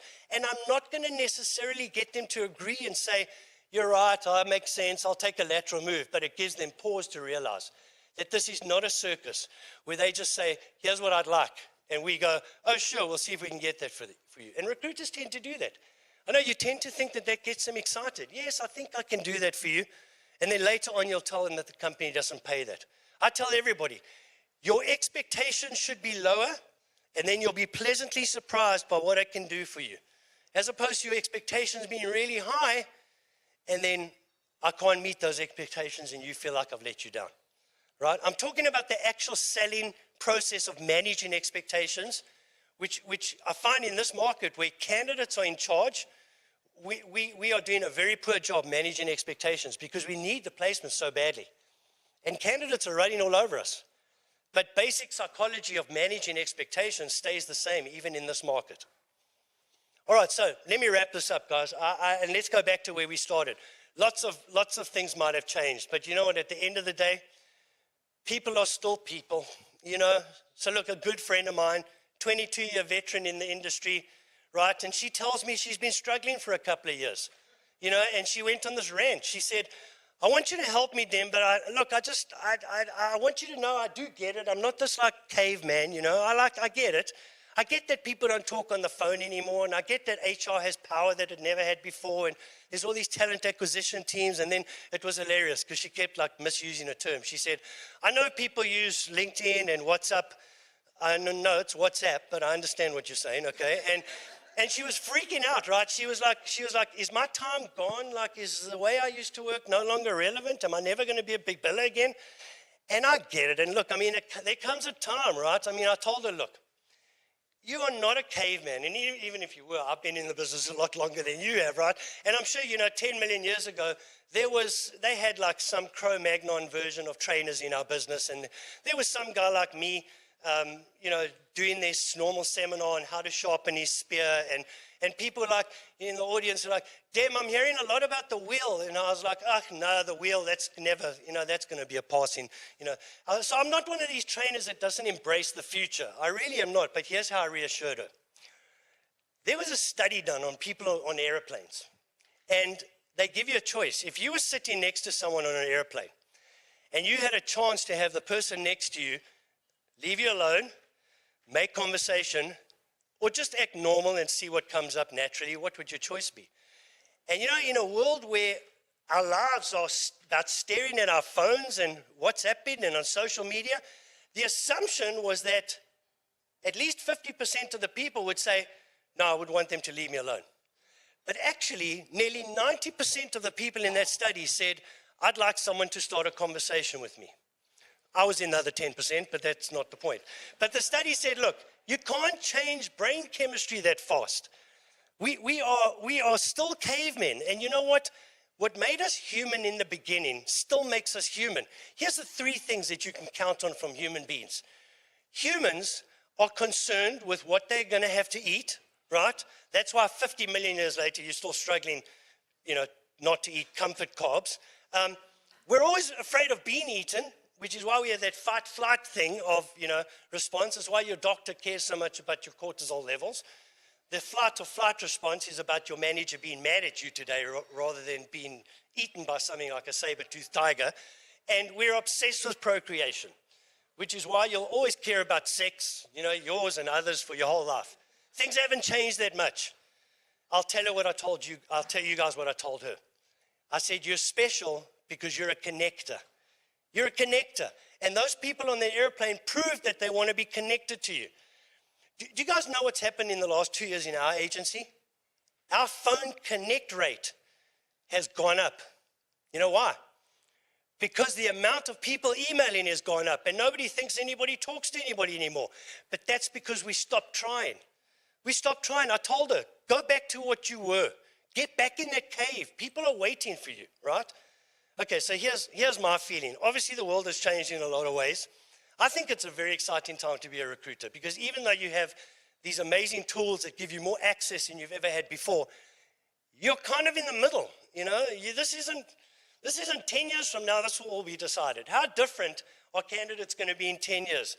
We may find they're completely different. We may find nothing's changed, which is sort of my hunch. But it seems to me that at the end of the day, and this was true when I started in 1994, and it's still true now, and it'll be true in 20 years, which is they people. People go work for people, right? Leadership, you should be selling that as part of your recruiting pitch. We're always pitching jobs. We should be pitching the leaders, the profiles, their backgrounds, because the internet has become nothing but a whole bunch of little stories, information, nugget-sized stories, right? And you've got to sell stories. People will always care about culture, values, and leadership. And they'll always care about money. Now, that's not the beginning of the recruiting call, but it's in the recruiting call.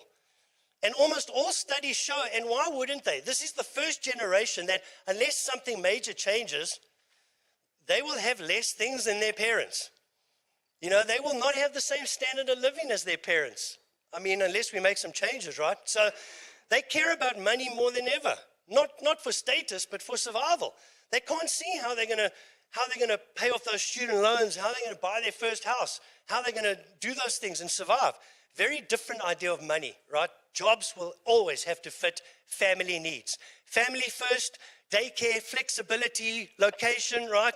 Disruption of a spouse's job will always be important. It's not going to change because you're working on a smartphone or because you have ChatGPT. And lastly, fun. Fun. Nobody wants to work in a grim, grey place. Most companies that are any good care about fun, right? Look, at the end of the day, guys, it's work. That's why you call it work. It can't be just fun. But candidates will always care about the environment and whether they wake up in the morning and moan and groan and say they have to go to work, whether they say to themselves, you know what, today's going to be tough like all days at work. But, there's some cool people there who might make me laugh and, there'll be some fun moments. Those things will not change. They will not change regardless how you get information or how technology and devices keep you from your feelings, and you'll have these same feelings. So to show you this, let me just show you. Here's an example of how we handle candidates who just say, just email me the job description. We say, if I wasn't working on several jobs at once, I'd be starving. I will bombard you with any information about any searches I think you might be interested in. But we need to set up a time to talk and get to the basics so that I can talk to you about the right job. And then an alternate choice close. 3:30 p.m. today or 10 o'clock tomorrow morning. Which is better for you? Alternate choice close. First created by Zig Ziglar in 1950, later on championed by Brian Tracy, and later on punks like me. Right? And it's scary, right? Because right now you guys are in the middle. And the AI is the sexy stuff, right? Some recruiters say to me, dude, I just did a voicemail with ChatGPT. It sounds just like me. Okay, no, it does not. It does not. It sounds like you on lithium. For heaven's sake. You know, some of you go, Dem, you know what? It can actually write jokes. Yeah, I've read those jokes. They're like a comedian from the 1950s. Okay, no. Here's the deal. And I know I'm at risk saying this, right? Being at the point of life I am. But I really believe that if you focus on these things, the really traditional, strong sales closing with good phraseology and influence, you guys are going to bury recruiters who are sitting there going, they just don't get back to me anymore and things have changed and Dem just doesn't understand. No, I understand. I understand perfectly how this works, right? Okay, so, you know, my time is up. I have another 50 sessions on closing and candidate qualifying and client issues and job orders and fees. And if, you know, it's available to you guys if you want. It's on the last slide. You can contact me for my details. I've got a new website coming soon as well. And you're welcome to get in touch with me anytime. So I just want to tell you guys, you always try to remember this as you sort of leave this seminar and go back to your desks tomorrow morning. There's nothing much wrong in any recruiter's life that a placement doesn't fix. All right, thank you for listening, guys.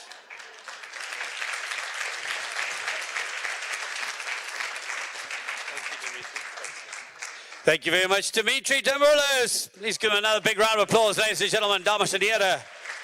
What a sensational way to recommence our afternoon after lunch, and very, very interesting insights as always. Let's talk human, because at the end of the day, humans hire humans.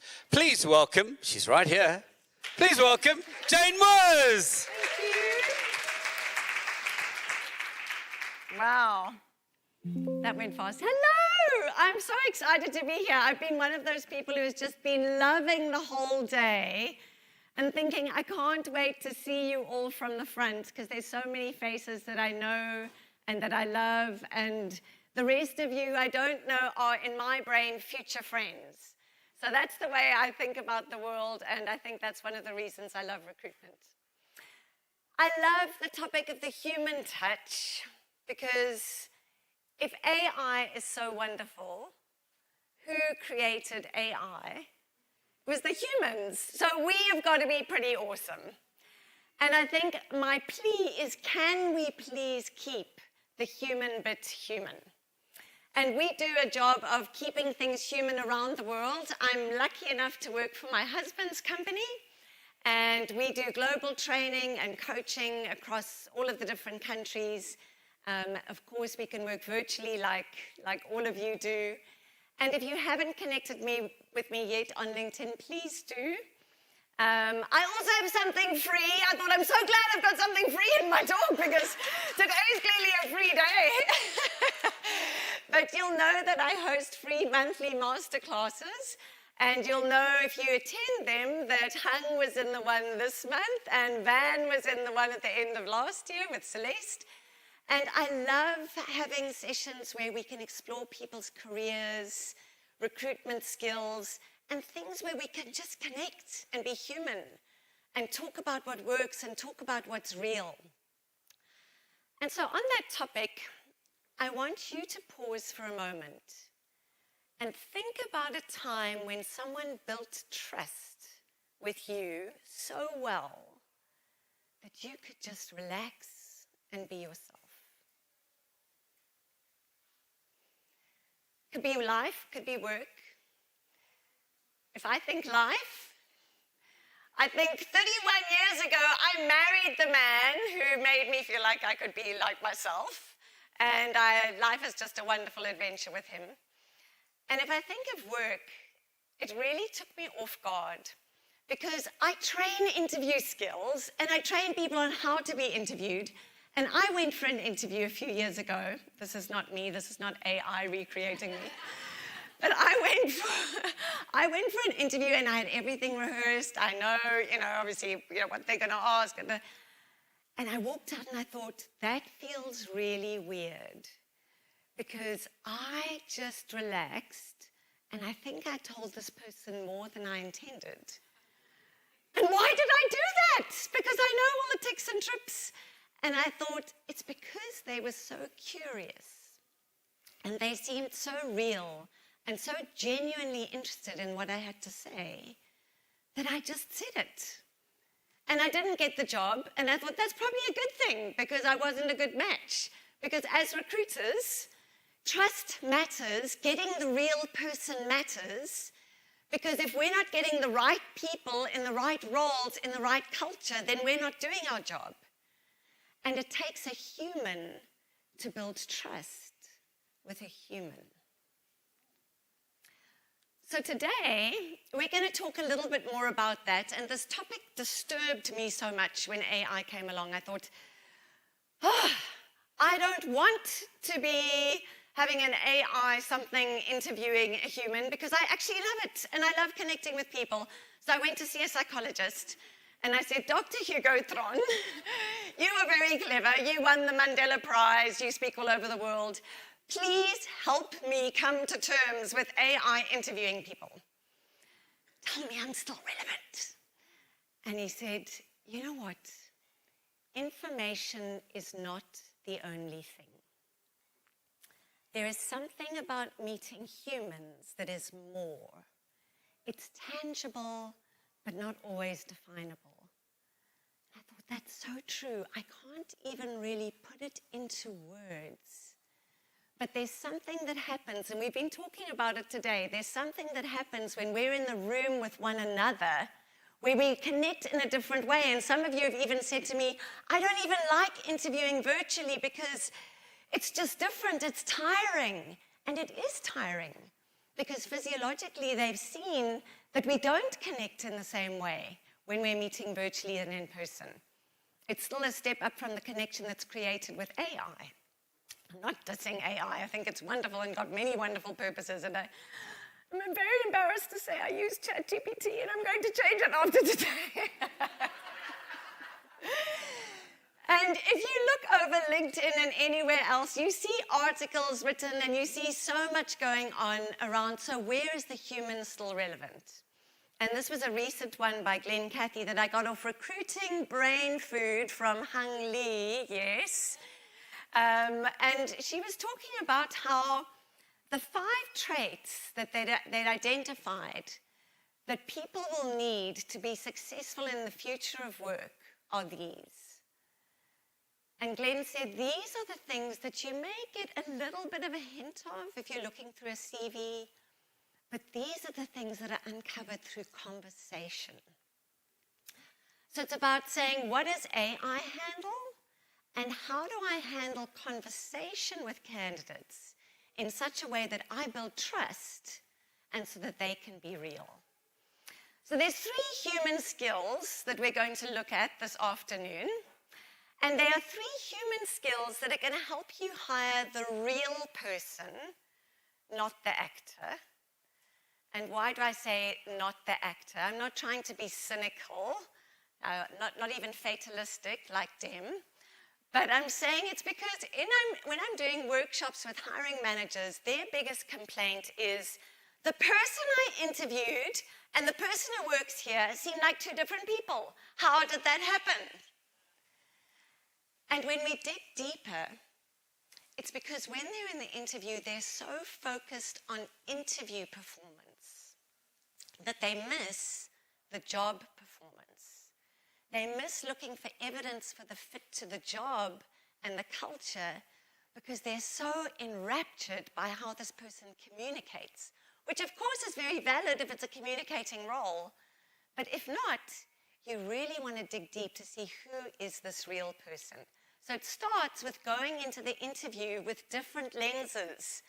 Lenses that say, I'm not going to go in and just look at interview performance. I'm going to go in and really look at the fit with this role.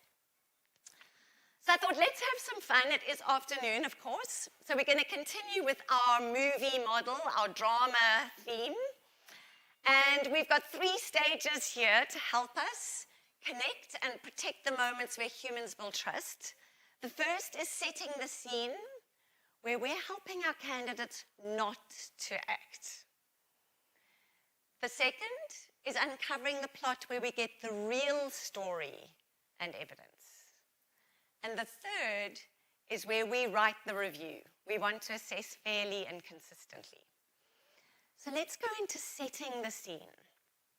And this is actually where AI helps, Because if you have not built process through creating an attractive candidate experience before the interview, you have very little chance of creating trust in the interview.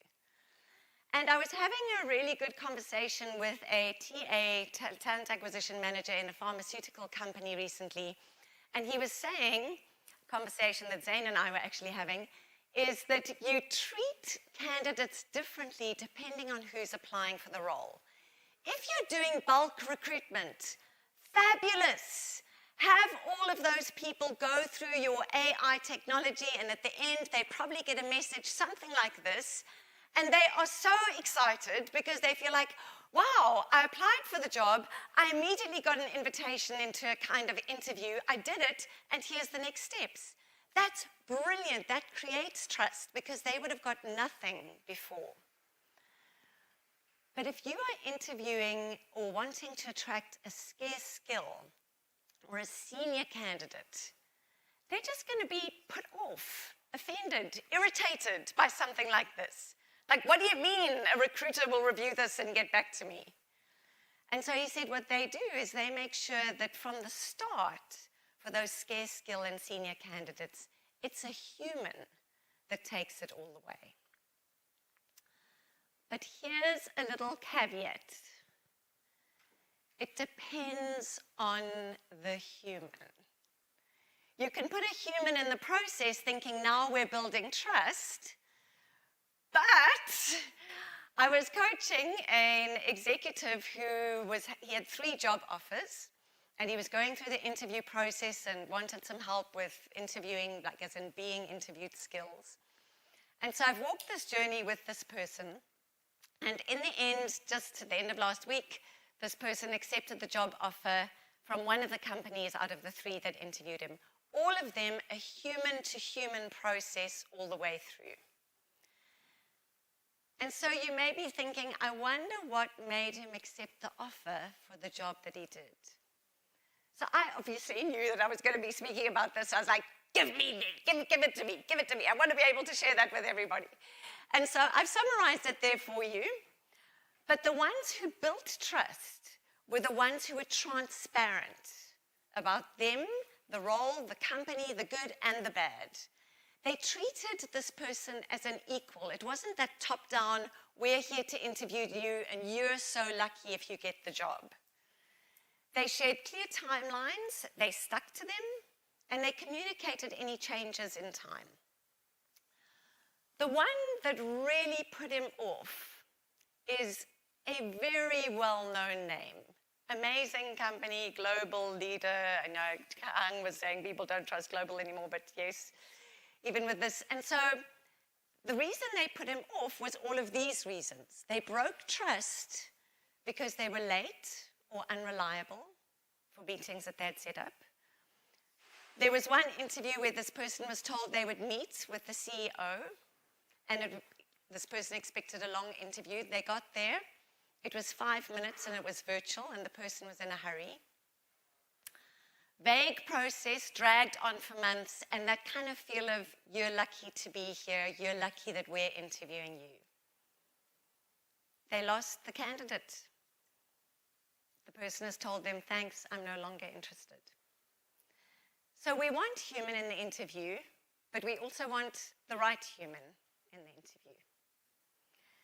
Your website doesn't compensate for a poor candidate experience. So you've built up to the interview. You've got the right human there. Now we're going to uncover the plot. Does anyone watch Agatha Christie? Have you seen the series, 7 Dials? You have. Have you seen it to the end?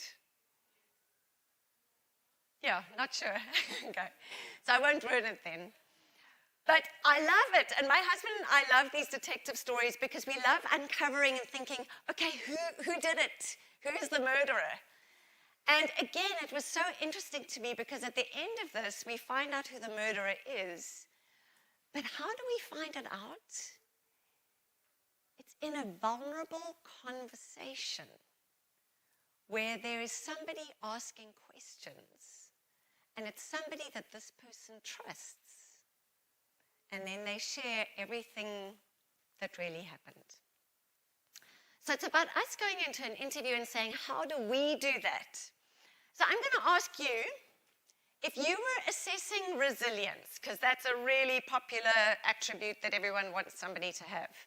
So hold on to your answer, but pick a question that you think is most effective for assessing resilience, so that you don't end up with a person in the workplace where you think, how did that happen? Hold on to your answer. And now I want to ask you if you've ever heard of Yuri Hasson from Princeton University. You have anyone? Oh, the study on mirror neurons? Oh, I love this. You have, okay. I love this so much because they did studies and research on brain activity and on what happens to people's brains when we're in communication. And if we just communicate, our brain waves and patterns are doing, I don't know what they're doing, but they're doing something. But he noticed that when there's somebody who's telling a story, the person who's speaking and the person who's listening, their brain patterns start to mirror one another. So there's a physiological coupling between somebody who shares their memories and the person who imagines what they're saying. So immediately you form this connection, which is so wonderful because interviewers are often saying, how do I connect with somebody that I don't have anything in common with? Or I don't have that immediate positive gut feel with them. It's through storytelling. You telling stories, getting them to tell stories. And what I love about it is you might notice some of these. And I know we've all been talking about gut feel today and intuition. But a good friend of mine, an HR director, said, you know, I love it when people say they use intuition if they have intuition. And there might be some people in our room today or in our lives where we think, you know what, that's not intuition, that's actually just bias. So we want the good intuition, we don't want the bias. And so the bias, you might see if you can match any of these to the biases listed on the left that are the most common ones in interviews. But when you tell stories and when you're connecting, that bias slips away because you're no longer focused on how they speak or their earrings or their tattoo or whatever else is distracting you. So it has that benefit as well. STAR technique, some of you have heard of that today and we've heard a little bit about it. It's a wonderful invitation to a candidate to tell a story. So even when you're going into your interview, you create that trust not by telling them, we're going to use the STAR technique, which means, and you explain it. No, tell them, I'm going to be inviting you to tell us some stories from your work experience that can help us understand more about what you've done. And we do expect that you have some questions for us that we can tell you some stories about what goes on in the workplace here. So you're connecting both parties through stories. So it makes perfect sense then. So I don't know how many of you got number 5. A few of you. But number 5 is your best bet because that is the question that invites somebody to tell a story. The same connection, the same ability to predict future behavior does not happen with theoretical questions. Yes, theoretical might be good for helping see how somebody thinks or break something down logically, but not for creating human connection. I love what one of my best friends who I walk with, she's a senior HR person in one of my favorite companies.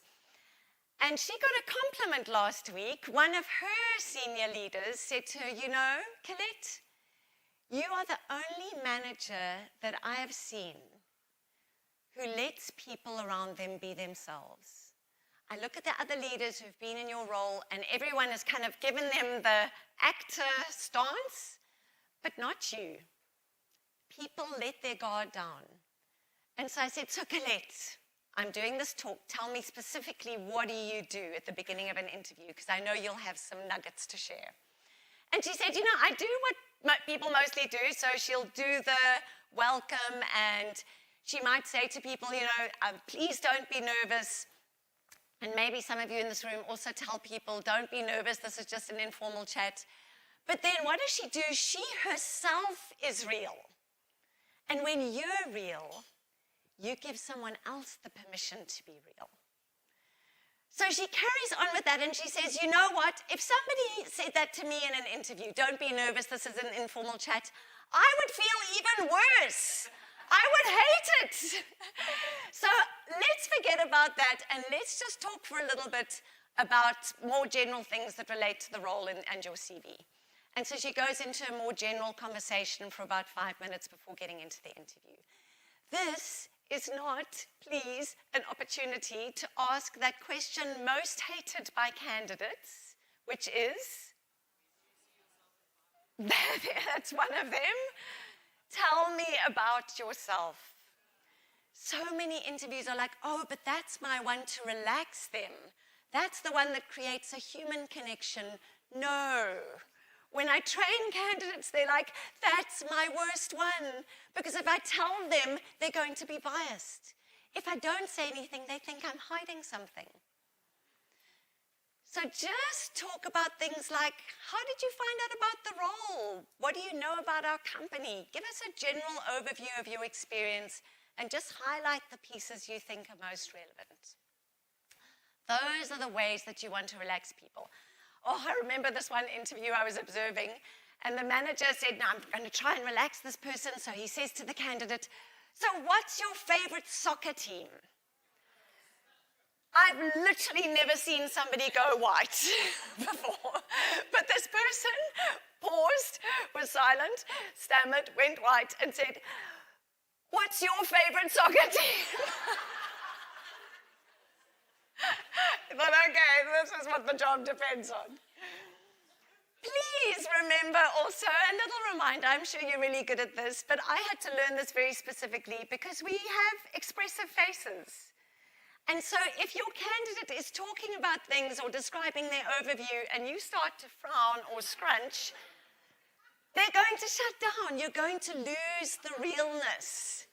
So I literally had to go to the mirror and put my head slightly to one side. If you read about Nancy Klein and Time to Think and creating an environment where people feel free to be themselves, she says, have your head slightly tipped like this.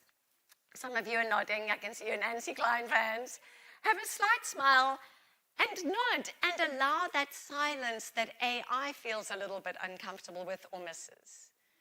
So you're nodding, you're smiling, but I had to literally get that face in the mirror and plaster it on before every interview because my face is very expressive.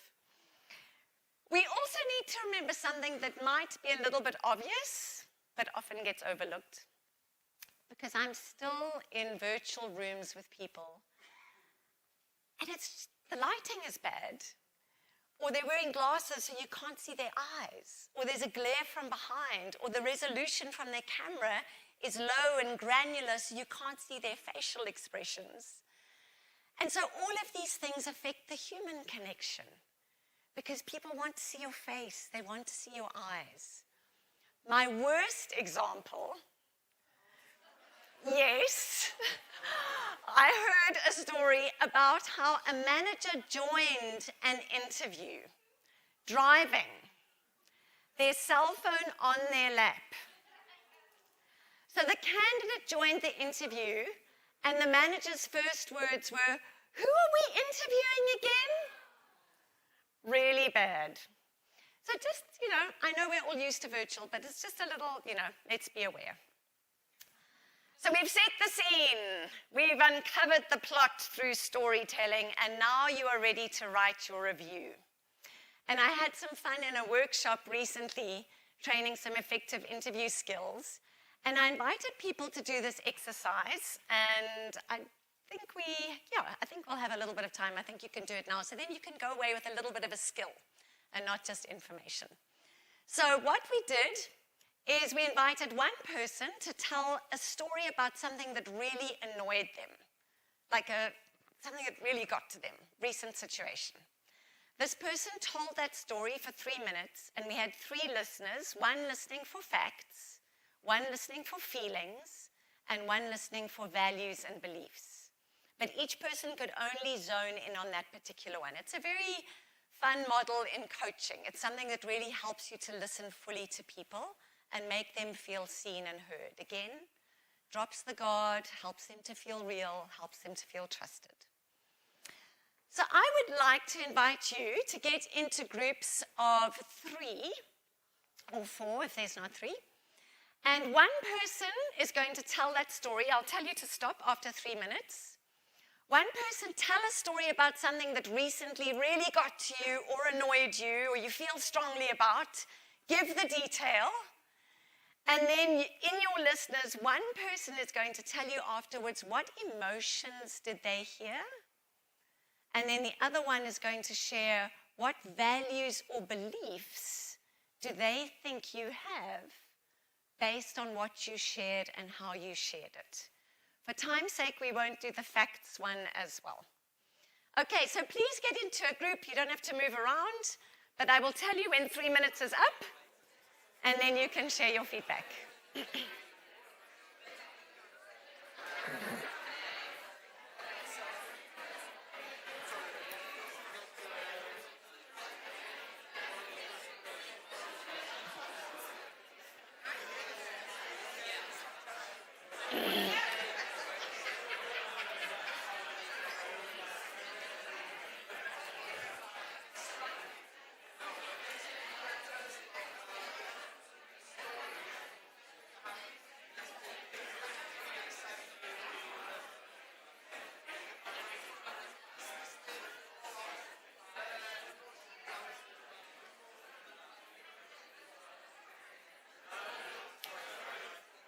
2 more minutes.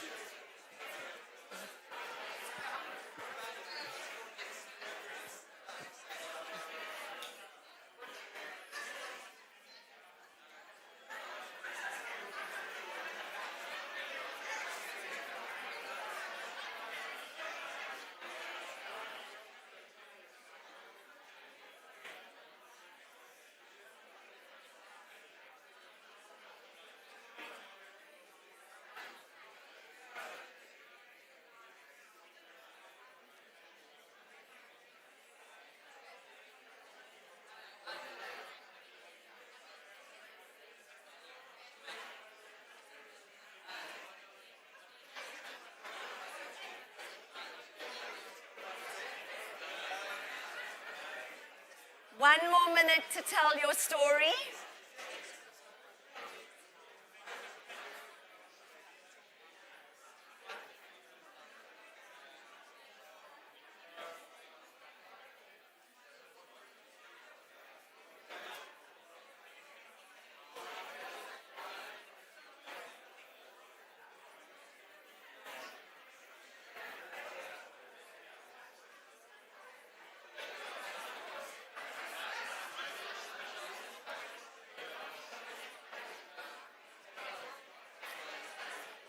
Okay, if you could end off your story.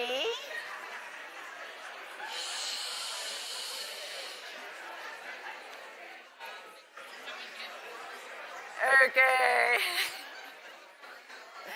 Can you end your story? And now you're All righty, ladies and gentlemen, your attention on the speaker, please. Thank you very much. I knew I needed to call to my collaborator there at the back. So if you could finish off your story, and now in 1 minute, one of those people will tell you what emotions they heard, name the emotions, happy, sad, mad, glad, afraid, embarrassed, that kind of thing. And then the other person will tell you what values or beliefs they heard. Do you value respect? Do you value loyalty, innovation, freedom? What is it? And you tell them if they're right. So you've got 1 minute for emotions, 1 minute for values and beliefs. Off you go.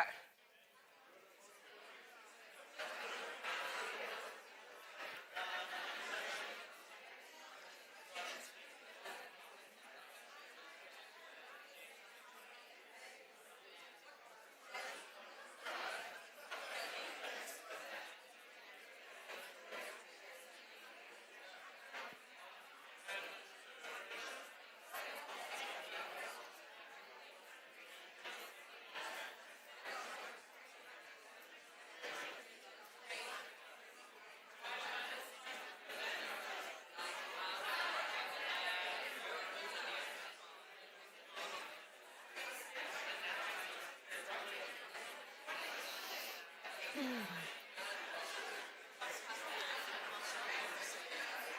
1 more minute.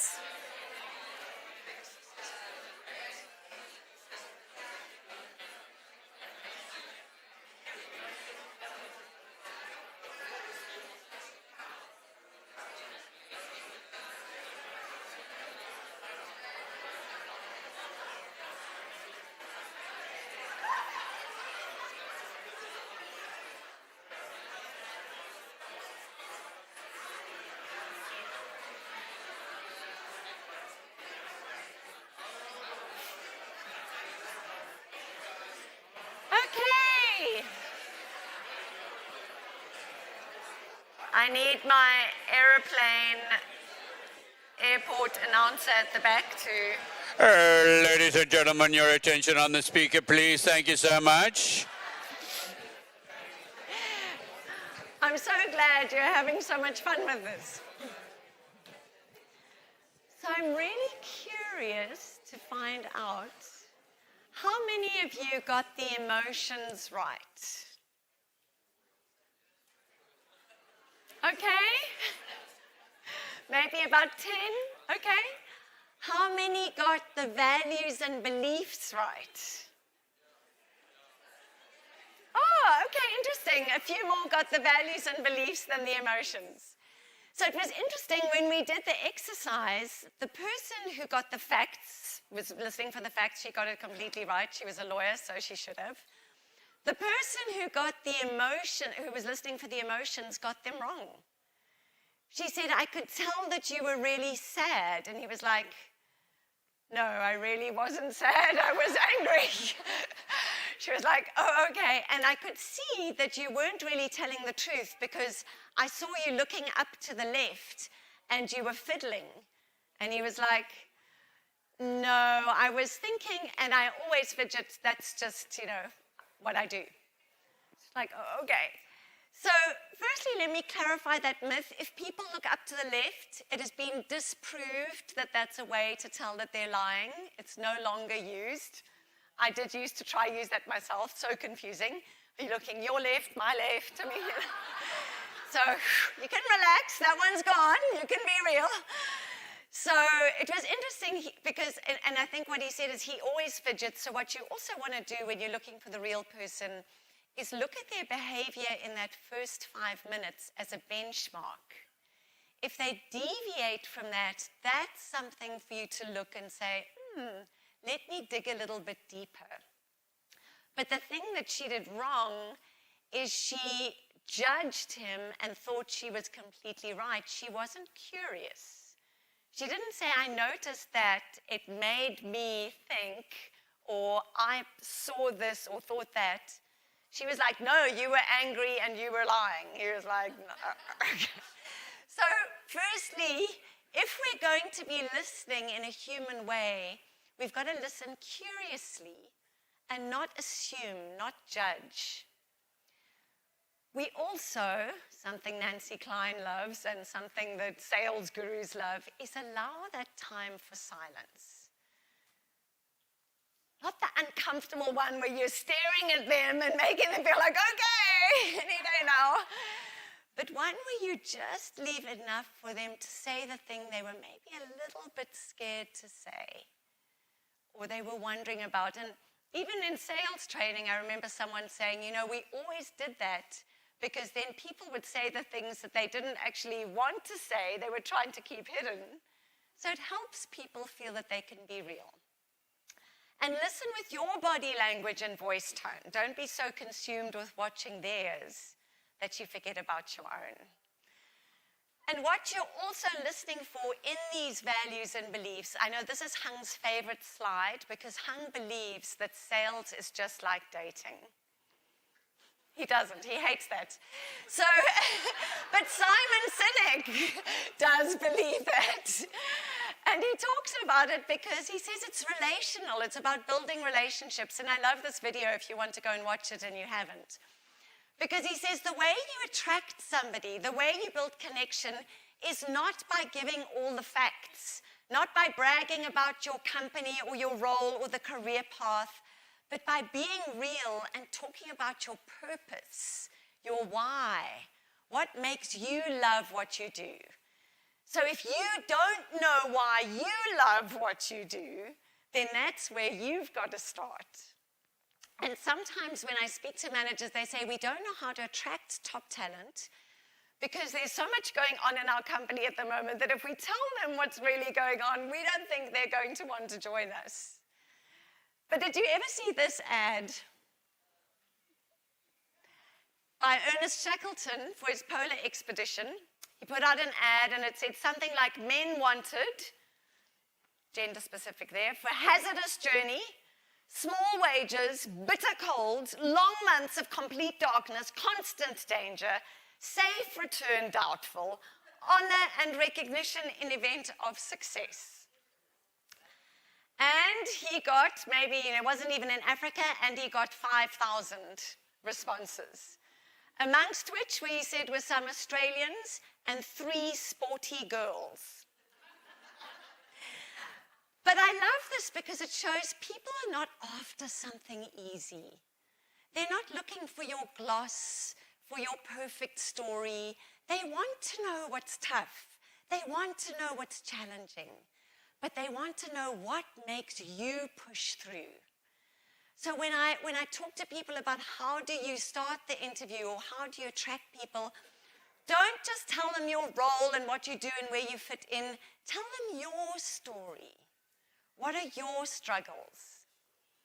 And I'm going to be a bit vulnerable here myself and share this little frame that hangs above my computer. And it's a birthday card that my mum and dad gave me about a year before my mum died. And so I keep it there.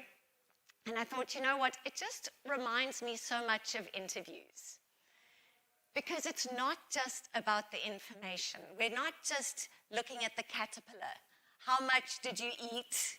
And how much can you regurgitate in the interview? We know that beautiful story of how caterpillars spin cocoons and then how they've got to break out of it to be able to fly out as a butterfly. And if you break the cocoon for them, they don't have the strength to fly, and that butterfly dies. So when we're interviewing people, we're not just looking at the butterfly. We want to be able to create trust, a place where people can be real, and where they can share their stories of struggle and how they got to be the butterfly. And that's what's going to help them thrive and your organization thrive. If you can create an environment where people can share that with you.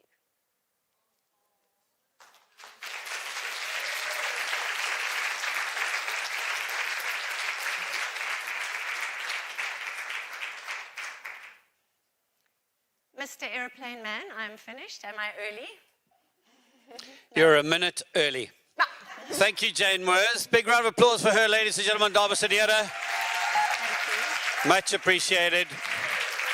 We will now release you for a coffee break. I ask you to please be seated in the room at 20 past exactly for a very enticing little game. We'll see you at 20 past 3. Thank you, ladies and gentlemen.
Ladies and gentlemen, please make your way back into the conference venue. And we will be engaging our last speaker for the day before we release you to the bar and the cricket.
All righty, ladies and gentlemen.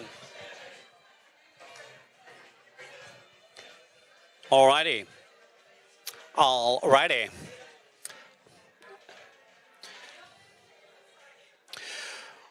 Alrighty, ladies and gentlemen, dames en heren, manene na manene kazi, thank you very much for joining us and welcome back. We appreciate each and every one of you. As you can see, the room has emptied out somewhat. I'm not sure, actually, I think the people are still here. I see laptop bags, etc.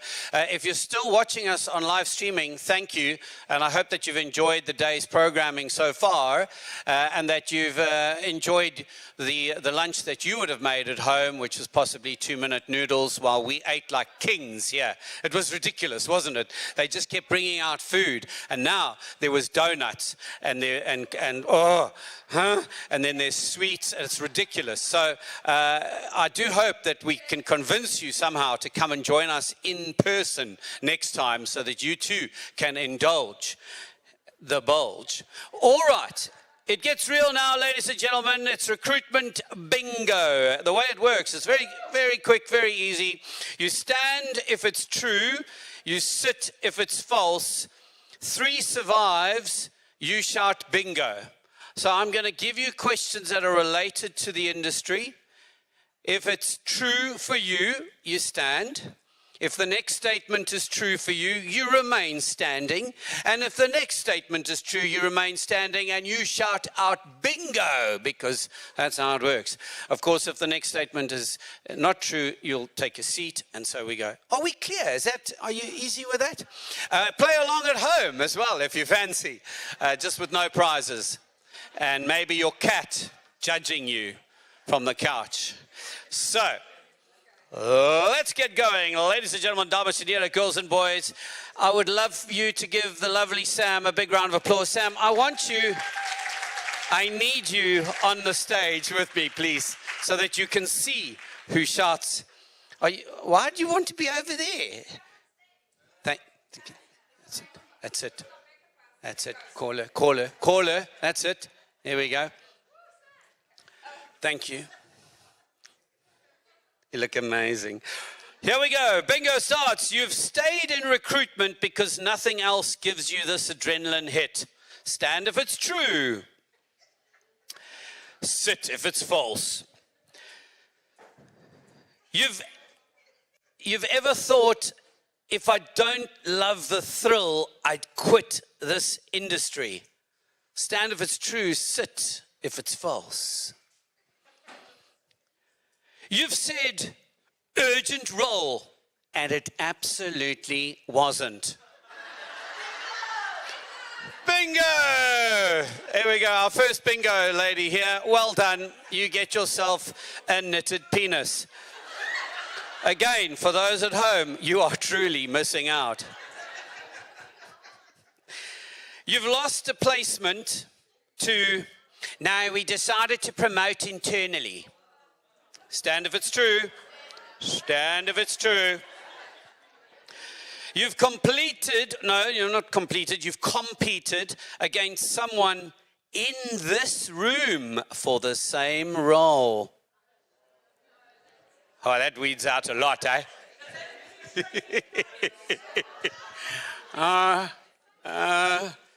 Oh, so far only one still standing. Stand if it's true. You've celebrated a deal before the candidate resigned and immediately regretted it. Remember, if you're up for 3, you must shout out bingo, and the first person to do so could be a winner.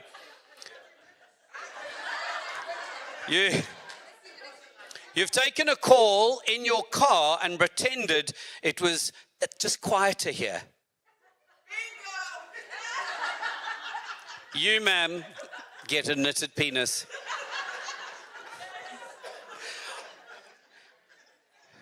Okay, fresh round. You've considered ghosting a client because they were impossible. Stand if it's true. You've considered ghosting a client because they were impossible.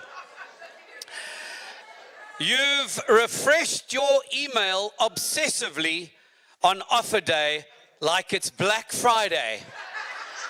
Stand if it's true. You've stalked a hiring manager on LinkedIn to understand their vibe. We got bingo at the back there. Come forward and receive. There we go. We got 2 bingos.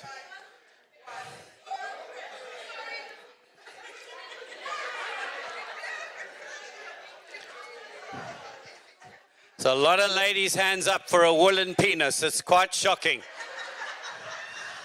Come on, Ethan, keep your hand up. Don't be scared. You know you want one. All right. Are we done with the prizes now? Are you finished? Oh, I still had more questions. Like really good ones as well. Like you've refreshed LinkedIn more than 5 times in one day, looking for that one unicorn. You've chased a hiring manager for feedback more than 3 times on the same role. You've Googled a candidate before calling them, and then you've judged them a little. All right, girls and boys, ladies and gentlemen, now for a brief advert. Actually, it's a shout out to Hanlie van der Vyver, who is the founder of the Interview School and an inclusive talent sourcer and career coach with 20 plus years recruitment experience. She supports professionals and talent HR teams through career coaching, burnout-informed workshops and talks, and practical self-paced job search tools. Hanlie is currently a master's candidate in psychology, researching burnout in the recruitment sector. And she's inviting you to participate and help shape healthier, more sustainable careers. She's situated against this wall inside there. That's where you'll find the QR codes to scan if you'd like to join via WhatsApp, or you can reach out to her personally. Hanlie, if you don't mind just standing so everybody can see you once again. That's Hanlie. And you might need to stand on your chair, Hanlie, because Vanessa's used to hanging out with the BFG. That's why she's not. And you can connect with her on theinterviewschool.co.za. You're welcome to connect. Right, we've spoken about AI. We've spoken about efficiency. We've laughed at ourselves publicly. Now, we close with someone who understands what real impact looks like. She's built businesses, she's built leaders, she's built hope through the Robin Hood Foundation, entrepreneur, international keynote speaker, CEO of Pro Talent, best-selling author, but more than that, she understands that success isn't just about metrics, it's about meaning. And what do we do in recruitment? We change lives every single day. Please welcome the powerhouse that is Cindy Norcott.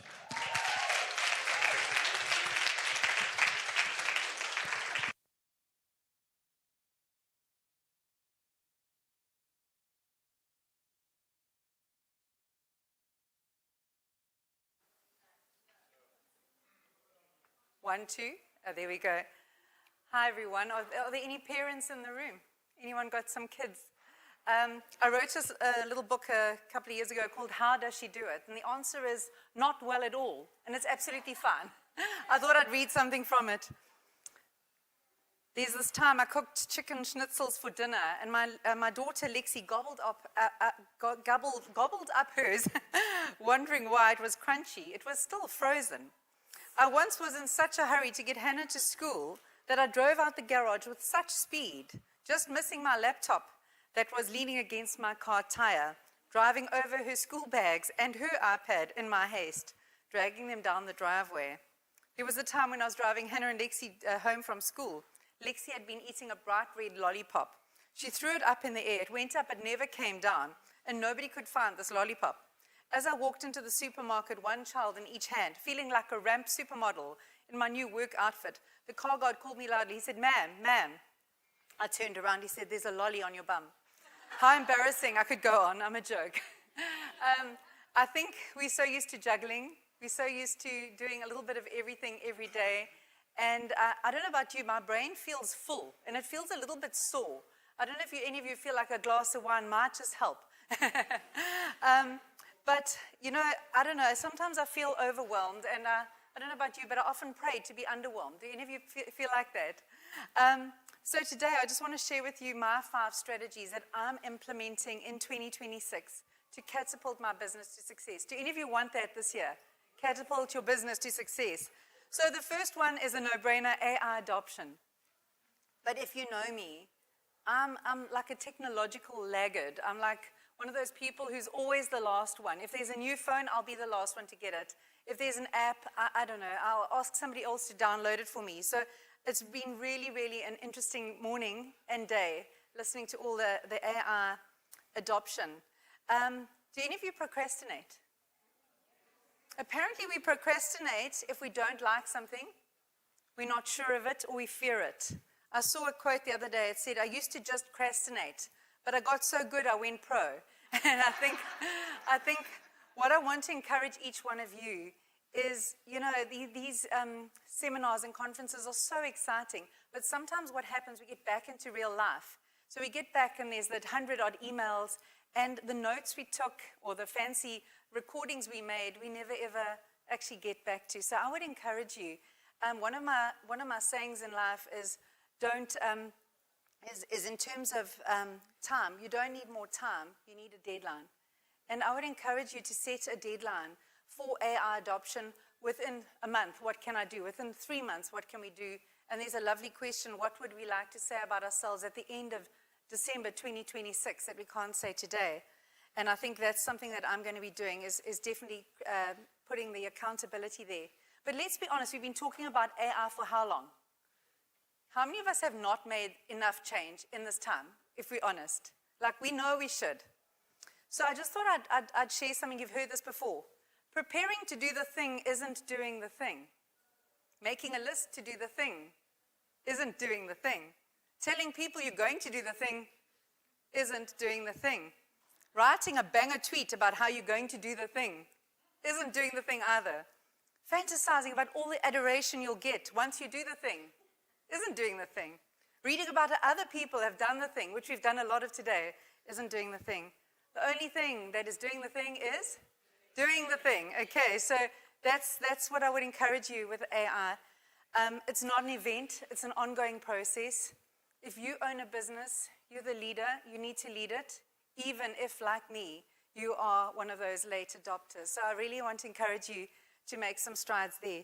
Number two, and we've heard a lot about it from Vanessa and Dimitri and from so many other speakers today, but make a strategic decision to be better at what AI cannot do, which is being more human.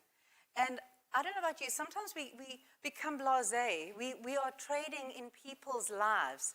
You know, there are wounded souls that come to us, people with severe pain and wounds, career wounds, emotional wounds, and we have them in the palms of our little hands, sometimes our greedy little hands. And in recruitment, we really have two customers. We have our clients and our candidates, isn't that right? Our two types of customers or clients that we serve. So last week was quite an interesting week. I was invited by a client that I've dealt with for over 30 years. Can you believe it? They are retrenching 80 staff, and they asked me to do two paid sessions where I teach these about to be retrenched individuals on job seeking, CVs, interviews, and other ways of finding jobs. And while doing that, I was reminded about the humanness of us as recruiters. There were people in tears. There were people, and I said, how do you feel? How many of you feel numb? You know how many of them were like, I'm numb. And I said, how many of you have known about this for 6 months and haven't done a thing? Because this is trauma. And they were like, you understand. And I realized I do understand. I do understand. I was able to show compassion and to say to people, if I can help, if you want me to go through your CV, just email me. You know, it takes us 7 seconds to go through a CV. It's not that long. So you know what? Bring them on. And I won't let AI say this XYZ. I will answer with my lived experience and my intuition and my heart for people. And our company slogan, Pro Talent, is a heart for people. And I try and use that lens every single day when making decisions. So I was able to show compassion. I was able to challenge them. I was asking people questions. You know, what are you going to say when people ask you, tell me about yourself, that horrible question. Your strengths, your weaknesses, where you see yourself in 3 years' time, and all those questions. And able to encourage them and give them information. Tell them which job sites are best, advise which other agencies would be worth working with. So I think it's important for us to understand that we can be more human. And sometimes we reduce it to being very transactional. So I really want to encourage you, going forward for the rest of this year, make it one of your key values is to be more transformational with your relationships with candidates. Because sometimes we've done this. We've treated the clients like the kings and the queens, and then the candidates like the stock. And it really can't be that way. How can we be better with clients in this AI world? I don't know if you've ever seen these emails. Dear client, put an insert name. Herewith attached for your perusal, please find attached 4 CVs. You know, I mean, I don't know. It's not 1850, you know. And I think we put your hand in the air and hand on the heart and promise never to do that again. And talk to clients. I'm so excited. I've found your perfect person. And I loved what Dem said, like, don't be ridiculous. I think we need to be more human and own it. And that comes with a certain chutzpah that I think it comes from experience, but it also comes from doing the work and knowing you're good at what you do. So start believing in yourself. Because clients don't want to deal with machines. They want to deal with experts. And I think sometimes we don't even realize we are the experts. So, and apparently, I don't know if any of you remember this saying, but years ago, this is like back in, before your slides didn't even start when I was, like you started like 2095. I was like, I did this a few years before. But when I started, they spoke about having 20 to 25 clients as a wall of money. Some of you would know that term. I think Dem knows that term. Do you have 20 to 25 different companies that know you, trust you, like you, and respect you? Most of us don't. And I think it's maybe a challenge to try and, how do I get more quality clients? How can I build relationships? It takes 16 points of contact to call it a relationship. Some of us have the audacity to call it a relationship when we've sent 4 CVs to some random stranger. We say, I've got such a good relationship with company ABC. You haven't earned the right. You haven't earned the right. So I think we need to think like talent advisors. We must understand what the clients aren't saying. And I think it's so, so important to be partners with our client. I don't do it for you, I do it with you. And I think that's a different way of doing things. So for me, one of my goals this year is to double down on my relationships with clients and candidates. And I think it's something as little as, you know, a candidate emails you their CV and they say, oh, we're going through retrenchment. And then you go, fabulous. Like, you can come in for an interview. You know, we just respond very, very transactionally. But what about, that must be terrible. I'm so sorry that you're going through this. Maybe send them a link to something that you can share. How are you coping? Just questions like that differentiate us from the AI tools that we're using. About 20 years ago, I went to an APSO conference. Remember APSO? Yeah. And the chairperson, I don't know if they're still around, but I hope they are. Is APSO here? I always do this. Sorry, but it's not about APSO. It's about the learnings that are still tried and tested. The president at the time had a saying, and he said, be seen, be liked, be involved. And unfortunately, a lot of us have curled into our little holes. How many of you since COVID have developed an absolute love for tracksuit pants? And you're sitting at home, and you love being in your nice, cozy place. That's not where the magic's happening. And I've made a decision this year that I'm going to get out more. I'm going to get out more. I'm going to be seen, be liked, be involved by those 25 clients. So what I'm doing, I'm going with my client list from top down. I've committed, I'm doing 60 client visits this year. It's not a lot. It's 5 a month. But I'm going to go and see those people. And you know the worst insult a client can pay you is when they say, hello, stranger. You can't be offended by that. There's a lovely saying, work until you no longer have to introduce yourself. Well, a lot of my clients have forgotten me. And it's not their fault, it's mine. Because I think that I'm trading on my reputation. I've been in the game a long time. Maybe some of us need to up our game and stop trading on, you're as good as your last victory. You're as good as your next placement. Not the stuff you did before AI was even a thing. So I really think it's important, and it's IRL, in real life. Let's pick up that phone. I love that because my staff know if you're on the phone, you're making money. But if you're on the phone, you're building connection. And I always say if there's something horrible to say or a confrontation, don't touch email. You know, they say you make a speech in anger, it'll be the best speech you ever regret. And I believe everything can be answered with a phone call, just where people can hear your tone, they can hear your compassion, they can hear, even better if it's in person. So be seen, be liked, be involved. Knock on old doors. The best way is those clients who already worked with you. But sometimes it's taken too long. We feel so embarrassed. Those clients haven't heard from me for 3 years or 4 years. Maybe it's time to reconnect. Does anyone have a job title that says issue and receiver of emails? None of you? No. Okay. So stop doing that. I think, I don't know, the people I know who've made millions in this game know how to work the people thing. They've got the heart, they've got the courage, and they work with their head and their heart and their brains. And one thing I learned is never leave a visit without a task. So I ask questions, I'm curious. And then there's always something like, oh, I've got this quiz I want to send you, or this note, or I've got something it's always a reason to follow up with something where I'm adding value. And I believe in that emotional bank account with everyone you're trading with, everyone you're doing business with. Make sure you're putting the deposits in first. Don't wait for the client to give you a spec. Give them something, offer something, whatever you can to build those beautiful relationships. And relationships are built with conversations, not with graphs, not with stats.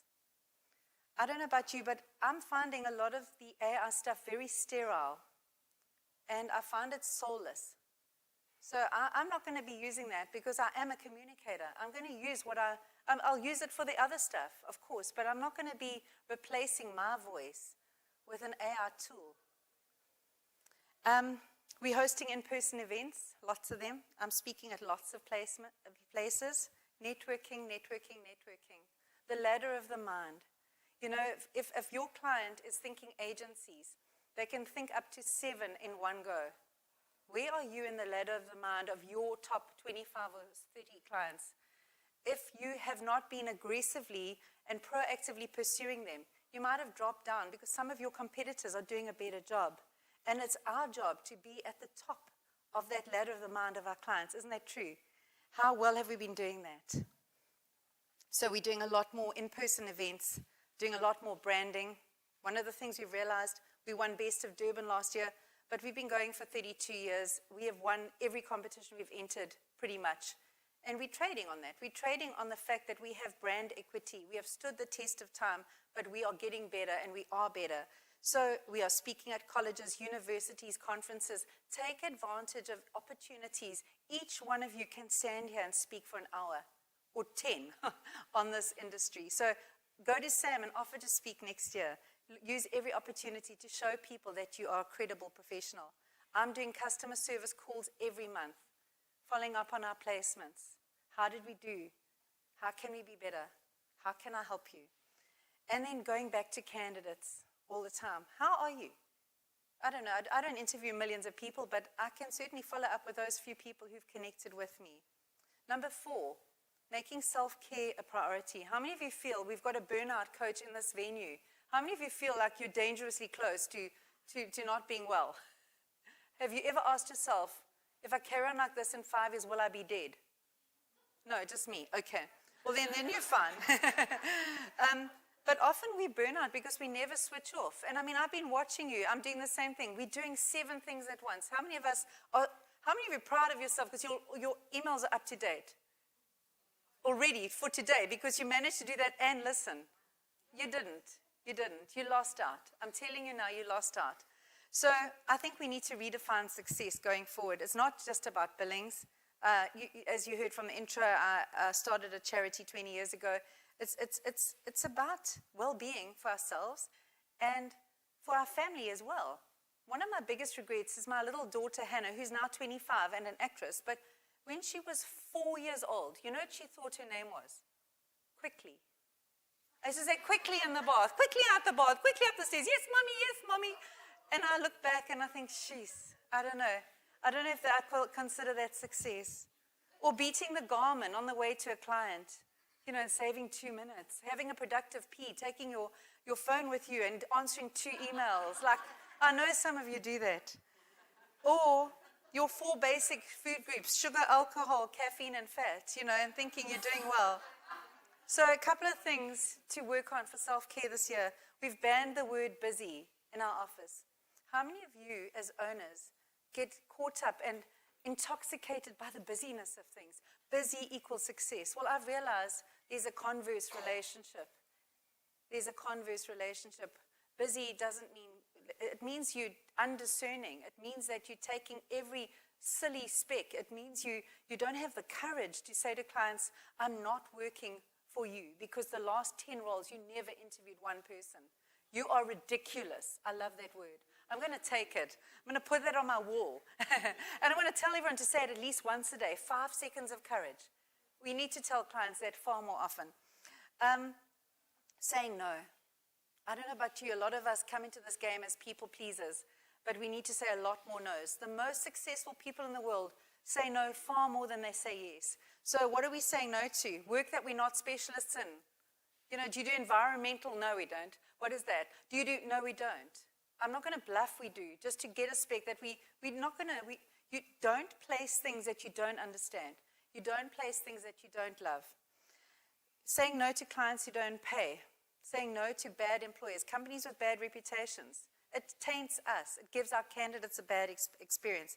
To finding unicorns that actually don't exist. You know, we can't knit a person. I keep saying it, but you can knit something else, apparently. So, you never know. Maybe we can try. Say no to the bottom 20% of the clients in your database. Remove them off your database. They're taking up space. They're not your clients. And you know what happens? The more discerning you are, you elevate. You elevate and you start attracting better staff. You start attracting better clients and candidates.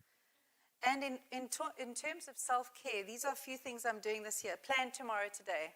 I do not and never have arrived at work without a plan. I have a Sunday night planning strategy. I look at my whole wheel of life and I ask myself a question. What do I do this week that takes me closer to my goal?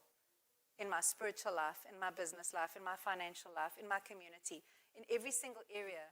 And it's amazing when you've got that level of intentionality and granular detail, how much you can actually accomplish. Creating margin each day.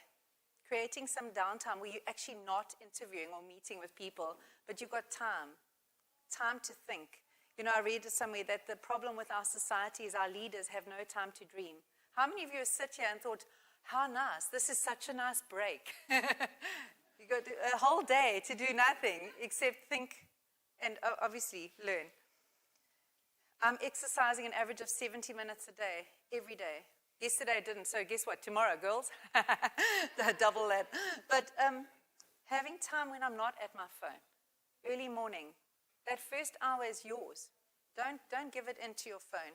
The last few hours of the day should be yours as well. Honoring the Sabbath.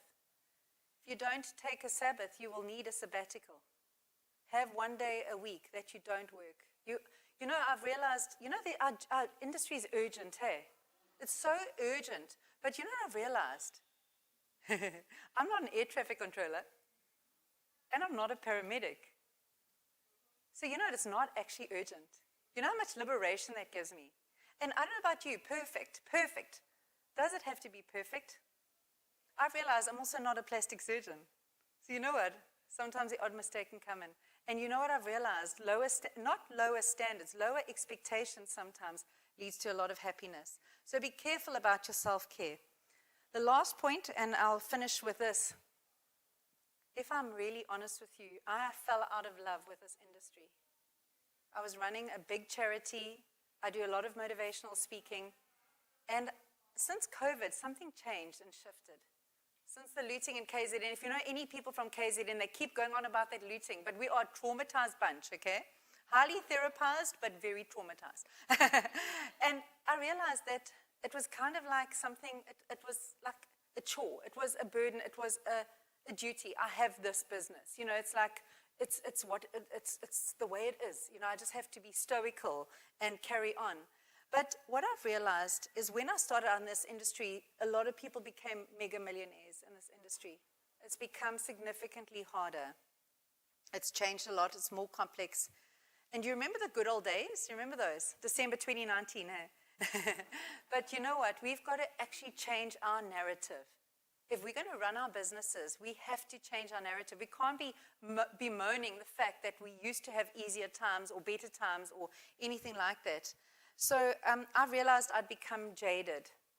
I used to often moan the clients were so slow, so indecisive, the candidates so flaky and entitled. None of you would do that. But I realized that there's also something heavy about running a mature business in a stagnant market. You've got big overheads. It's a big machine to turn. And I realized I'd become disappointed in my business. We used to place 1 in 4 placements, 1 in 4 specs. Now it feels like 1 in 8. Are we twice as bad? I don't think so. I think the market's changed a lot. And I don't know about you. Have you ever fantasized that a mega billionaire is going to phone you up and buy your business? Just me. But I made a decision at the end of last year that this year I'll fall in love again. And it feels like me and my business have gone for some marriage counseling.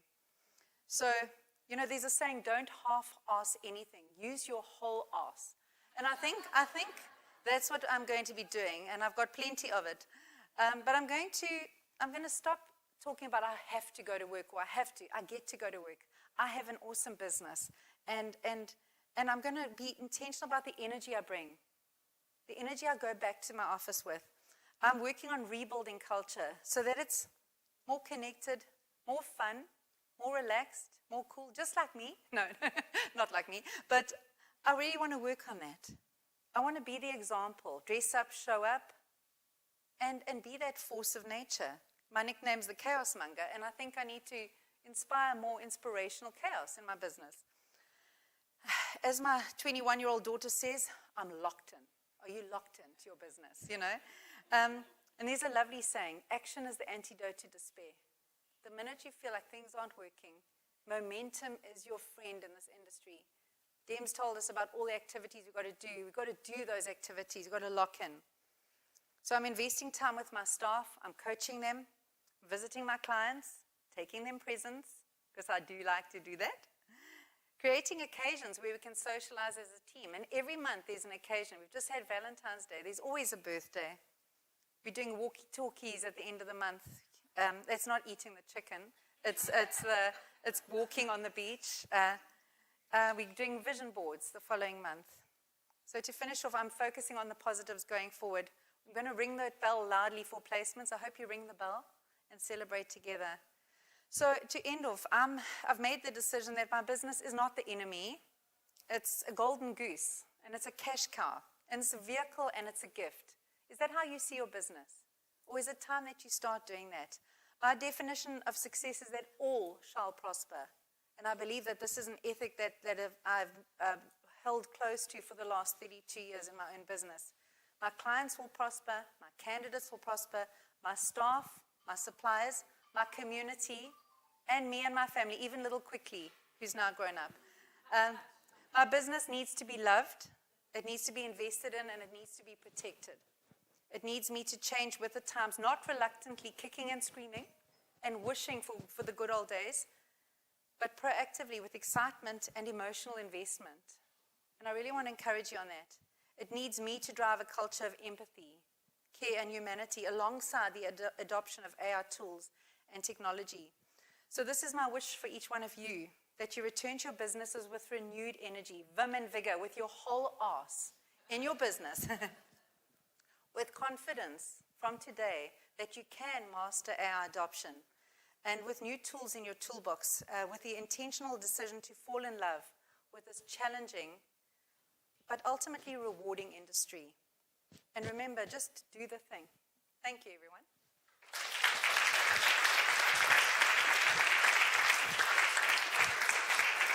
Thank you very much, Cindy. Norwood, thank you for your time and your energy and your inspiring words. Before you leave the room, I've got some very important notes to share. Very, very important notes, which now I'm going to take longer to share because you were ducking so quickly. Now I'm going to slow it down. No, ladies and gentlemen, I do have some important notes to share with you. So just a couple more minutes of your time, please. First of all, what a day, hey? Live streamers, thank you. Today wasn't about choosing between AI or people. It was about learning how to master both. Smarter systems, faster execution, but always, unmistakably, thank you. One person was listening over the day. The rest are already in the traffic. Because at the end of the day, we don't fill roles, we change businesses and we change lives. And if we keep raising the standard together, this industry doesn't just survive change, it leads it. I'd like to say a huge thanks to our speakers. Please give them a big round of applause as a collective. And I would also invite them to please just come and stand at the side of the stage for me in preparation for a photo afterwards. So if all the speakers don't mind just standing to the left there. Then please put your hands together for our sponsors, PNet, Placement Partner, Involve Digital, Travel Lifestyle, and the Interview School.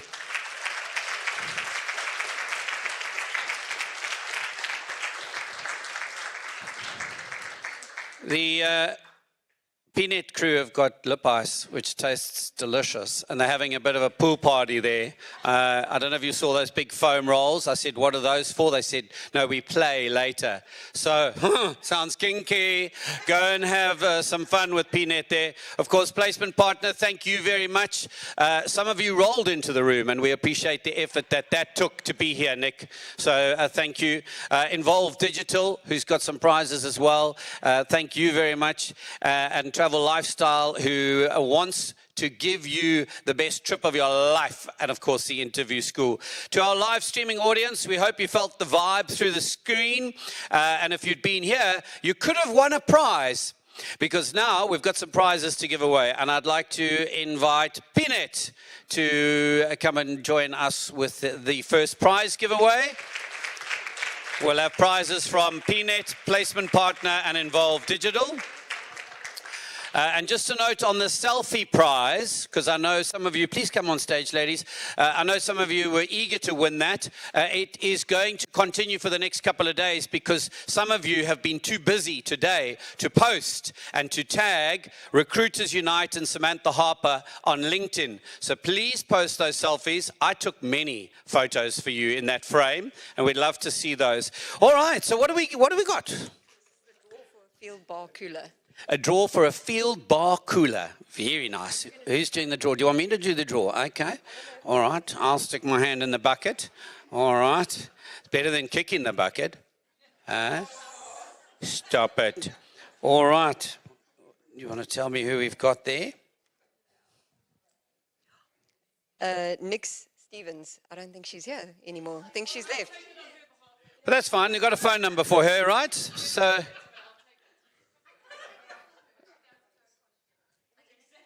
Are you?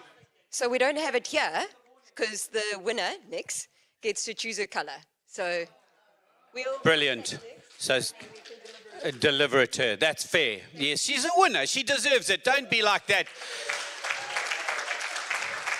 She could be watching online by now. We don't know. She could be there. And she's like, yes, I want my... And then you in the room are like, no, she's not here. She can't win. Nah. Right, next prize, Placement Partner. Won't you come forward? Thank you, Peanut. We appreciate it. Looking forward to that pool party later. And now, Placement Partner tell me that they have got an orchid to give away. Not just an orchid, ladies and gentlemen. There's also a voucher to the value of? 1,000 rand. 1,000 rand. 1,000 rand. And you're gonna do a spin the wheel. You can do the honors. Okay, what do you want me to press? Just click. Click here. Okay. And then this, for full transparency, this, of course, this draw being watched by Berkowitz, Schmerkowitz, and Jenna Jacobs. Jenna Jacobs, where are you? You're a winner. Congratulations. Our auditors have decided that you are seriously the winner. I hope you like yellow. You like anything. Oh, do you like me? She's not even looking. She just saw the flower and she's like, I like anything. All right, thank you very much. Thank you, Placement Partner. Involve Digital. Involve Digital, come and join me on the stage and give him a big round of applause, please. Justin Hayward. Justin, what have we got to give away? Oh, and how do you want to do this? Any way I want to do it. And you want to say that you're giving 25,000 Rand towards a new website, and you're doing that twice, and that's a total value of 50,000 Rand plus video production with this 5,000. I can't do that without some sort of pre-thought. My goodness, any ideas, speakers, on how to give away a voucher to the value of 25,000 Rand? Okay, there we go. She needs it. Business, e-commerce website, 25,000 Rand towards a new website. Who needs it? You need to get to the stage, the first person to get here. Well, if you need it, you need to get here. First person. There we go. Well done, ma'am. You've won. No, she wanted to win it. But anyway, you were too slow, darling. And then the video production, 5,000 Rand towards post-production. You win something. Congratulations. Thanks, Justin. That was worse than selling vegetables at the market. My goodness, what a stressful giveaway that was. All right, Vanessa, I believe that you have got a little something. Hey everyone, Sam, we'd just like you to come to the front, please. Yeah, you. I don't think there's any other Sams in the room. Guys, about 4 or 5 years ago, I had a quick conversation with Sam, and it was literally about how, Jane, remember your job. You've got one job, girl. We had a conversation about how we really needed more community in the South African recruitment community. Well, there wasn't one. And we spoke about the lack of conferences. And we just said we need to do something. The we turned into Sam doing everything. And this was the third Recruiters Unite that Sam has single-handedly pulled off. And on behalf of everyone, the South African recruitment industry, I just want to say thank you, because without you, we would have no conferences to attend. Exactly. We would be that WhatsApp group. So on behalf of all of the speakers, we have got a gift for you from us. So thank you very much.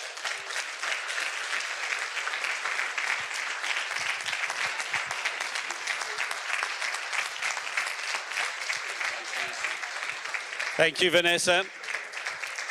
Thank you very much. If you haven't visited every stand, please go now and then join us upstairs, which is across at the pool bar for drinks. The speakers will be there. High fives are encouraged. And get this, if you have written your stripper name, we have beer, wine, and soft drink on our account. But you have to show this, and there must be a stripper name. If you show this and this is blank, you won't get a drink. So it's very important. So if you would like to join us for a drink, beer, wine, and soft drinks available there. And once again, ladies and gentlemen, dames and heren, manene na manenekazi, thank you for backing this industry. Let's build the conference we actually want. See you in 2027. Speakers, will you come onto stage?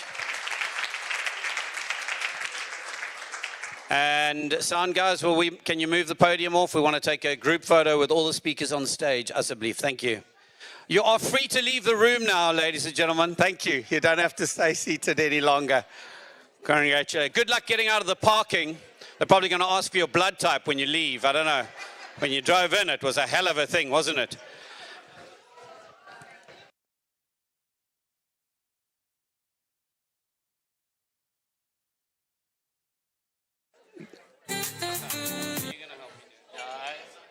Okay, sir. Okay, bye.